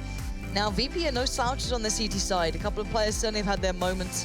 Very hard to handle, but 4 rounds is a very, very small few to be working with here. There's very small margins of error, but they could maybe work something out. It's just going to be, you look at the squad and you know it's going to be a tough road. And FaZe can still depend on those individuals to provide those ridiculous moments. Yeah, and look, we're still seeing Nuke actually still coalesce into a map that we have a really good understanding of and what's a good amount of rounds to have at halftime and what isn't. A lot of teams, or at least the way the map's changed, has allowed teams to actually play this with quite a lot of diversity now. Back in the day, we'd say 4 rounds on that T side is okay. In the days of yore, we'd say that's acceptable. 11-4 margin is almost what you expect to be running into with Nuke the way it was, but it's changed a lot now. We have a lot of teams that have instinctively picked up a very strong CT sides and T-side approaches, A lot of that has to do with play through the outside of the map and getting access to the lower bomb site quite early, but there are a lot of other options available to T-sided teams who really want to make the impact here. We saw it from Heroic. Virtus.pro were denied a lot, well, all of their rounds pretty much on that CT side. So this is not necessarily an opportunity, a reason for Virtus.pro to draw breath and maybe a sigh of relief. They're going to be under the pump here, especially up against a team like FaZe. It was even talked about on the desk. And even if you catch a player, like Rain or Carrigan out of position, they can still come away with a brace of kills and take you by surprise. All right. Well, it's time to find out how this one goes. It's got to start here for VP, you feel. If you want to look at it in a sensible point of view, that is. There's the nade towards Squeaky. Quick little smoke to follow. Very hard to deny that. Now it's going to keep him guessing.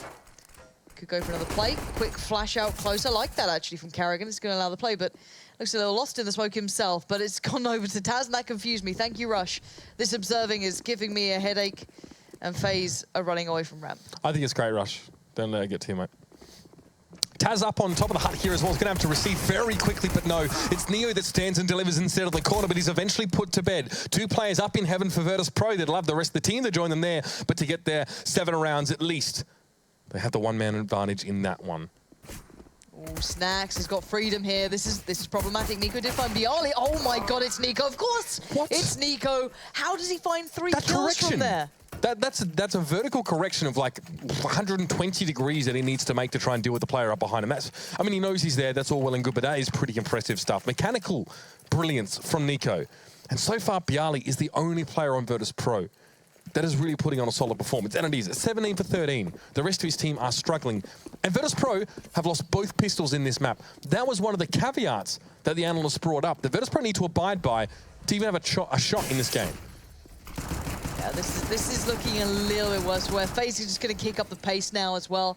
Go for that big hit towards upper. Good damage, You've got Pasha, though, doing some work. And yeah, good damage coming from Bialy. And it's because Pasha's on the flank. Now, Neo's walking up to this blood splattered all over the walls. It's a little grotesque, and that is as well. Keo with the UMP going to find him, and it's going to mean Bialy now dinked back down the ladder. Got to be cautious. And look at this, Keo. Ooh. That's not great. Not what he wanted. No. So Bialy's already backed away quite a long way, and also so is Snacks. He's just outside of Keo now, pushing in towards that ladder room. So Keo's going to be careful. Oh, good correction, though. He was very quick on that one. We should do a study of, staying up and getting 2 hours of sleep and seeing how that affects your focus and reaction time. That was quite nice from Keo. Finds Bialy, who was sat inside ramp room. The bomb's planted as well, so VP, this is pretty well done and dusted. Snacks wants some exits, and he gets 2 of them nicely done. No chance to recover a weapon from that one, though, as he falls to the blast. This is the round I wanted to see. Oh, it's from Snacks to Pasha that just impresses me. I mean, the sensitivity like Nico's as well. That's like, that's quite a reasonable movement on a mouse pad, and to be so precise when you're actually, using your arm like a boom. It's very impressive for FaZe Clan. They earned that round. There's no doubt about it. Now they come in. Mac 10 for Nico. Yep. Nico looking for the kills. He knows the VP are wounded, bleeding out almost here. As against the final throes of this game, they need to suffer through this one. VP, they know that, but it'll put FaZe on to probably 14 rounds now. and that's a big issue. You could see the difference in FaZe, how they're approaching this to how they were approaching, I guess you could say, Inferno. It feels very different, even in these very light buy rounds. Obviously, they still have, you know, a lot to handle, even in those pistols, and that caught them out on Inferno before. Now, not seemingly to be the case. Keo does fall, but there's only Neo 1 HP up. That's not too much of a bother in theory. And then there's Pasha. VP playing the CT side, it's much harder to develop any sort of economy. You're getting 2 kills in a round. You've let Nico get 2 kills with the MAC-10. Not to mention you're 9 rounds behind. He's 3 kills, so he's made a lot of money here. Yeah. FaZe are going to be very, very comfortable here now towards the rest of the game. They can buy up for the next couple of rounds. VP, yeah, they had to buy in. They've got no other choice here. Yeah, it's go time for VP. This is it, back to the wall CS. If you want to see the Polish side come out swinging, it's got to start now or it's done, right? There's not much more to it. They don't have much, but they've got enough to at least stop the first rush. They've got the molly that can go down towards Squeaky. They've got something to go down towards Hut. Hopefully they can contain FaZe. If FaZe just go and pick up the pace to see if there's a nade for him, no. There's no quick piece coming out here. Maybe going to see if they can do something different. I'm wondering what... Oh, it's a dry hit towards up, but that is brave as you like, and it's worked so nicely. 3 kills there. Fall into the pockets of FaZe. Has left Virtus.pro on the back foot so drastically. I don't know what to say about it. Completely shut out. That was so good. And now FaZe can play ahead of those smokes, which is even more devastating. So in the afterpart, now Virtus.pro have to contend with, well, all these angles and sight lines that they actually can't access because of things like smoke. And, you know, late round, there's still 2 more. There's a Molotov for Nico in case there's a defuse. He can play from Hut or wherever he needs to there. Keo doesn't even give Neo a look into that. And now it's Pasha, who has had arguably a very rough performance on this map. 9 kills, 14 deaths, and another one seems to be looming. No money for Virtus.pro. They forced this round. Lost 4 in a row in the half. Nico with 26 frags as well. He's really stepped up, he and Rain. We talked about them earlier in the half. I think they were 17 kills apiece after 12 rounds, which is a lot of the kill contribution going towards those 2 players, and this is it. We talked a lot about Virtus.pro being a nuke team. 14 wins in a row on that map. I don't think we can say that anymore after this. No. And it's not just this, it's previous performances on this map that have made us question it. Yep, I think we're all starting to question what's going on with these guys. Yeah, I wouldn't say that we'd expect them every day of the week to be beating FaZe, but more than 4 rounds is what you'd want. Now, Snacks, oh lordy, could have all fallen apart there, and they are actually putting up a fight here. Of course, this is the round where you do the damage hit. Nico trades it off well, though, but now Neo's up for the challenge as well, just around the corner, holding the off angle. Nico a bit obstructed there by the, I guess, the barriers or the handrails, but by this point, they're down to a 2v2 here. Far superior weapons lay in the hands of FaZe. Decent position here for Bialy to start with. Now he knows Nico's there. Generally throwing grenades when he's not discovered is inadvisable, but again, Nico doesn't quite know what to expect. He's confident enough anyway. And Bialy doesn't stand a chance. It's all on Taz here. All right, 1v2 Taz. 5 for 18 in this game. Very quiet. Yeah, tall task on one man's hands as FaZe prepare themselves for victory. They know it's within touching distance here as the bomb goes down. Keo puts that one to rest as now Taz has to go for the challenge. It's a rough day at the office for Virtus.pro. When Taz finally falls, they quickly vacate the server. They've played their fair share of CS for the night, I'm quite sure. FaZe Clan, 4 separate maps against Virtus.pro, 4 separate victories, and that one's in the books. VP slide further down the ladder and face potential automatic relegation, if not forcing themselves to play in a separate tournament to stay alive in the Pro League. It's not a good story for the Poles. What a start to the season they have, but it's all now crumbled away, Lauren. Let's head over to the desk and now have this map looked over. The pistols, none of those won out for Virtus.pro. I'm sure there's more to say. What can you say about that one? Brilliant, superb, ridiculous. Boys, I mean, FaZe was imperious in this matchup. They were unstoppable. Yeah, you really summarized it nicely there, Jason. I think actually looking very good as a whole package. It was Chad. Tried my best. I just had nothing. Had nothing. Okay. Bit of gold I there. thought that VP were on something, you know, being able to get down secret and stuff, but the way that Nico was able to deal with them by using the utility to delay them, kind of shut them down after that. And they were just in full control. That aggression that they kept mentioning, Lauren and Mitch kept mentioning, you know, it was relentless. They just kept pushing, kept taking fights, making it very uncomfortable. The thing is, you know, they were getting picks off of VP, were finding kills because of the aggression. But when you're so confident going into those kind of battles, it's going to work a lot of the time. But even when Virtus Pro had advantages, right, as many rounds they had, big advantages on the CT side, and then they were just having horrible decisions in terms of clutches. Bomb wasn't down, making challenges. Thinking of that pistol round, right? I'm thinking of pistol rounds. I'm thinking of clutch situations towards the upper side as well. That round, even the penultimate round there as well. Neo 3-on-2 has a chance to just fall back. Ramp's not a bomb site. Can just allow them to have positions, make them plant the bomb. He goes for a challenge by himself. There's no refrag potential there. And there was a story of many incidents like that, I feel. We did say going into this one, it can be just a simple case of who's actually fragging tonight. Virtus Pro have been fragging for a long time, like since Vegas. They've kind of dropped off, right? So this is looking really worrying. This is kind of like I don't want to, you know, give them an excuse or whatever. Obviously, they'd probably prefer to be playing better than this. But this is, we know that Virtus go through these like troughs, right? Like, and this is a good chance that they can come out the other side of this, leading up to the major and potentially like be like back to the form we all know them That'd be a good time to bounce back. That's the good thing, right? They're legends of the major, so they don't have to qualify. They don't have to worry about going through this slump heading into the major and having to be in this slump qualifying. They're already through. So the question just becomes, are they going to be ready for July? Is this a team that we think can be ready down the stretch? Because they're going to have a lot of time off. I mean, they're not doing Sydney. They're doing Cologne. They're doing so Cologne. That's just so before the major, Cologne's right? the next event they have, Yeah, so they have a lot of time right now, and I think that's probably a good thing for them. Yeah. They have ECS, I believe, probably in the meantime, the online stuff. But yeah, I think for them, just making sure they're not in that auto relegation spot, obviously. And then if they have to play off against relegation, I think it's either Big or Spirit that they would have to play against if they do find themselves in the second or third last position. Hope they win that's feeling that's feeling a little bit dicey, though. I don't even think we can confidently say they'd be able to win that one. That's what's worrying. Yeah, absolutely. From what we've seen tonight, this is not a world-beating team. This is not even a top 10 team anymore. This is shocking in terms of the last 10 results we've had from them. Everything's falling apart everywhere, like dropping 2-0s all over the place. Yeah, not that good. But, I mean, we're talking about results. We'll put today's results in case you just joined for that second match. We also had a B stream going on. The hot match of the week was G2 Astralis.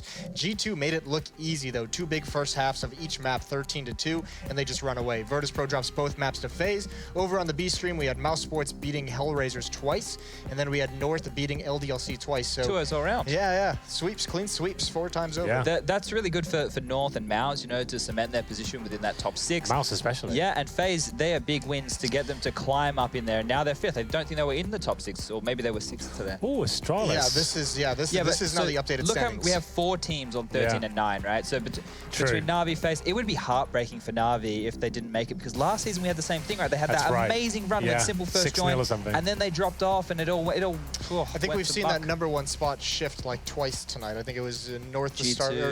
Yeah, G2 was up there 3 times even. So, I mean, that's the thing. And as well, going into this day, we even said Astralis sitting up top, you know, could probably feel a little bit comfortable to a certain degree. Yep. Losing both of those maps already down to 6th in that tie, and you do not want to be in those kind of weird situations.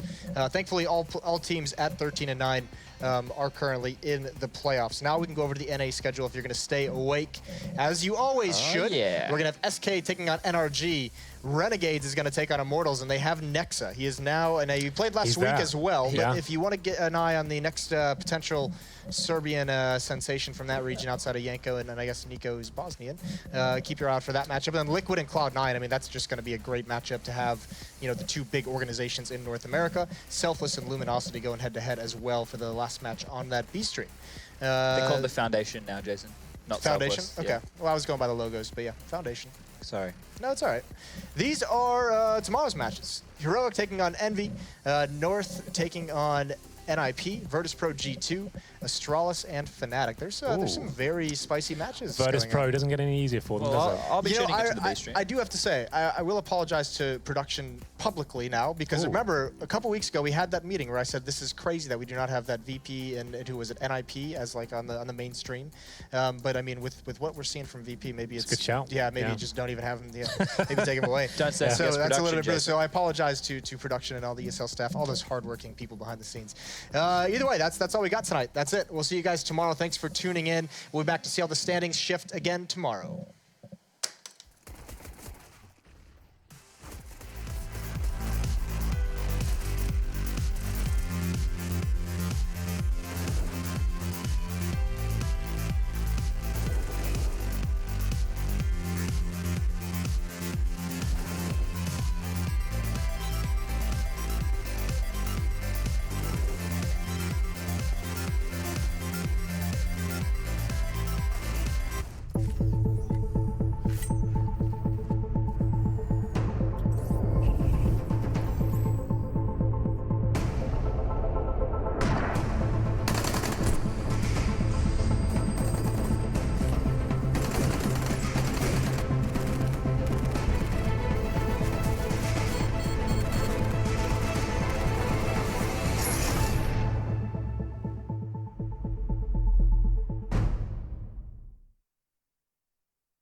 I can't understand people watching somebody play a computer game.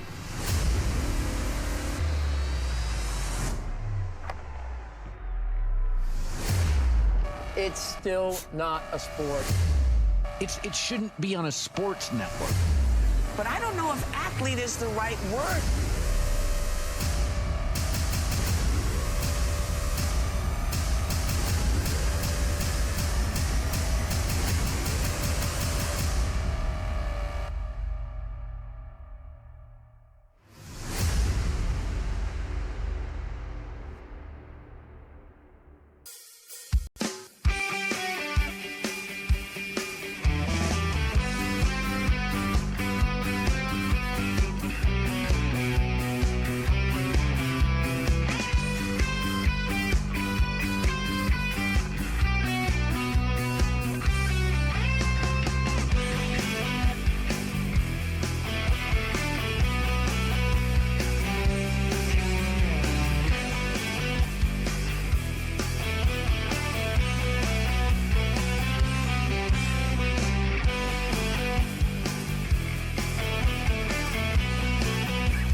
This is your chance to actually make it into the Pro League, be a professional Counter-Strike player.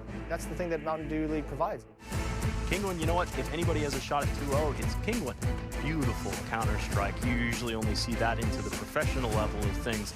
We are one of the youngest team in top 20.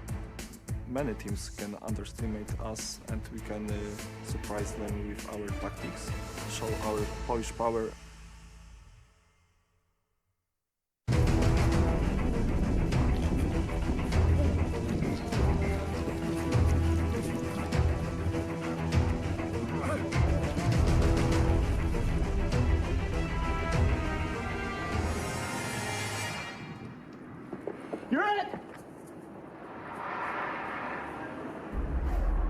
Start your esports career now at play.eslgaming.com.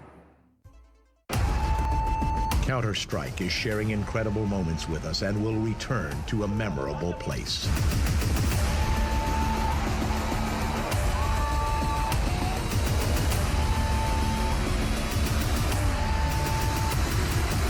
Get your tickets now at proleague.com/Dallas.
they're going to be relevant at all. And they actually made it quite far. They made it out of groups. Obviously, I think they came first in their groups and went straight to the semis where they lost against Immortals. But yeah, really good performance from them across the board. I'm interested to see how they continue out through the rest of the Pro League. Currently sitting at 9th place, but again, I feel like give them some more time, maybe a slow burn, watch them play some of these lesser teams that they should be able to clean up. But this definitely is not a lesser team, Jackie. It's true, it's not. And also, one of the ways you can kind of invigorate your teams and show your support behind them is if you want to pick up one of their jerseys. If you head over to our ESL store, you can grab the jersey. Obviously, North's down there. It looks very beautiful. One you would want to wear around. I mean, it's quite subtle as well. You can wear that outside. Yeah, definitely. And not be bullied for being a gamer, you know? It's always nice. You get that a lot. I know you get that a lot, Jackie, okay? You can talk about it, all right? That's true. I told you not to mention that. I'm sorry. Okay. But yeah, obviously, guys, you can grab that jersey if you wish to do so. As North coming in with an opening one, is they're going to show you a reason to wear that with pride as they come into this. But Heroic, definitely by no means should you count them out. It will be a tight matchup, and the thing is as well, where it's more domestic, the both of them being from the same scene, they practice a lot against each other, so it'll be interesting to see how that affects the flow of the game. Yeah, definitely. I'm really excited with the map pool as well. We've talked about this a bit. Overpass and Mirage. Again, these teams have very similar map pools. They like Nuke, they like Overpass, and they like Mirage really being their main picks. North, I think the map pool at least is a very, very more wide, whereas Heroic kind of only had those few maps, but both of them being similar. So we do have those two today. And I feel like with both of them having good recent results on them, both of them being able to put up maps consistently against, you know, top tier opposition, I think this really could go. I mean, potentially some OTs, potentially a split map. It's an interesting one. Yeah, so a lot of potential for this to actually go the whole hog, work their way through. Obviously, there's two maps coming into it now. You know, as you said, you briefly sort of gave your thoughts in it, but with the map pool sort of playing into hands, that first map, what are sort of your thoughts overall in terms of how that will affect the play of the game? Well, obviously it's going to be an interesting one. I feel like coming down to both these maps, I don't think either one is going to be more favoured towards Heroic or North. I think overall, I just kind of got to put all my eggs in one basket and go to North, just as being the better team, the more well-rounded team. And while Heroic have had recent success with a recent addition of Yugi, for example, I still feel like I don't think they've incorporated him well enough into the lineup to consistently say that they can definitely win this one. I think there's potential for upset, but I feel like both these maps, while they are equal, they just inherently favour North being the better team. It's true, and North actually posting a lot better results as well. They've been looking more dominant, sure. As you said, Yugi coming in there has definitely affected the flow of the game and allowed Heroic to sort of utilise the rest of their players in more of an effective fashion. Yugi's been very good at getting those openers for them, something that they were lacking on in the past. Now that's come into effect, it is working. But as you said, obviously, things are new. They haven't really been a team too long with Yugi being added into it, so it's taking a while for everything to sort of find its way through, buff out all the kinks, and actually get themselves into a good situation to use him. Yeah, definitely. And I actually think it's quite entertaining to see Yugi in this lineup as well.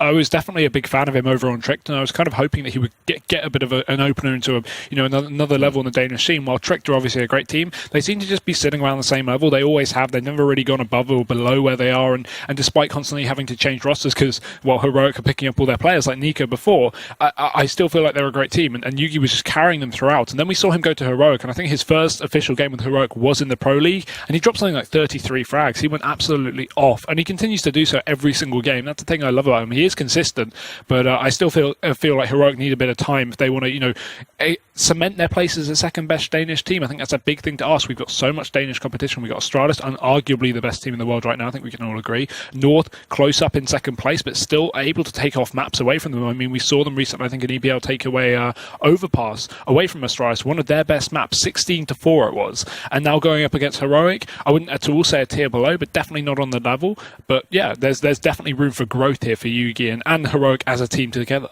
It's true. And talking about those highlight plays as well, why don't we rewind and check out some of the highlight plays that went down over on week 3 to get ourselves ready for this matchup.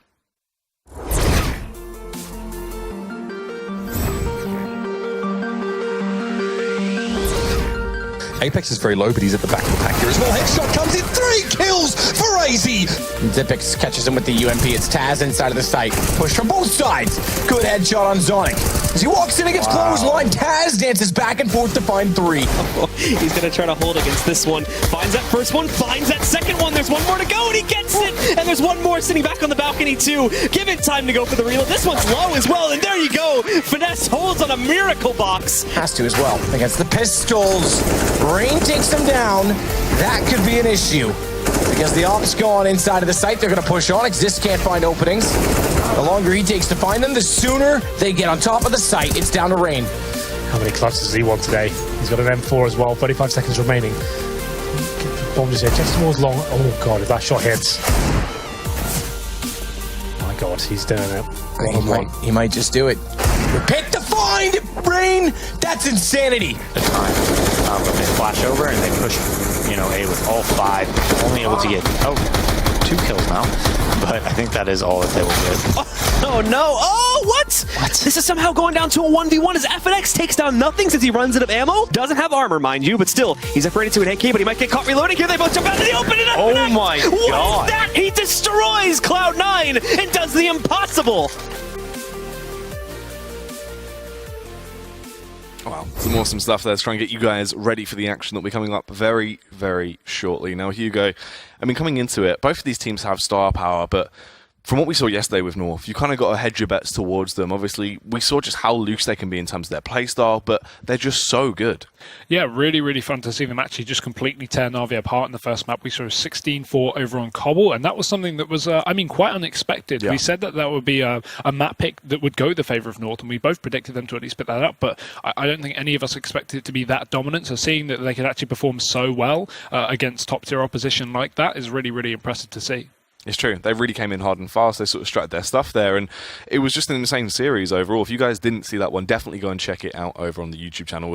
It was just insane. I mean, coming into it as well, North, if they can play to that level once again today, you've got to be scared, because obviously Heroic, coming into it, they've had times where they've just looked shaky. They've never really been there to full power. When they perform to the best of their ability, Heroic do look like a very effective team, but it just seems like we have small moments of communication breakdowns that causes to hurt them. I would definitely agree, and I would argue that in that sense they're a bit inconsistent. I mean, we look at them doing well in some leagues, for example, ECS kind of smashing their way through the Dev League, whereas we compare them with other things and we go, oh, well, they weren't even able to qualify for SLI League, which is something we really expected.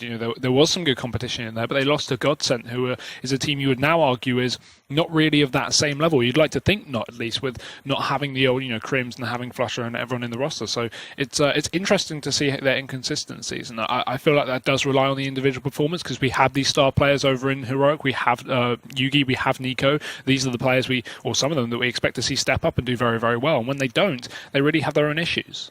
Yeah, that's the thing. Those sort of small moments that allow the team to fall apart. And Heroic, they just sort of need that extra kick. Obviously, we sort of touched upon the map pool there. If you just give me a brief overview of the entire series as well. Say we have a bit of an abysmal play coming into map 1, just sort of, theoretically. If they do get pounded on map 1, obviously coming back into map 2, the map pool is sort of pairing on both of these. It crosses over. Both of them are going to feel fairly comfortable, but how do you feel working for into map 2 for them then?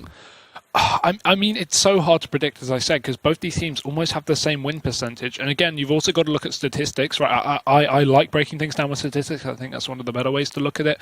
And at least looking at statistically their win rates on these maps, you've got to say they're both inflated because of their participation in the Dev League. Obviously, North lost their spot over in ECS due to changing organizations, and Dignitas obviously now having that spot over in ECS. So North is having to be playing through the Dev League alongside Heroic, when you would say they most definitely just need to be into the main league. They're at that level, they're in Pro League, for example. So the fact of the matter is North have been inflating their stats, and so has Heroic to some extent. So at least looking actual statistically over on the maps, while both of them have great win rates on both Mirage and Overpass, I don't think you can make too fair of a prediction. I think if it is going to be a split map pool or a split map 1-1, I think it's going to be even hard to predict that without seeing how the first one goes. It's true. So obviously statistics there might not be showing the whole story, so we don't really have too much of a benchmark as we work our way into it. So it'll be interesting to see just how they perform on paper. And that's the thing as well, performance is pretty important just down individually, because North, I mean, if everyone pops off, we saw just how usable MSL was. He was leading by example yesterday, the in-game leader for the side, but it looked like he was the entry fragger. I mean, it was frag after frag. He was just playing with such prowess, and everyone was really going wild. And the thing is, they've had that little bit of time off to focus on themselves individually as players. They've come back now, their practicing schedule is a lot more booked in. They're really giving it their A game now, and you can see that reflected in their playstyle. Yeah, definitely. And MSL, he wasn't even just kicking off on the first map, he did it on both maps. He was phenomenal across the whole series. So actually looking at him individually, I'm very, very excited to see if he's going to continue to bring that A game into the series. And if he does, again, combined with the power of Config and Magisk, the players that usually step up as well here for North, if you add in a third one just on top of that, it's just almost an unstoppable lineup for sure. It really is. And guys, whilst we're just having a bit of time before we get into the game, you guys at home, whilst you're playing your SEA pugs, you might want something to try and aid you a little bit, help you out. So we're going to show you some fantastic flashbangs over on Overpass to help you get some cheeky kills.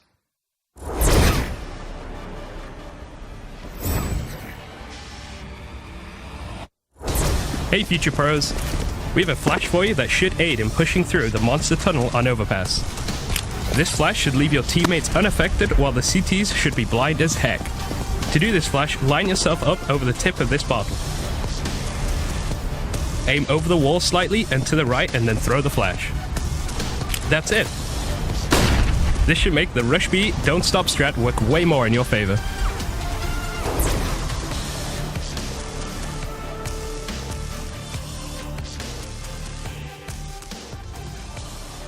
There you go, guys. Aiding you when you try and slip your way in towards that B bomb site. Now, Hugo as well, obviously coming into it, as much as it's important to try and get this win on the board, and we've spoke about that, the thing is, getting wins on the board is nothing unless it pushes you up the standings, because you want to try and make your way to those finals over in Dallas. Now, how is this going to affect the standings? Is this going to be an impactful game coming through? Definitely, right? So we look at North, they're all the way up over the top, and we look at Heroic kind of having their struggles 9th out of 14th in the placings. And the thing is, while a lot of people look at that and go, oh, Heroic are very low down, you got to take into account it's only taking 1 or 2 maps to separate the teams going from top to bottom at the end of the day. For example, if Heroic, it's a big ask, but if they actually manage to 2-0 this series, that will force them up into 5th place alongside teams like Hellraisers over on 21 points, because they've got 15 right now, and 2 wins will get them up to 21. So that is crazy, considering you can move from 9th to 5th within just one evening of playing 2 single maps. So actually, while the standings are very close, Heroic could actually just be one little bit behind North after just this one series. Yeah, so it really could actually bump them up there and help them out a lot. I mean, that's sort of the thing overall with the standings so far. It's been heavily contested. There's some results that have been kind of upsets in terms of where people are, and because of that, where a lot of this season has been kind of unpredictable with some of the scorelines that have been coming through, it's changed a lot of where you're expecting to be situated. So it does make it easier for Heroic to try and slip their way back in potentially. Definitely, and as well, flicking it back onto North, right? They're obviously just at the top. I think second place, as I said, alongside Na'Vi in third, and we were expecting one team to hopefully take the lead, not have a split map, have a bit of a domination, move forward, because both North and Na'Vi are just same points next to each other in terms of round difference is the only separating factor. And as they split maps, they both moved up a place, forced Astralis down, but neither of them really separated. So I think this, for going for North as well, in a more likely situation when they 2-0, if they manage to do that, they'll be up alongside Mousebots at the top. Obviously, we've talked about them a bit as a team who's, very surprisingly being able to make their way to the top, and now having more games tonight, it's going to be interesting to see if they can continue holding on to that top placement. But even if not, I mean, North could definitely slip away and steal first place away. Yeah, that's true. And also, while we've got a little bit of time, why don't we touch on that with Mousebots? Because it is quite interesting. Obviously, the removal of Nico, the player that kind of everyone touched on as being the only reason they were getting anywhere with that lineup. He was kind of the shining star that dragged them through. And now, since his departure, everyone's kind of stepped up around him. You've seen Denix actually finally getting into more of an effective role. He kind of was that support player in terms, but he didn't really have any great individual performances. Now he started to step up, and it seems like Spiddy as well. Everyone started to get a little bit more hyped. Yeah, it's really weird as well, because it doesn't make any sense on paper, right? You remove your best player and somehow the team's doing far better than it was before. I think one of the reasons maybe because of the again, it's hard to tell because we are looking at online matches, so I think it'd be great to see them at the finals to compare, but at least looking at the matches so far, maybe the fact that Nico was calling in the previous roster, maybe it affected the way that they played. Now that we've moved on, I think it's Dennis calling for the team, or Spiddy. It's one of the 2 German players. I think it's Dennis, but don't quote me. Now that he's calling, it could completely switch up the roles. People could be playing differently. Maybe Nico was just calling to put himself in the best situation. That's why he was doing so well. Not taking away from him, of course, but maybe it might have been holding back the rest of the players from having this star performance that we're now seeing out from Dennis and Spiddy. So I think it's really interesting to see how it continues. And as they have more time to kind of work on the team, get better, and continue, and maybe even get their place over in Dallas for the LAN finals, I think it'll be very interesting. We need to keep our eye on Mousebots. Yeah, definitely. Keep a close eye on them. But why don't we keep a close eye on today's matchup as we work our way in? Obviously, it's going to be Heroic versus North to kick it off tonight. It should be an exciting one. The map will be Overpass. The teams are lock-in. North will be your CTs. Heroic over on that T side. Let's see how this opening pistol round is going to go. Full armor for both teams. No dirty nade business going on here. And a kit, a lack of from North, is going to mean Heroic just need to get this bomb down. They'll be in a great situation. But a fast connector play here as we have MSL to hold things off. He did well yesterday, but can he continue his form? Cajun's pushed up. They may not expect there's a Magisk in Cajun. There we go. That's what we're looking for. 3 quick headshots. The bomb dropped and Heroic dismembered. Yep, left with just 2 men left standing. I mean, this is a brutal round to kick things off. Not really how Heroic wanted to try and start this game. 2 players left standing. The peak will come through from AZ, trying to take them down, but Modi actually connecting the headshot. The Swedish superstar trying to get some energy behind him as he will find that opening frag. They slip their way through to the B-bomb site now. But I mean, the thing is, minute and 12 left to play with. Sure, you still had 2 players left. Now only 1 as Modi gets executed, but the bomb is in such an awkward location. This round was essentially as good as done as soon as those first 3 frags went the way of North. Yeah, North just with the perfect read, the perfect setup for that pistol round. They had Cajun pushed up, they had MSL covering the connector, and the thing is, MSL, as soon as he spotted that first player, he was just able to back off because he knew that Cajun was in such a position that if MSL baited these players to chase him down with those Glocks like they did, Cajun could just pick them off from an off angle. They wouldn't expect him to be so pushed up towards Party. So really good setup there for North. Even if that was a fast fountain play over towards A, they would have also had a perfect setup because they had 3 players over towards the site. So yeah, good, clean stuff. Going to keep plenty of players alive. By coming into the second round, and we got a lot of rifles as well. Yep, as they invest very heavily. Smart stuff coming through. Obviously, those 3 rifles. They're going to run the risk a little bit. Those FAMASes, you won't be able to get those nades out, and you do sort of, you come back to bite yourself a little bit, but they just want to try and play this one safe, use the range advantage in their favor. They don't want to run the risk of potentially letting a round slip and going in the favor of Heroic. MSL comes out with the opening frag, though, will take the fight upon Nico. Beats him down in the playground. He's being a bit of a bully. And no trade as well. He gets tagged up, but they could have chased him down in that position. Unfortunately for them, though, he's going to just slip away. Valdi trying to look for another kill, but the rifles will be thrown over, giving that FAMAS over to Cajun. The rifle in the hands of Magisk. As you can see, North are just going to reposition passive on the site. We have 3 players as well, so if Heroic want to commit towards this side of the map, they are going to be in a real confrontation, but instead, heading back towards B, the area where the Tech 9 rush does work. They don't have a flashbang, so Rush's little, flashbang B-Rush tutorial is not going to come into effect for them just yet, but they will be setting up here for this play. Config spotted a couple of players, but no bomb in sight just yet, so we're not going to see a full rotation by any means. And he is just holding off for the time being, so he waits for Heroic to make their presence known, and there we go. We see Valdi, he pops out. Now the rest of them about to charge on in.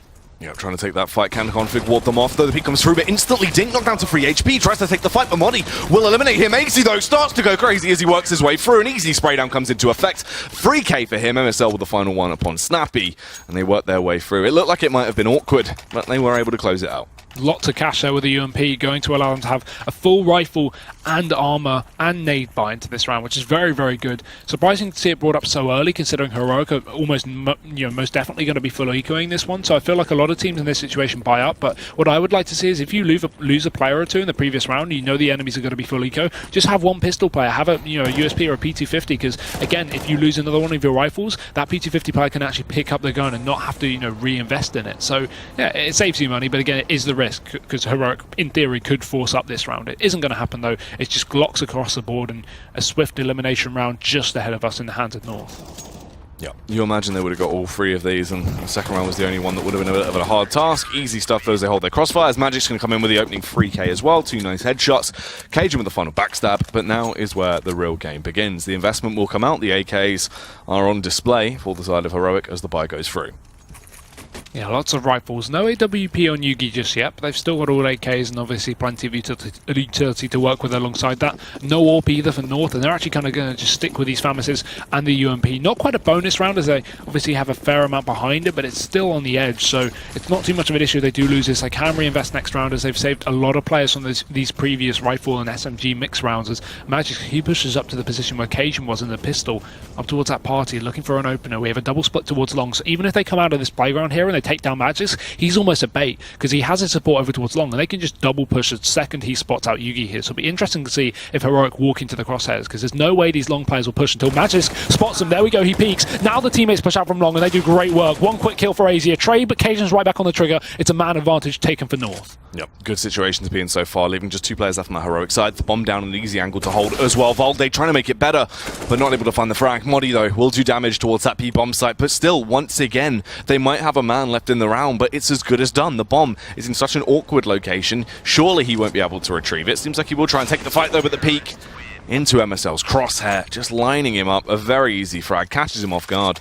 North shutting down that opening buy round so easily there. I love the setup, an aggressive play to switch things up just to take the first buy away, and that will almost allow them to pick up 5 here, as Heroic are unlikely to force buy into this one. Light pistols and maybe some armor on some of these players at a very max, but I can't imagine too much here. Bit of utility alongside, that will allow them to fast play into a site, but North still looking clean, and the AWP on Cajun's going to be a real peacemaker here as he pushes up towards the A site. No one in position. Heroic instead just setting up for this fast B.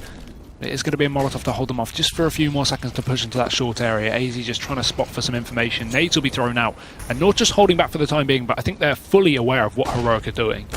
Yeah, as the pick comes through as well, MSL, the in-game leader, easy picking so far as he will take down Valde. Smart stuff as well, doesn't overextend. The thing is, you tried for a bit of a risky play, easy stuff as soon as you get the opening frag. He doesn't need to overextend at this point. They still have a heavy advantage into this round, so why would you run the risk? Nico, close to connecting that Deagle shot, stacking them up. MSL might not be aware how many players are close by. Smokes go over as well. He is forced to fall back. They're just going to try and overwhelm him as they push through Monster. But it's an easy spray down. Everyone gets killed, leaving just Snappy to try and achieve something. Config needs to stay alive here. Just keep that money good for the CT side. No reason for him to be peeking aggressively at all. And he can just, hold back with the support of his teammates. With 4 over towards the B site and the bomb in their hands, there's no issue right now for the side of North. Snappy unlikely to pick anything up. We know the Tech 9 can be a very dangerous weapon, but it's a tall order. And with plenty of utility left for North to really hold off this final player, there's no real need for them to push. They can just hold on to this. And I like this as well, because so many players would hunt in this position, but knowing Heroic aren't going to be saving a Tech 9 and armor, and even if they did, it wouldn't matter. There's no need to get aggressive. They've got bomb control. 30 seconds remain, meaning Snappy, he's really got to pull the trigger sooner or later, and he will. Magix takes him down, though. 5-0 for North. Flawless. That's great money here for the CT side. And Heroic going back into the buy, but this time we're going to see an AWP on Yugi. Yep, the buyer's coming through. It'll be important to see what he can actually bring to their table there. This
is where Heroic need to assert their dominance as well. Obviously, going into the first buy round, Cash wasn't as stellar as you'd want it to be, so that AWP wasn't actually donned, and he kind of is, the pizzazz behind the team. He needs to be able to do some damage. Only factor is, as well, Cajun B. Obviously, we know how crazy Cajun can be when he has the AWP in his hands. It's really going to be a bloodbath if both of these get into some aggressive angles. Cajun as well wants to kick it off, but Valde actually punishes him. He goes for the peek. You'd imagine he'd pick it up in that scenario, but it doesn't go that way. Heroic, great combo play there. Both Nico and Valde doing the damage, and now they're going to have to back off. Magix is forced back towards the site. Config will relieve some of the tension by removing Modi from the equation, but Magix is still alone over towards A. We can instantly see the rotation coming in from AZ, and maybe a little bit more here as they're aware that Heroic have a lot of map control towards shore. That will be one from Nico. That should force a double rotation. 2 players of North making their way back up through the CT spawn, worming their way towards that A site. AZ and MSL here, leaving just a solo player Config over towards B, but Heroic, they seem that they've actually switched up the pace here, and I like this as well. They've got the pick, they're allowing North to at least settle down and do what they want to do, and actually, if they feed in towards this B site up against the solo Config, it is going to be a perfect setup here from the T side. MSL. As you start to back off, the rotate comes through as well. Going to be situated towards that B1 site now. They are going to take the aggression. They have a lot of utility left to play with. Meanwhile, the same cannot be said for North. One Molotov and a flashbang to try and ward off this encroaching push. Surely the terrorists should be able to slip their way in. Flashbang is used from Config, tries to do some damage with that M4, but can't actually connect any shots. MSL will only claim 1 head as he lobotomizes this Nico, but it's just left on AZ now. A 1 versus 3 that is essentially already too far gone. Surely this man can't achieve anything with a backstab comes through, but AZ able to reposition his crosshair in the nick of time, takes down Snappy, but is forced to retreat. Upgrades to the AWP as well to try and help out Cajun into the next round, but this will be the first one on the board for Heroic. Still lots of money to save for North, considering they have these flawless rounds. You didn't see them lose anyone on that rifle either, aside from Magis. So yeah, North are actually okay, despite Heroic picking up their first one. A potential reset on the board as well. If this CT side actually picks up the next rifle round, Heroic will be forced down to $1,400 on the loss bonus. So very basic stuff here. And AZ keeping that up as well is going to be good for the economy. Cajun doesn't have to reinvest, and they won't be able to reach him from this position. They're only just leaving the B site in case he did attempt that, because realistically a 1v2 is definitely on the cards, but his HP going to incapacitate him from doing so. So finally, round for Heroic. They lose 3, which is going to stunt their economy a little bit, but they will be able to afford the buy. Yeah, the buy obviously coming back through now, as they just had so much money to play with. Config seemed like he might have been discussing whether they actually wanted to go for that secondary AWP buy. We saw how powerful he can be with the weapon yesterday when he really displayed his full potential, but in the end opts to go for the M4. No real reason to run that risk just yet, as it's only one round they've let slip. Jugi, meanwhile, as he makes his approach round, we'll see if he can get the openers, as the CTs are going very aggressive into this round. They're trying to capitalize early. They take the fight towards Playground. KGB with the opener as well, upon Jugi taking down the AWP. Nico also falling, leaves them in such an awkward situation. Once again, the bomb is dropped in a tight spot. It's going to be so awkward for them to try and pick this round back up. MSL as well, confidence on display as he goes for the aggressive peek. KGB holding the other angle. The T's are penned in right now. They have no answer. This is so aggressive from North. They could just back off, but they want to hold on to the bomb for longer, and KGB will do exactly that as he drops Snappy, trying to come back around the edge. MSL with only one flashbang now, so he can't hold out these Heroic players for too much longer, but he can definitely shoot them on the opener as they start to push on in. He only has 7 bullets, but Cajun's there to support. Uses one more. Probably needs to swap out a gun here, but it's not going to matter because Magisk, he's on the backstab looking for Valdi, and he finds him. What a great round for North. So far, they are keeping so many people alive. If we have a look on the scoreboard and see how many people they've lost in these previous rounds that North have been winning, it's probably not very many. So I'm very interested to see how good their economy is. Look at this, almost flawless rounds. Aside from one there, this has just been great from North.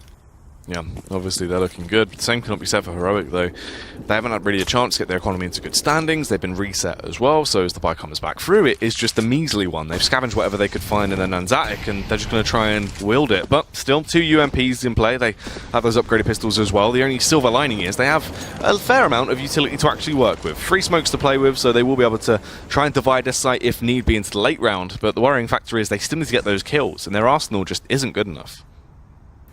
They will be bursting out through shore, it seems. A smoke set up from Modi. Snappy's going to be molotoving down into Graffiti deep, and now they're going to start to push. AZ's playing close, and we have enough players from North to deal with this one, but the Tech 9 is going to be dangerous. Apparently not enough, as MSL gets himself 2 quick kills, picking up from the heavens. Config follows up as well, and a couple of trades from Yugi. Good damage to the Deagle here, but he's got to worry about MSL coming in from the back as he picks up 2 more. This man, Jackie, it's happening again. He's on fire. We saw that incredible aggression pushing down into the playground previous round, and now we see him picking up a 4K. What is this man on? Yeah, I know. Leading by example. I mean, that's what you want, right? When your in-game leader steps up that massively, rallying the rest of the troops that are playing under him, this is really going to fire his teammates up. It's huge to see MSL being able to step up so massively individually.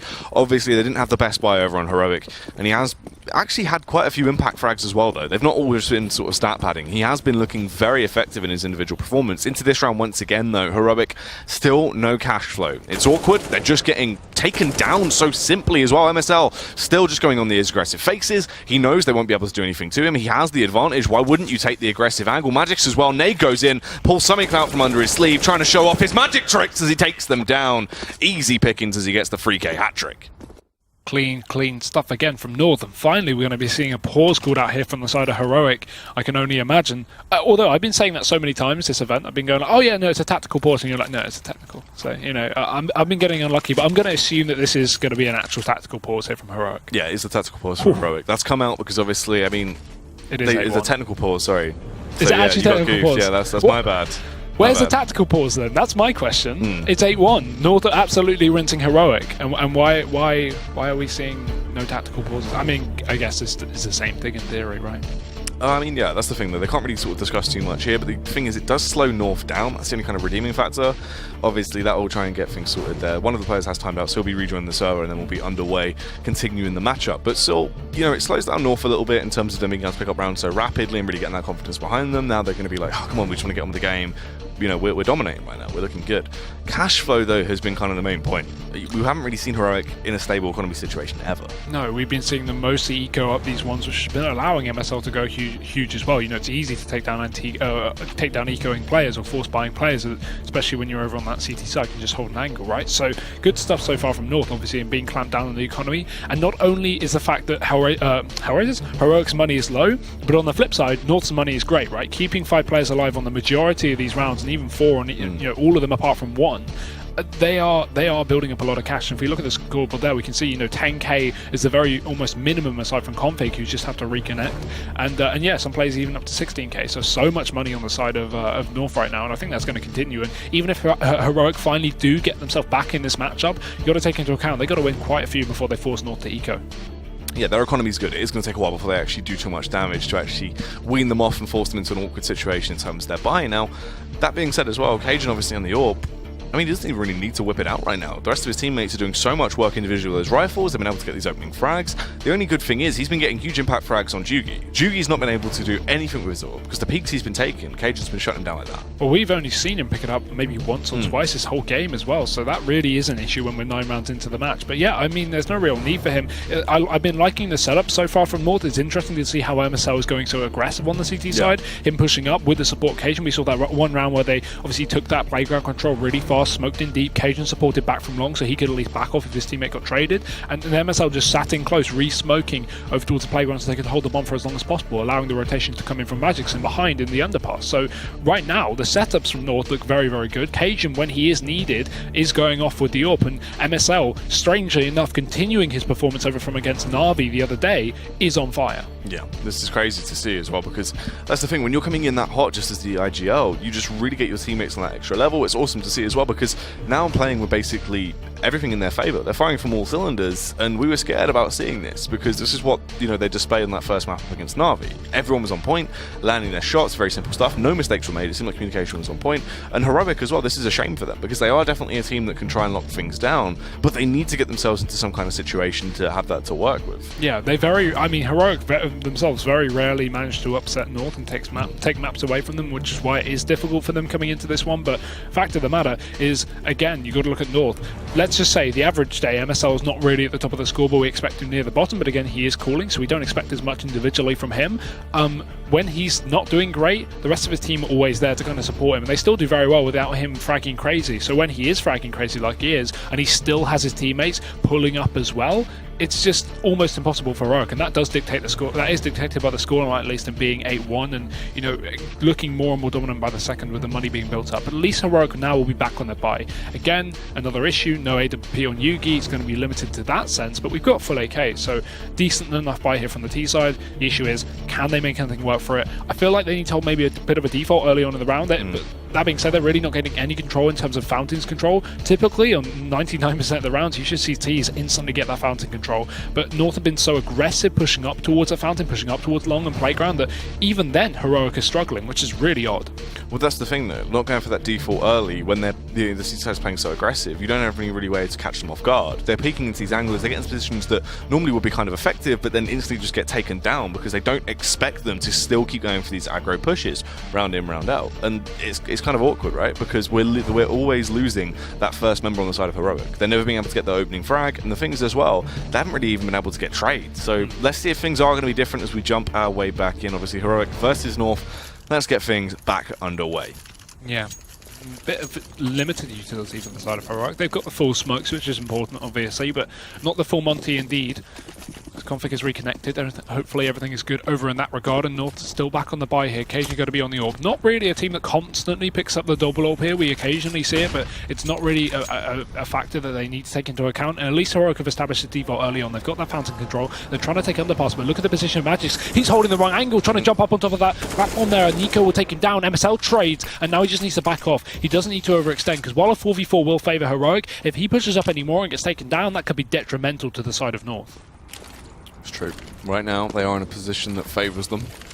But Heroic, they just need to keep this train going on as steady as possible. Don't run any risks, don't get derailed. They will reposition, take their play towards that B-bomb set though.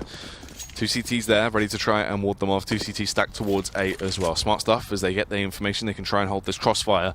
AZ also on the site. Not really the man you want to be walking onto, especially when he has the backup of Config that's been playing phenomenally so far. And displaying that as well as he connects the headshot upon Modi. He goes back for more as he still does damage. Taking down Snappy. Great work done. Those opening 2 kills have essentially given North this round, as AZ, you'd imagine, will be able to clean things up here. They slip their way on towards the bomb site, but they're in such an awkward situation now. The smoke down as well. AZ right moment to strike. He does peek out like a Cobra, trying to latch onto them, but he can't quite get the frags. The bomb goes down just in the nick of time. The T's backing off as well. The backstab! You thought MSL would have been able to do damage there, but Jugi landing the headshot upon him leaves them in a 2 versus 2. Wrapping back round over towards short though, and I think North are going to work this one out. Oldest trick in the book right here is Valdi. He pushes up towards a position. They've not got on the bomb yet, and they don't have any utility to hold these players off here on the T side. Cajun's post up, but with the pistol, not the orb, expecting the quick refrag or trade to come in, but he will stick the bomb. AZ supporting. Nice quick kill. There's not enough time. Yugi can't stop him, and AZ's gone big. 2 quick kills as Cajun sticks the bomb, and North, they've got themselves a 9th. Very well done there. They worked their way through, obviously, a round that looked like it could have gone sour towards the end, but smart stuff. Get yourself on the bomb, easy kill. As soon as you got that opening frag, that was kind of when things were job done at that point. AZ, very easy angle to hold in the secondary peak. So came round, just locked it down. Heroic as well. Still no money to play with. Juki cannot get the AWP out. It's not going to be going his favour just yet.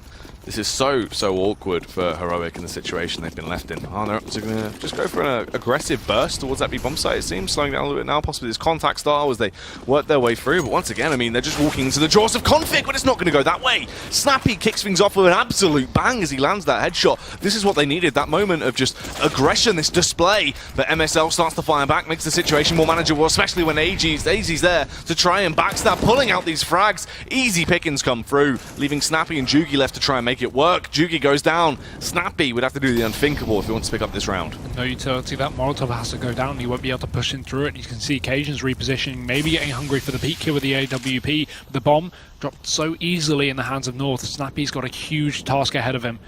May not even be worth committing to. Nades are still going to continue to fly on in. North are just whittling him down bit by bit like sandpaper. As Snappy, he holds the angle, waits for North to overextend, finds himself a smoke on the floor. We'll pop that out, but that means they now know that he is still committed to this position as he continues to push right on. There is a player over in heaven, that's Magisk. So even if he does get out on the site, he can't go anywhere because he'll just be holding him, delaying or denying any kind of flank. And right now, Snappy, he's just stuck between a rock and a hard place. It seems impossible. I don't think he really wants to receive no loss bonus, considering it is outmaxed here for Heroic. So he's actually going to attempt something. I can barely blame him. AZ takes the head off. And North 10-1. He needed that money, but there wasn't really a lot of hope for him to actually do anything. Yeah, he had to just try and run the risk. Hope he could achieve something there, but it didn't go that way. And already this is such a crazy dominant half, right? 10 rounds on the board for North, working their way through. We knew they'd probably be able to pick up this opening map. Now finally as well the double AWP setup comes out. This just makes it even more awkward for Heroic. They do actually have those upgraded pistols though. Potentially, if they can get up close and personal and overwhelm one of those AWPs, there's a chance. But these AWPs should easily just get some opening frags and really penalise Heroic. Magisk so kicking it off as he goes for the aggressive play. Once again, just standard stuff on display. Jugi trying to utilise the deagle, does catch him off guard and connects a couple of bullets into his back, takes him down. MSL though, this could be huge. Rifle secured. Yugi, he's going to make it work. He's the only player left on the team without armor. I was criticizing him, maybe I take it back, as he does the damage, destroying MSL. And AZ repositioning to try and put it back into a 3-on-3. He's going to have his teammate to support as well as Cajun pushes up with the AWP. I like this reactive play from North. They know what's going on in the Heroic eyes, and Cajun, he's just going to pick it off. Now they can back on down. Is going to commit to AZ as he continues to push down towards that angle, but after getting spotted, he can't afford to risk it. Has to drop back down as Valdi charges into the B site. One player here, that's Config, finds the first. Can he do more? Yes, it can.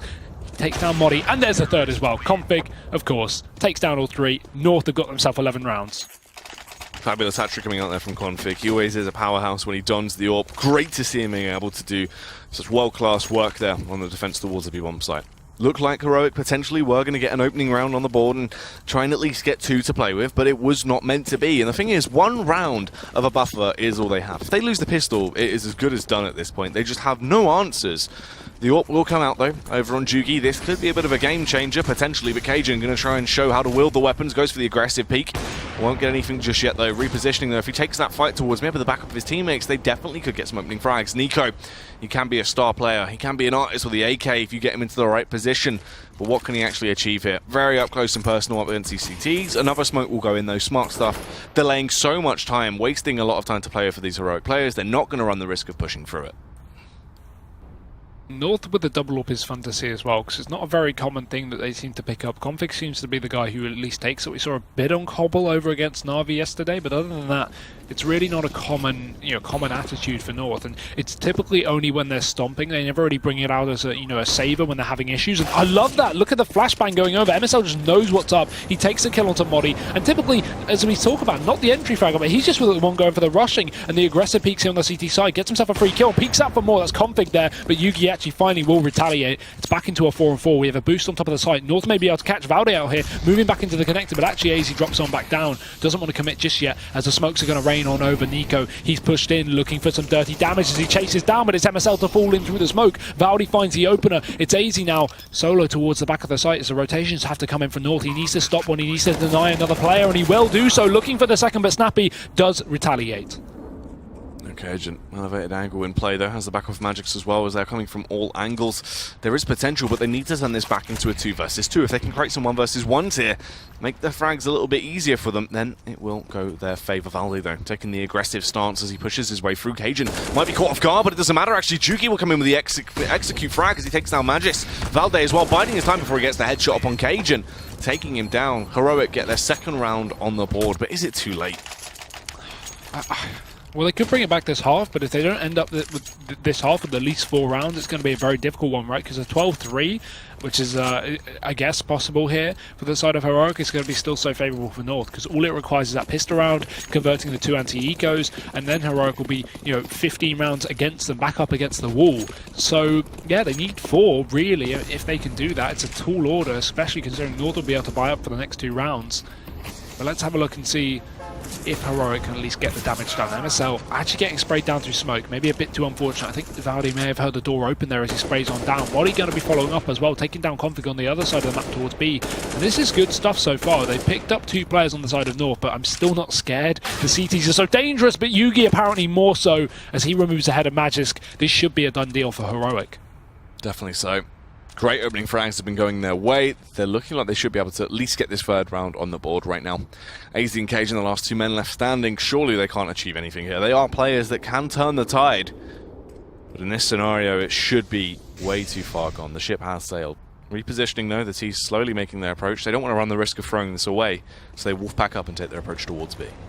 Yeah, safest option, keep as many players alive, and obviously while they haven't built up a lot of cash left on this T side, they're going to want at least 3 players alive so they can have that full buy into the last one without anything limited at all. And that's going to be most beneficial as they walk on in.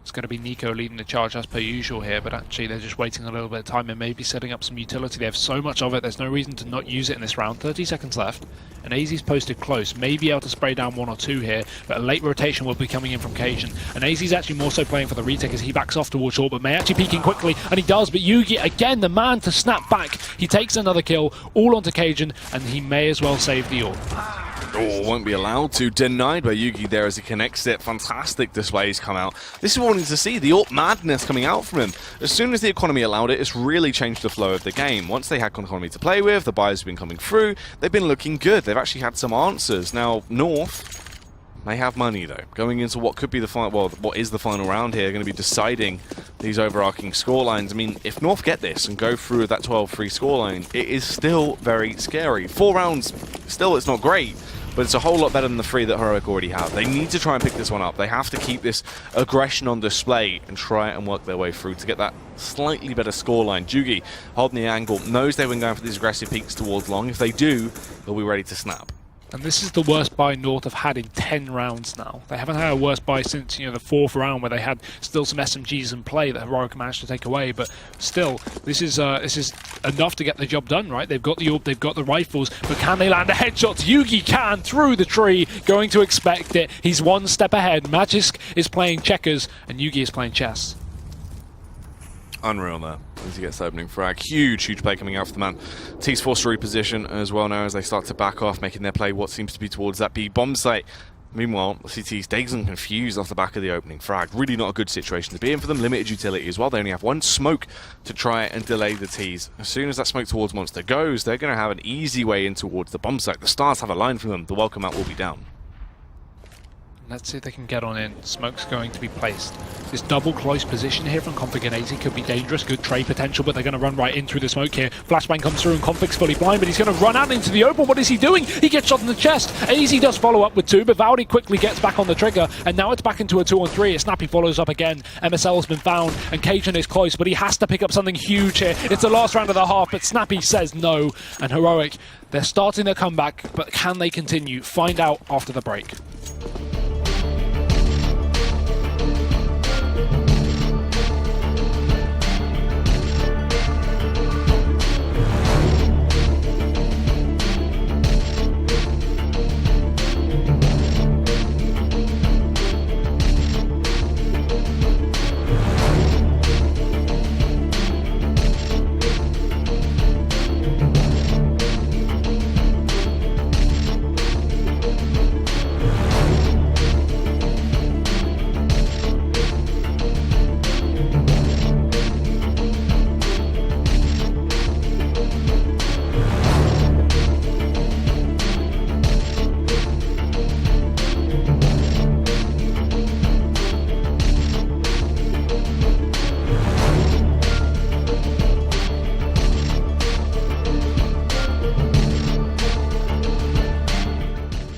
Welcome back. We've just witnessed a crazy opening half there from North. 11-4 is the scoreline, much like all of the games have been this week, interestingly enough. But obviously, it is an interesting one because Heroic, they had a couple of moments. It seemed like their prayers were answers towards the end of that half. As soon as Jugi got back on the AWP, that was the game changer. Yeah, a slow burn and maybe a bit too slow as they only pick up 4 rounds in the end, but at least they get the last few to give them something to work with going into that second half.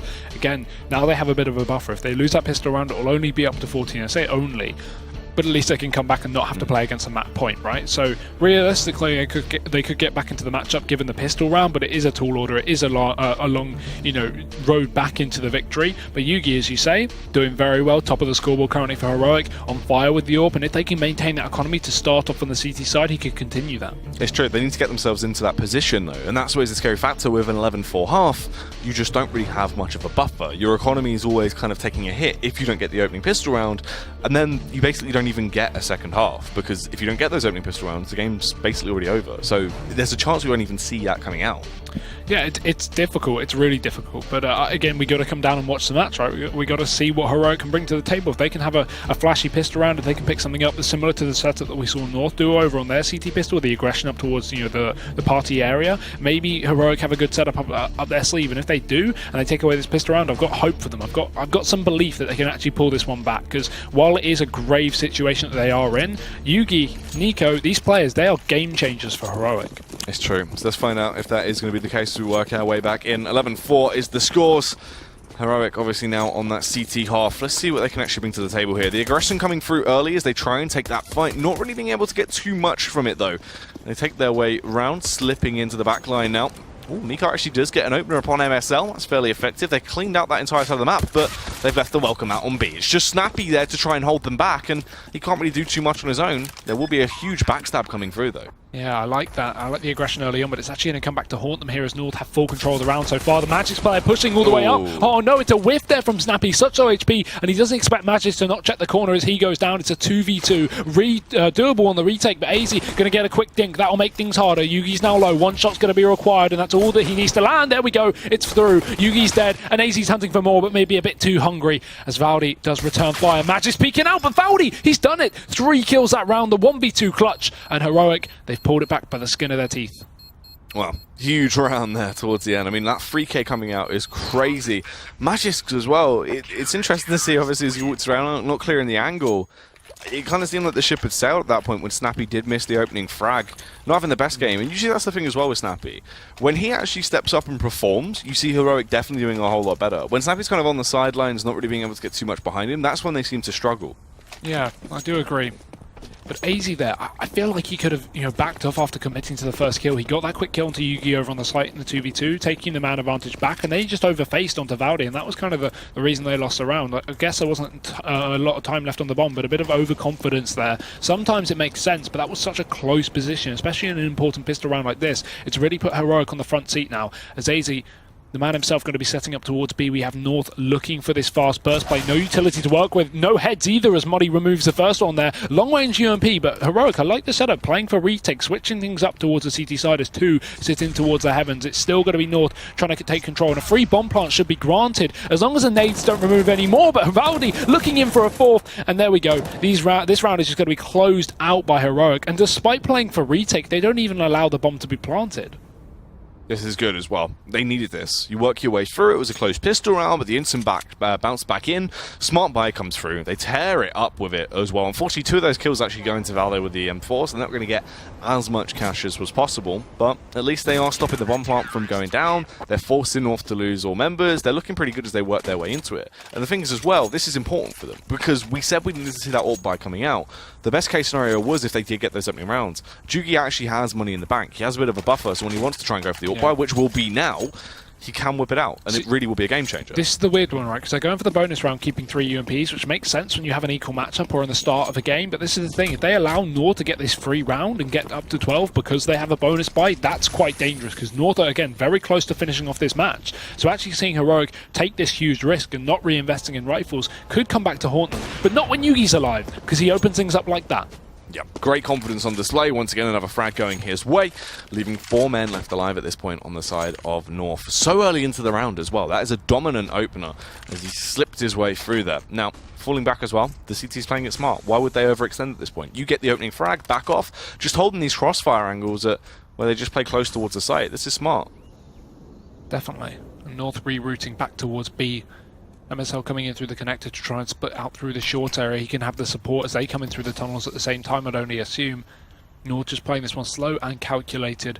And MSL, he's not going to peek here until they take positions over towards the tunnel, so they can at least trade if need be, and they will. They spot it, it's clear. He can now push out, take their control, the rest of them feeding the way out through long, and MSL at the same time splitting up through short. There's only 2 close defenders on the site, but make that one. AZ's removing the first and the second. Good entries from the man himself. And North, they've got themselves back into this round. Heroic Spy has fallen apart.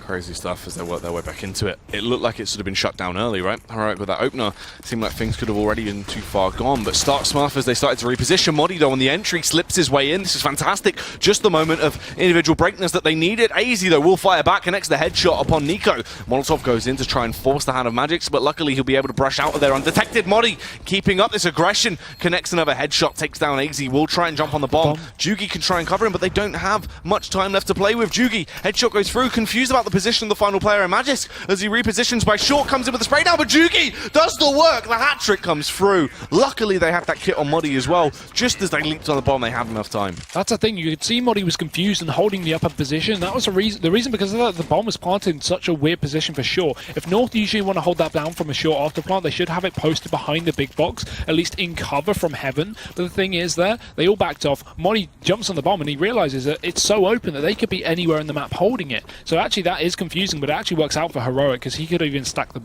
bomb without being seen over from short. And Heroic coming back in with a deficit of 3-on-4 and making it work.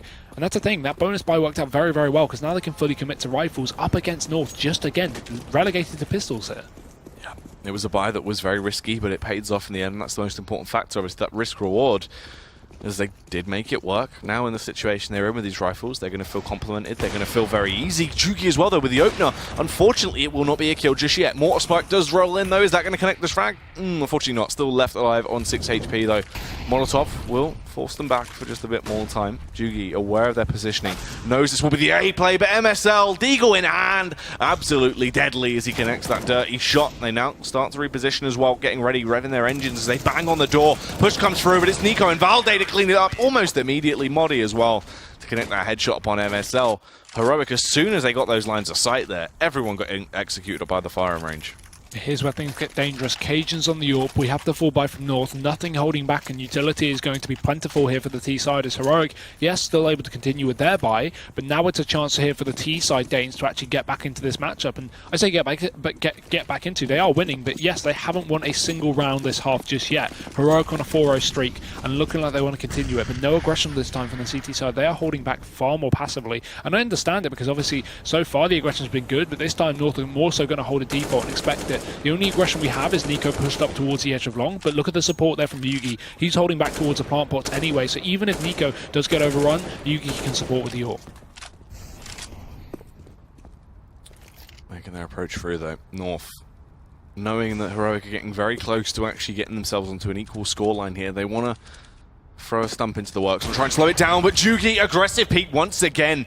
This man is an absolute machine when it comes to using the AWP, but Cajun B, he knows how to wield one so effectively as well, but Jugi, the angle complements it. Easy kill back, the trades come through, shutting down North into this round almost instantaneously. They're trying to fall back to the site now, but Jugi keeps it going. Frag after frag comes out right now. It's a 3K on the board, and he's showing no signs of stopping.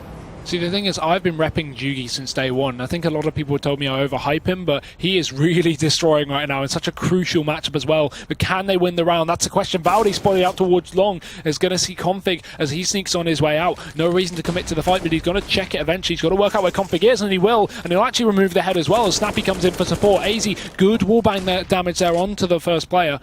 But now he's got to get 4 more if he wants to close out this round. Pushing on into the site. 20 seconds left. He's not got a lot of time for this one. And he's going to get dinked as well. A repeat coming out from Valdi. That's a free one as AZ only has to land 1 more bullet. But again, there's still 14 seconds. And Moddy's holding the angle to completely deny him to push onto the site. And I really...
kills. Yugi's on 20 and 14 right now.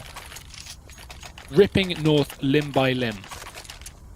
Absolutely crazy. I mean, literally just single-handedly dispatching them right now. A fantastic first half as well as they've come through. I mean, they needed this on their city half. They've already got those 5 rounds on the board. This is what they had to achieve to try and get themselves back into the game. They're so close as well. 2 rounds away from actually equalizing that scoreline and then possibly doing one better as well. Jugi, aggressive peek comes through. This time no frag will be claimed. They don't actually get the opening initial kill.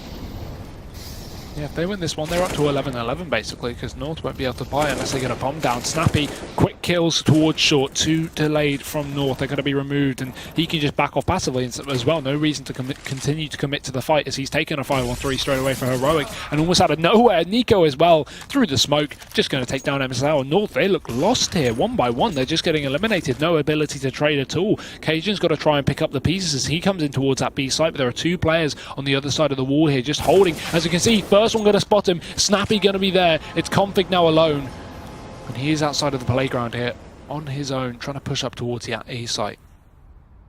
Config left in this 1 versus 5. Surely this round is as good as done. He might be able to do some damage to the economy, but that should be about it.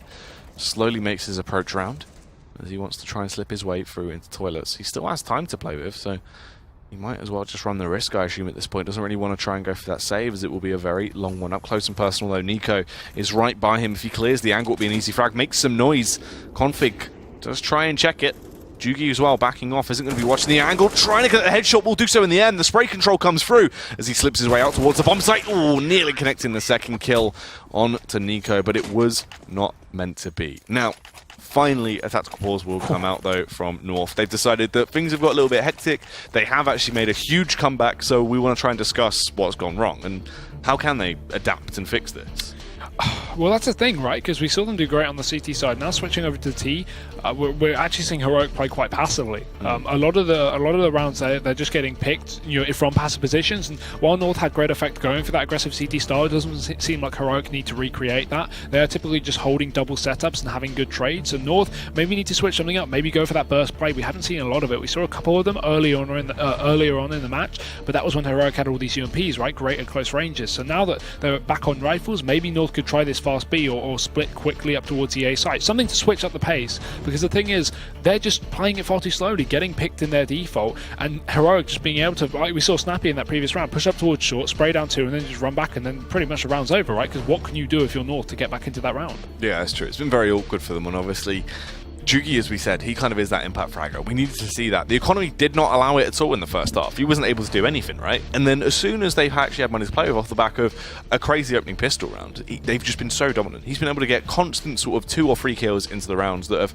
just changed everything. That is really quite big. If he can keep that up as well, that's going to be such an impactful factor. And we even saw that come into account at the end of the first half. While they were losing it, yes, he still finally got the open in the last 4 rounds and actually pulled them back to allow Heroic to get that 11-4 half. It's where he got the last 3. So yeah, now we're going into this one. The money really is a huge factor for Heroic, and we're going to see this burst play that I like. This time they're only on pistols, so it's a bit limited here for the side of North, but they are going to charge on him. Maybe a bomb plant could be allowed, and maybe some kills as well. MSL opening up once again. It's going to be Valde to trade and finds another as well. Snappy looking in for more, but he will eventually be dropped. And North, they're good in this round so far, but look at the push from Valde. So ballsy. They're huge as he jumps on into the short area. Going to be trying to look for a couple of kills. Config's backed off, and the bomb isn't planted as well, which is quite unfortunate for North.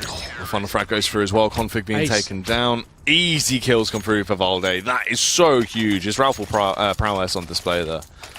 He aced that round. That's crazy. Obviously anti-eco, but North not able to get the bomb down in that position. I feel like they could have. I feel like they got aggressively. You saw those 2 positions that Valde took down as he jumped on into the site, and they were almost like post-plant positions, but the bomb wasn't even down, so it was kind of like, where's the plant? You need that money. That's the main reason you're here. Now we see an equal scoreline. Heroic really have pulled this game back, and I did say it was possible, but I didn't think it was going to be likely as we went into this one. Snappy going to be close in connector. A bit of a double push. I like this from Heroic. Switching up the pace, couple of quick kills, and then they just back off back towards that B site. North, a man down. Make that 2 as Yugi follows up, and this is just not the map here for the T side Danes. It's really not. It's just been so awkward for them. And now North making their approach through as well, trying to take their push towards the A bomb site. Obviously, this is the round that they used that pause for. This is where that communication was supposed to come into effect when they had the buy in their favor. But it just seems like the same old story. Unable to get those opening kills. Heroic just looking so crazy on the openers and working their way through.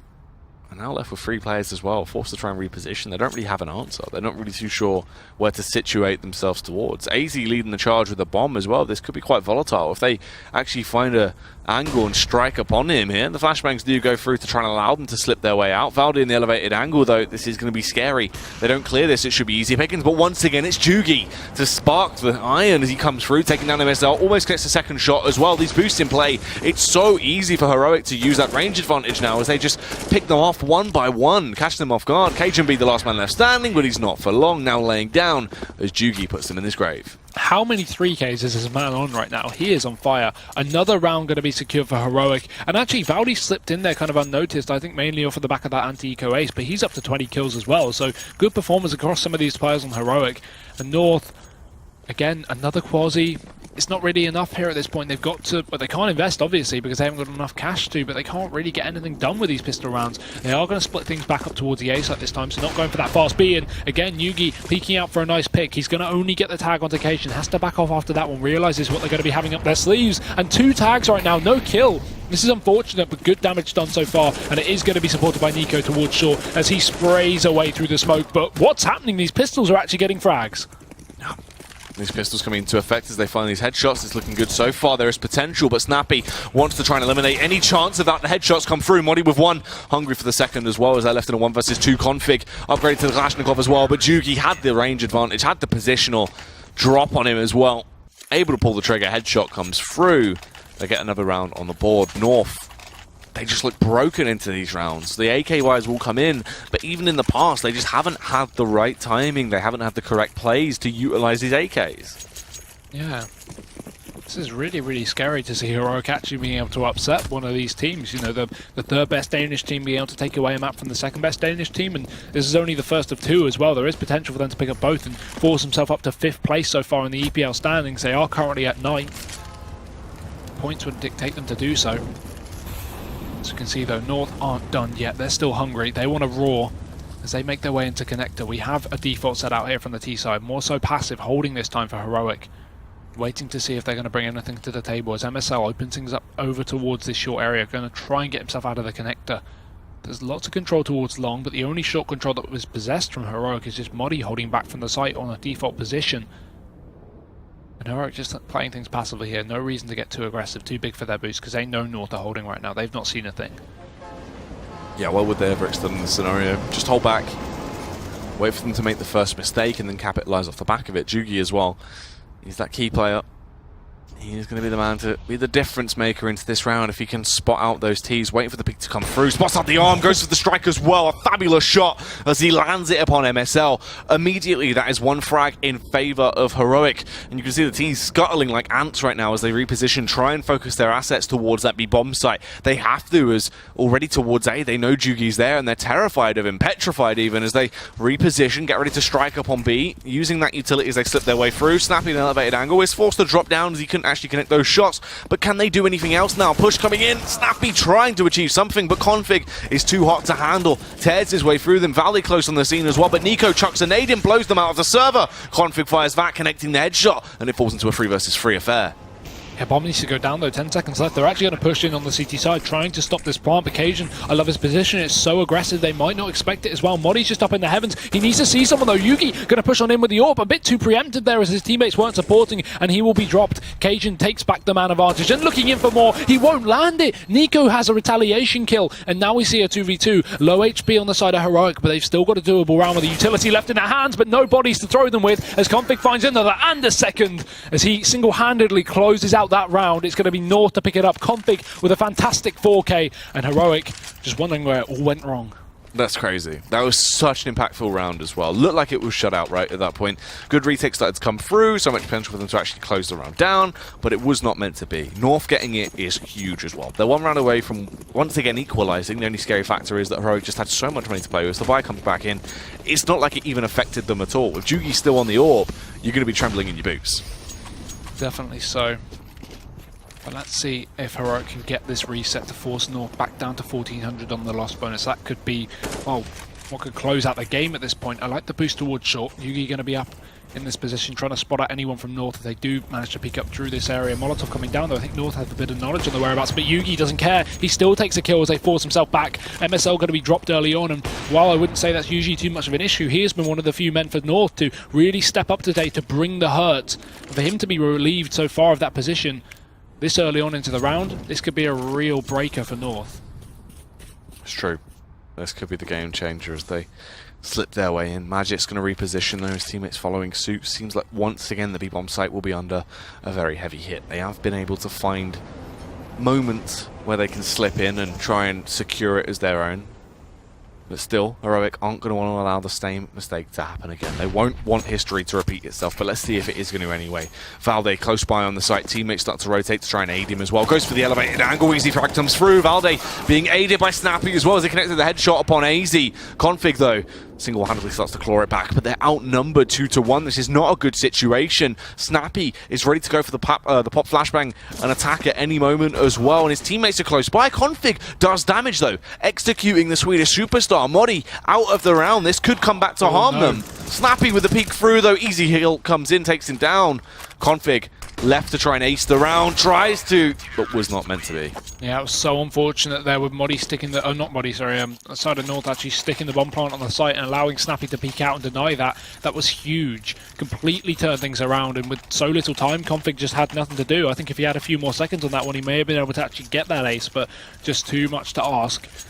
You can see right now, MSL up to 21 kills, Config's on 15, AZ's on 18. We're not having issues with performance on North individually, but they're not being able to convert any rounds together as the reset comes on in. 14 rounds to Heroic, 1 off of that dreaded map point, and North having to force the issue with 3 pistols and a couple of rifles, but it's really not enough. They haven't been getting it done with the AKs and AWPs. What makes you think they'll be able to get it done with this charity shot buy? It's true. What is going to be the difference maker here? This most likely should be Heroic getting that match point round on the board, and that is just insane to think about, as North was so heavy-handed in the opening round, 11-4 half, that now with Heroic claiming 10 rounds, getting themselves into that 14th round just look crazy. North have only been able to get 1. The boost coming out as well. That's so clever. You can peek actually over towards that B site. Magix is the one on the bottom of the boost. I'm not sure who's on top of his head. I imagine one of the rifles, Config or MSL, but if we have a look at his perspective, he can actually see so deep into that B site. No one's going to be in position. Now, that's the unfortunate thing. Heroic are playing it so passively. Look at Snappy. He's just holding off towards the barrels instead of sitting there. If anyone was sitting over on the barrels or on default, that boost towards short could have completely ruined anyone. So a really, really nice setup for North. You rarely see it in play. But obviously this time it's not going to be able to get anything. Config, oh, there it is! He actually gets a kill! Snappy falls down, that's great stuff from North. And right when they needed a crucial kill, it's going to be given to them. Smart stuff coming out. That counter boost working very effectively. That's what they needed as well. Now, in a man advantage as they slip their way through towards the B-bomb site. Let's see if it will get even better. MSL, the timing a little bit awkward there as he did spot one of the players over by water but couldn't execute him. Goes back in for the fight, but Modi, too hot to handle, comes in with a frag. AZ jumps down in front of Valde as well. Wasn't aware he was playing so far back as the kills start to rain in. Valde eventually taken down though. Nico as well will fall. Heroic left with just Yugi, who decides he'll back off and stay alive. North get their 13th round on the board. How depressing is that for Heroic as well? They put everything perfectly. The setup is so fine. They have no need to, get aggressive. They play it passive. North are looking like they're going to find no pick with that boost. Their one chance to really get back into the matchup. And as soon as Snappy repositions, Config catches his head, allowing them to take control of the B site. Because it was the fact they were playing so passive meant that they had more control towards A. They were playing more so for retake. And unfortunately for them, North just getting that entry gave them the man advantage to convert the round. Great stuff though. This match is going to be brought far closer than we could even imagine. And the counter reset coming on to Heroic, not going to impact their economy for the time being, but it will maybe delay a buy if North can pick up one more round. North, though, it's always a scary factor because they've done this in the past. They've been able to get 1 round, and then Heroic have just bounced back into it. They're like a wobble ward. Whereas, can they actually link these together, or will Heroic just work their way through very dominantly? Now, they still have the AWP to play with. They've got a full buy out as well, so this hasn't harmed them as their economy ballooned way out of control already. Heroic need to really bring their A-game into this round. Let's see, though, Jugi aggressive play coming through. Pop flash on the angle, will peek his way down. No one is there, though, but he's playing it smart. Just backs off immediately, won't try and hold it, won't try and commit. Cajun, naded out. Trying to look for something. We'll take that short control eventually, but Snappy's going to get aggressive. Look at the wallbang there from MSL. He takes down Modi, and he's going to follow up as well. Why is this man the entry fragger for North? I don't know, but I love it. As Valdi does retaliate, but only for one. Still leaving Heroic at a one-more man disadvantage, but he's still got aggressive. He's looking for a secondary kill as he pushes in, but in the meantime, AZ, now lurking deep in the shadows, going to be behind the backs of Heroic as he takes control of the A site, even catches out Yugi trying to battle for that position there. And as you say, it was scary. North are one of those teams that can pick one up and then crumble, but this time they definitely haven't, leaving Heroic to, well, I hope save in this one. You'd imagine so. They kind of need to save at this point, right? They've only got those 2 weapons to play with. They both have kits and they have armor. There is no point in them just throwing them away because it's just going to come back to bite them even harder. This is scary as well, considering Heroic started off this second half with 4 rounds to their name, came all the way back to this scoreline, and it's looking very likely that they may not be able to buy. If you can see North are chasing, if they take the guns off of Heroic, this could really hurt them. They'll have a bit of money left, yes, but not enough for a full buy across the board, meaning that North could actually pull themselves back off to this deficit to 15 rounds. And look, we're going to see the peak. Config just misses the angle. He's going to go in for more, and you can see he's hungry. You can see there's a very good chance he'll be able to even get one, but he turns back on. Nico goes down. I don't think we need to see a trade. Valdi just needs to hold. He's going to have no positive of getting this kill into Config, but he does get it. That being said, not worth the risk to go for any more. He will move back towards a T-spawn, and Heroic give away another round with only one saving player. Their economy, it's going to be on the edge. It's going to be interesting to see what situation they're actually going to have to deal with as we work our way through, obviously, into this next round. Economy, not overly fabulous. They can get a buyout here as they work their way through. Obviously, they're going to have to distribute those weapons around. Jugi has been dropped the AWP. That's the most important factor. Yeah. It's so lucky that Valde was actually able to stay alive there, or else things could have been really, really awkward for them. The buy will come back through. They're still quite awkward. Look at Nico. This is why we needed 2 rifles saved, right? Because now Nico's got nothing to play with. Still, it's not the worst case situation compared to how bad it could have been, theoretically, now, though. The push coming out, this time around, it will be Snappy, has the backup of Nico, obviously, just going to try and play what complements them. Hold this close range angle, have this crossfire, so if the push does come through, you can get the kill there. You can't really take the fight to them, but you can try and catch them off guard. And already nade damage onto the side of Nico. Going to be unfortunate to kick things off. Yugi's close over in the smoke, and Nico, he's going to get aggressive with the help of Snappy as well. They actually open things up. Wallbang comes in retaliation, does do some damage onto Snappy himself. They've actually taken them out of advantage, and despite losing a lot of health on 2 of these players, I'd say it's definitely worth it, but it's still far from over here from the side of Heroic. They've got 4 more members to find on the north side. Snappy looking in for a little bit more. There is a player just above, but there's no one down in the underpass as Nico follows up with his second kill of the round. Going to be able to remove AZ there over towards that A side. And Config sneaking into B could catch Modi off guard. It all depends though on the luck of the draw. How's this one actually going to go? As Config slowly tiptoes up, playing crouched, playing on the down low, hoping he has him exploit out, but the peek comes through. Modi able to overpower him as well as he rips his way through him with the M4. That is not the situation he wanted to be left in. Very awkward stuff now as Valde's on the scene as well, ready to cause a stir. Rattles down with the M4, gets the opening frag as he eliminates MSL. KHB left in a 1 versus 4 will be executed. The round that looked like it was going to be picked up by North, but Heroic lock it down. The 15th is in the bag. They are so close, 1 away from closing down the game. And the buy is not really what you want on the side of North. No, Config must be kicking himself after that play as well. He didn't even fully commit, didn't really expect Modi to be in the position, so kind of turned round after only half checking the angle, and that will result in their downfall. As you can see, now North, while they have had success with worse buys up into this second half, it's still going to be, suboptimal. Heroic had a pistol in the previous round, so they made it work, so it's definitely doable, but North have got a big task. And AZ being tagged up early on, he should be throwing over that rifle. I need to see someone else. MSL on that. I don't know why AZ is still committing to the gun. While he is a prolific fragger, again, he's now removed from the equation, so hopefully he'll be picked up. We have this short control taken from North.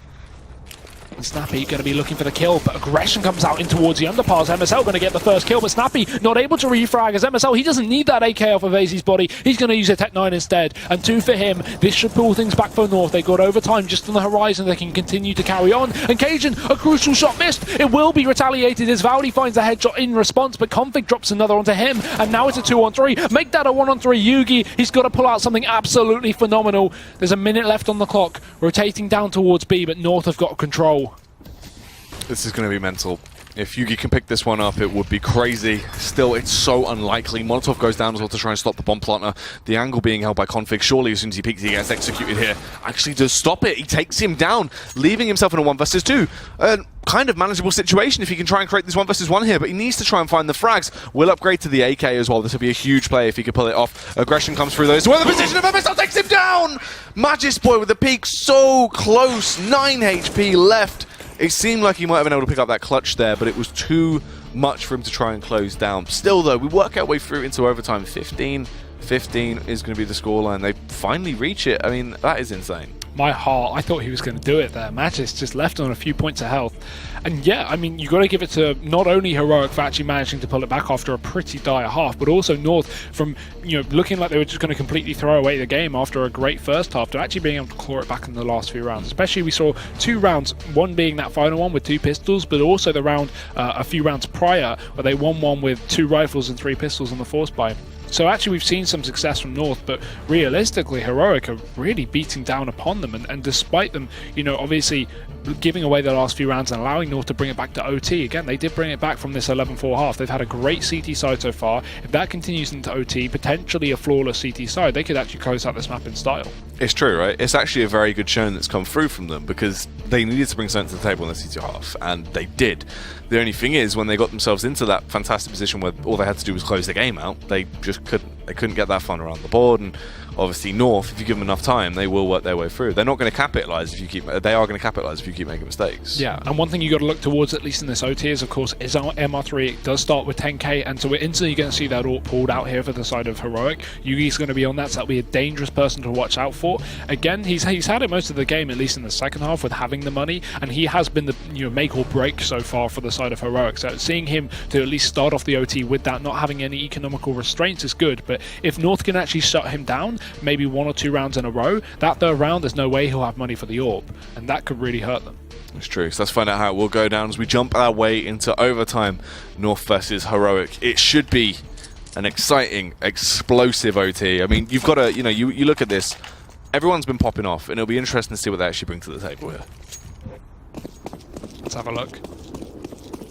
North, we've got Magis on this gun, this SG, Krieg. He has been fairly prolific with it. He is a player who actually likes to pick it up, one of the few. So it's nice to see him on that, bringing in something spicy and a bit more money to at least constitute that buy, as it is a $3,000 gun. Just does remove 1 potential nade if you have an economical crisis, as he posts up towards short here. The rest of his team, majoritarily making it up towards long, and Snappy's going to be peeking out aggressively. Support from Nico, nice quick kill. Snappy lands one, but it needs to be a trade here from AZ. He peeks out, he does the damage, and he gets a kill as well. Nico falls, and AZ doubles down, 2 quick frags. And while Cajun's tagged up in the process, the player advantage is going to be great for North. They can just continue to hold on to this, even allowing Heroic to settle back into their rotations and move 2 players towards the A site. North should be okay for the time being. It's true.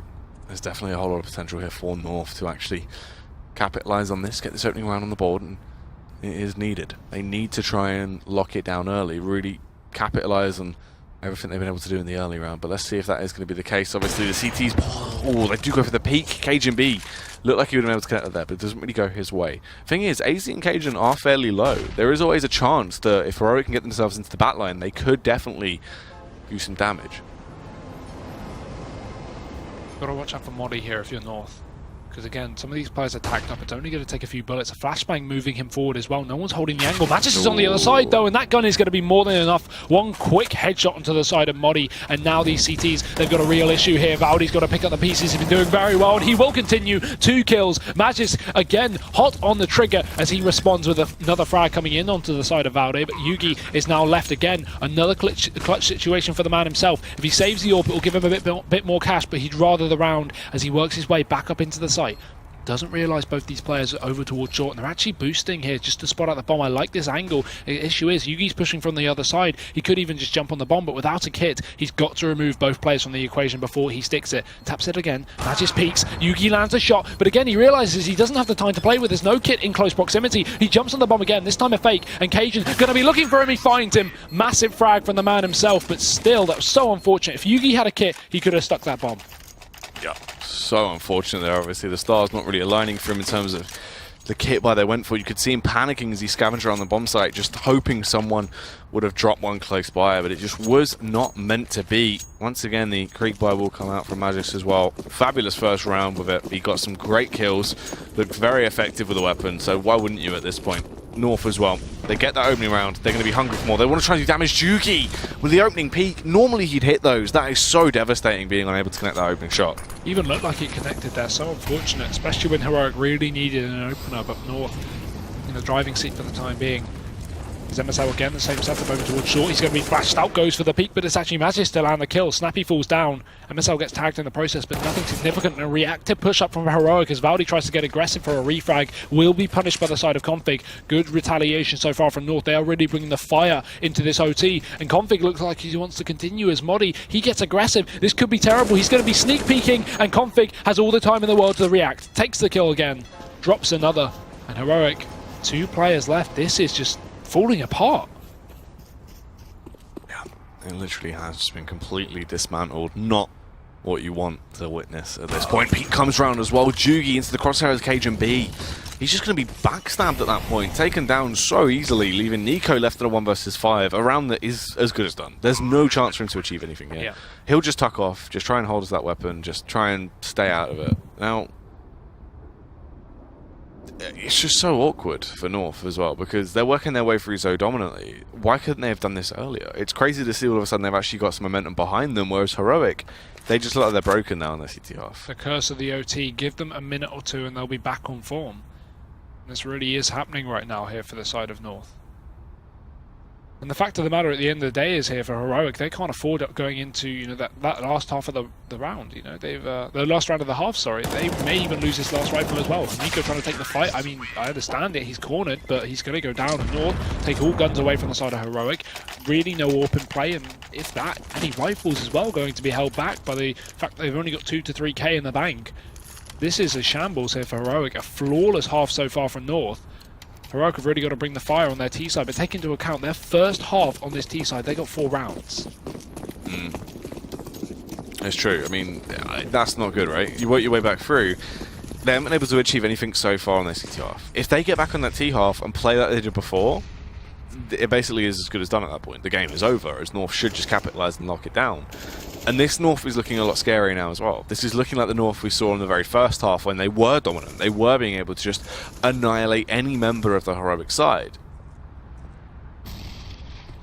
Let's see if Heroic are going to walk into any more crosshairs today. Occasion just posted towards that underpass area. Going to back off as the smoke goes down. And Heroic trying to look for a pick here. Not too aggressive though as they push their way up. Taking that short control towards B and A.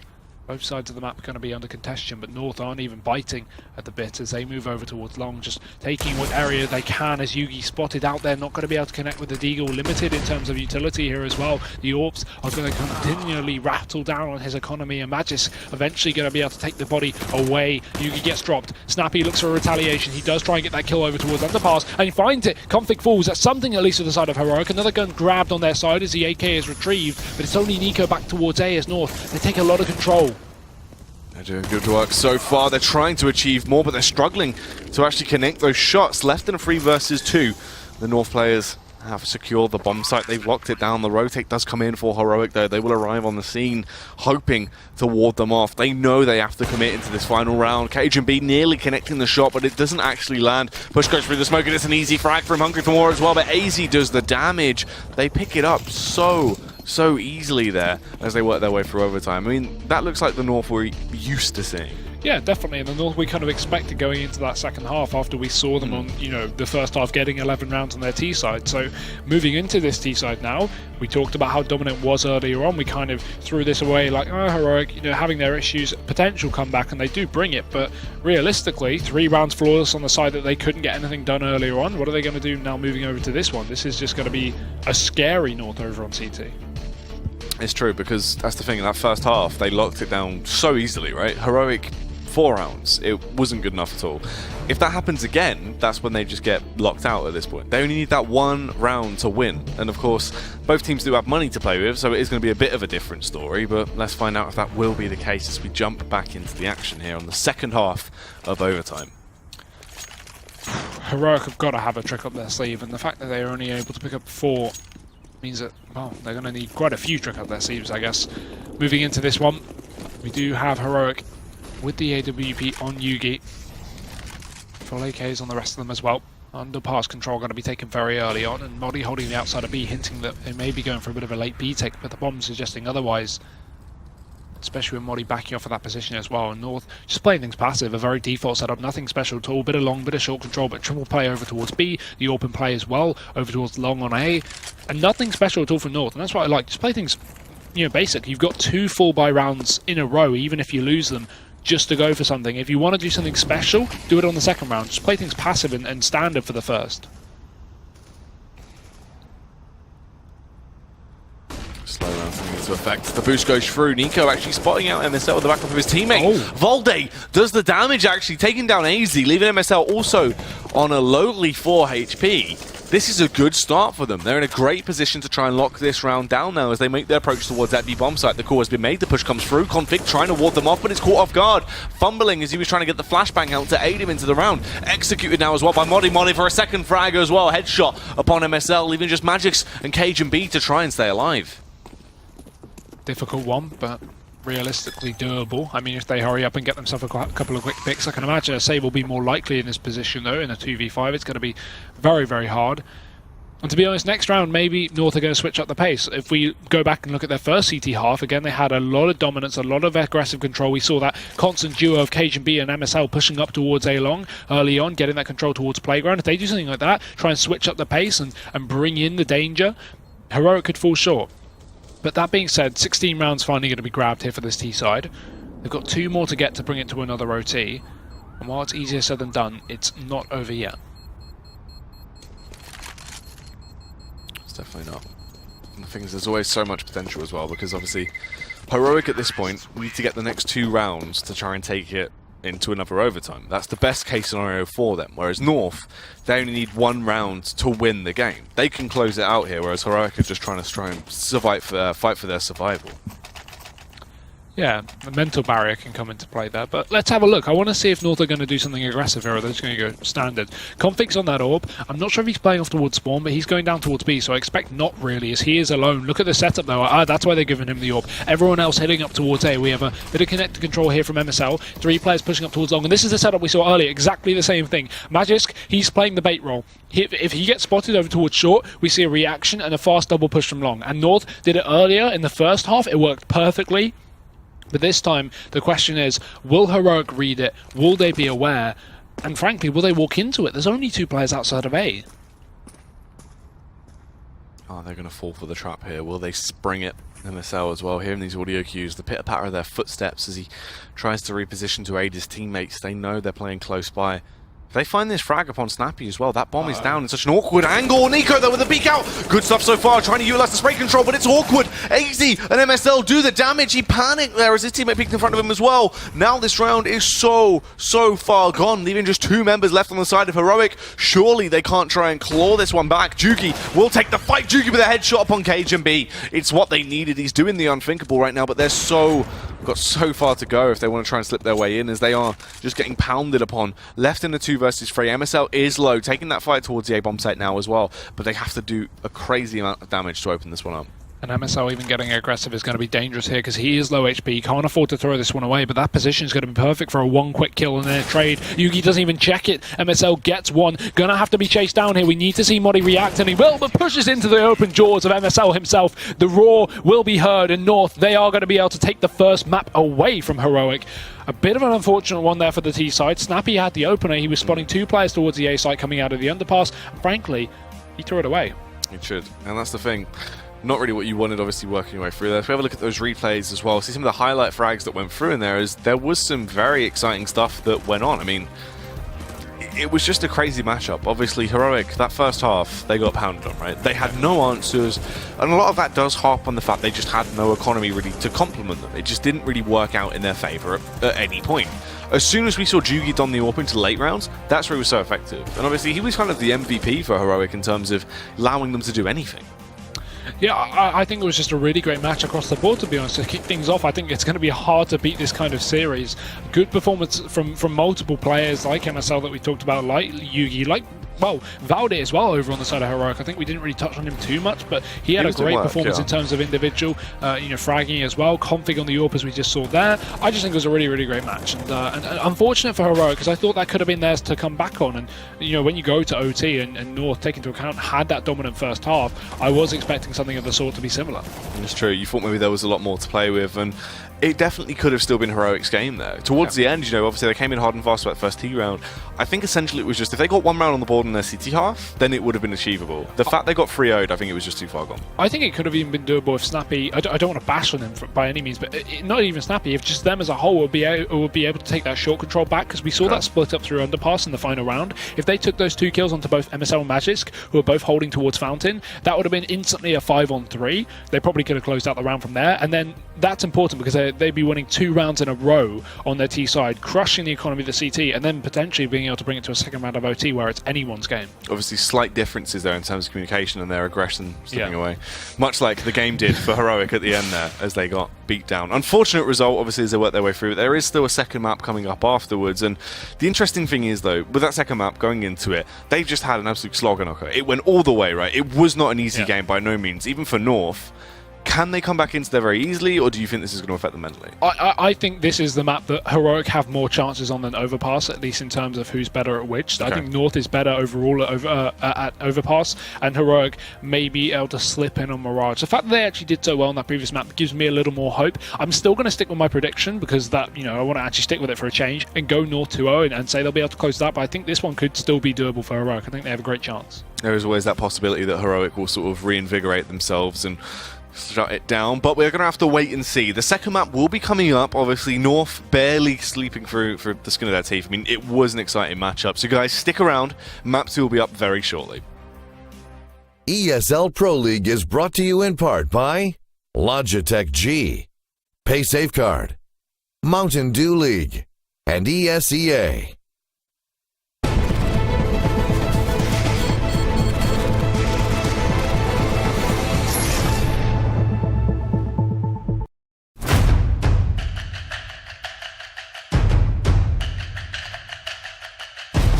Opens up the plant potential. Watch Kenny drop down. Hit 6 hits up. 1v1 spotted up. Oh, Kenny! Once again, very quickly, they tried it before. Then it shut down time after time again. Automatic!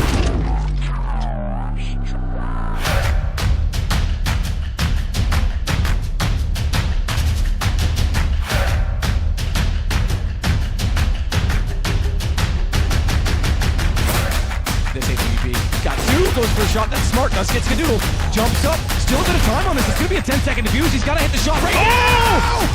Oh my God, Fallen!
Welcome back to the ESL Pro League. We've just seen the first map between North versus Heroic. It was an exciting one. It was down to the wire. It went to OT, but we're back for map 2. Here you go. Why don't you give me your brief thoughts on that? Obviously, going into things, Overpass was a bit of a wild one. Is it going to be the same affair?